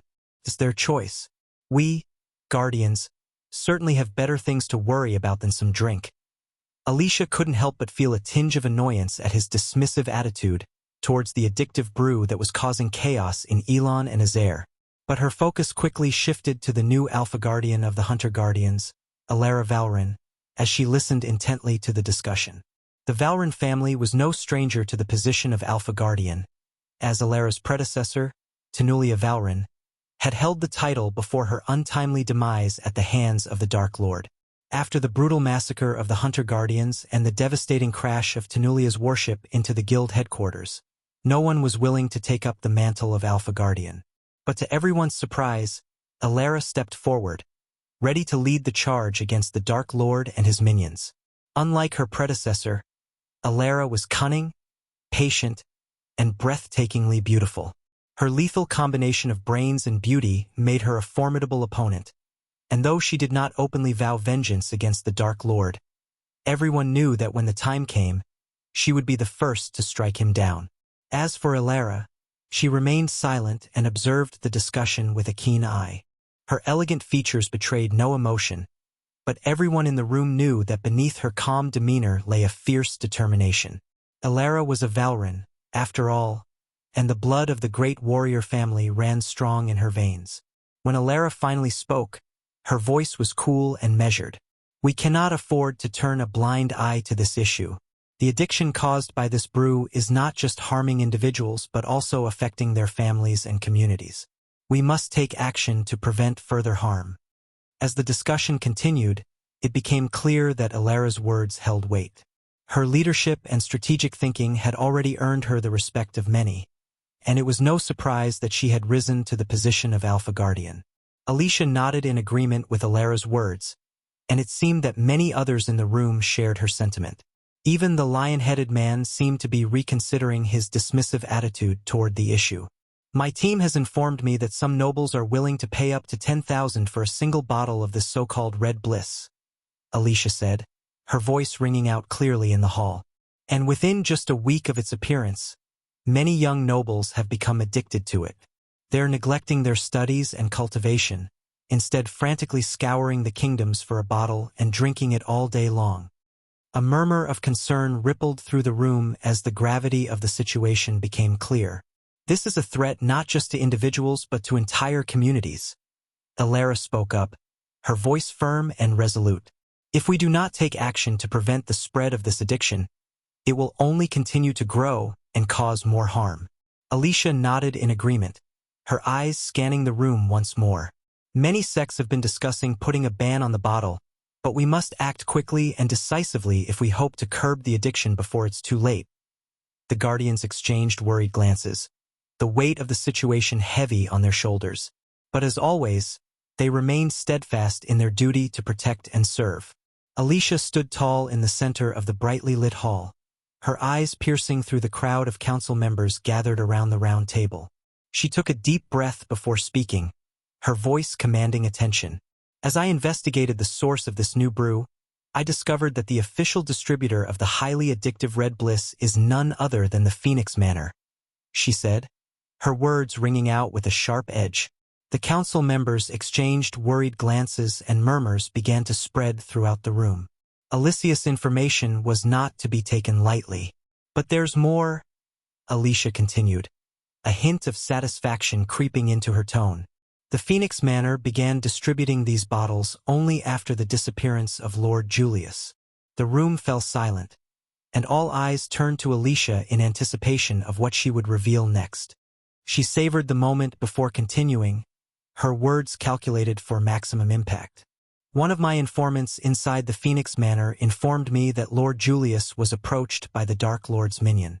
It's rumored that Julius ordered the man to be hanged, and 3 days later, he disappeared without a trace." The room fell silent as everyone processed Alicia's words. It was clear that she was leading them toward an uncomfortable truth. "Now, why would they do that?" Alicia continued. "If Lord Julius had no problems with the Dark Lord?" The lion-headed man scowled, his voice laced with anger. "Are you saying that the Dark Lord is behind Lord Julius' disappearance?" Alicia's eyes narrowed as she leaned forward. "I may not have concrete evidence, but it's highly likely that the Dark Lord had a hand in Lord Julius' disappearance. Consider the facts. Lord Julius refused to accept the Dark Lord's offer, and within 3 days, he vanished without a trace. And then, a cunning fox by the name of Zod took his place as the distributor of Red Bliss. It seems far too coincidental to me. The Dark Lord always has his fingers in every pie, and I wouldn't be surprised if he orchestrated this whole thing to start the distribution of the red bliss. She crossed her arms and said. Alara's voice rang out clear and steady. Think you may be onto something, Alicia.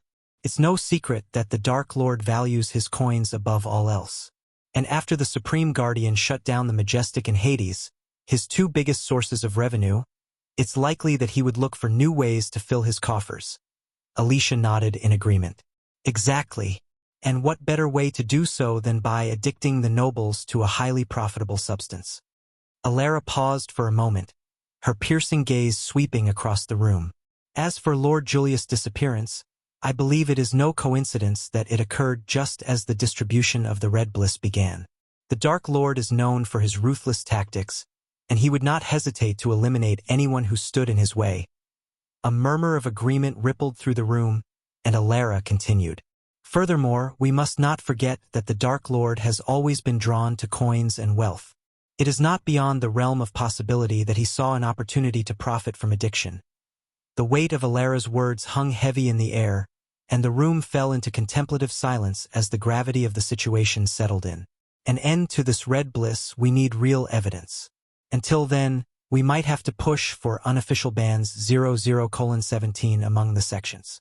But even to do that, we need to have casualties. Alicia sighed deeply. The room fell into a momentary silence before the lion-headed Alpha Guardian spoke up again. If this is true, then the Dark Lord has truly sunk to new depths, he growled, his tone filled with anger and disgust. Alara nodded in agreement. Indeed, but we cannot act without concrete proof, she said, her voice calm and measured. All eyes turned to Alicia, who seemed to be the most knowledgeable about the situation. She cleared her throat and spoke up. The merchants involved in the distribution are unlikely to admit working for the Dark Lord. But we do know that the Red Bliss is produced somewhere in the southern continent and brought to Elon and Azair through cargo ships. The lion-headed man rolled his eyes. Isn't that convenient? It's no secret who controls most of the southern continent. The Dark Lord is likely working on subduing the rest somehow, taking advantage of our weakened presence there. Alara furrowed her brow in thought. Gathering real proof about the Red Bliss in the southern continent won't be easy, she said. But we must try. Until then, perhaps banning the Red Bliss throughout Elon and Azair like we did with the Majestic and Hades is the best course of action. We cannot, Alicia said firmly, shaking her head. As much as I would like to put a stop to everything the Dark Lord does, we have no concrete proof. The rules and laws prevent us from meddling in the affairs of the merchant guilds. If we want to put an end to this Red Bliss, we need real evidence. Until then, we might have to push for unofficial bans among the sections. But even to do that, we need to have casualties. Alicia sighed deeply, her expression troubled. Alara's brow furrowed in concern. Casualties? Alicia nodded grimly. Yes, we need to show the severity of the situation to the people. The addiction caused by this brew is not just harming individuals but also affecting their families and communities. We need to gather evidence of the harm it's causing, even if it means some must suffer. The lion-headed Alpha Guardian snarled in anger. This is unacceptable. We can't wait around for casualties to happen before we can act. There must be another way. Alara placed a calming hand on the Alpha Guardian's shoulder. I understand your anger, but we must act within the confines of the law. We need to gather more information and find a way to stop this distribution without causing unnecessary harm. The room fell into a tense silence as they all contemplated the gravity of the situation. The Dark Lord's insidious plans were spreading like a disease, and they needed to find a way to cut it off at the source before it consumed them all. What about the Sunrise sect? The lion-headed Alpha Guardian of the Beast Guardians asked, his voice seething with anger. That fucker has a special connection with them. Are the disciples in the Sunrise sect getting addicted to the Red Bliss? I'm sure they wouldn't even sell this thing in Bradford. Alicia took a deep breath and spoke. Believe it or not, some taverns are selling the Red Bliss. But fortunately, the Sunrise sect has a law in place preventing their disciples from drinking any type of booze. This rule was enforced after seeing their one-star disciple, Ghost, who abstained from drinking. The law has been in place long before the Red Bliss came into existence. Alara nodded her head in agreement. That makes sense. The Sunrise sect has always been strict with their rules and discipline. The lion-headed man's eyes narrowed with anger. So, what you're saying is that the Dark Lord's plan is to use the red bliss to create addiction among disciples of other sects, ultimately leading to their downfall while the Sunrise sect remains unaffected. Alicia nodded grimly. That seems to be one of the outcomes. Alara spoke up, her voice calm and measured. We cannot allow this to happen. We must find a way to stop the distribution of the red bliss before it causes irreparable damage to the other sections. The lion-headed man let out a low growl. Agreed. We need to take action and fast. We cannot let the Dark Lord win this battle. Alicia nodded in agreement. Like I said, we need to gather concrete evidence against the Phoenix Manor and their involvement with the Dark Lord.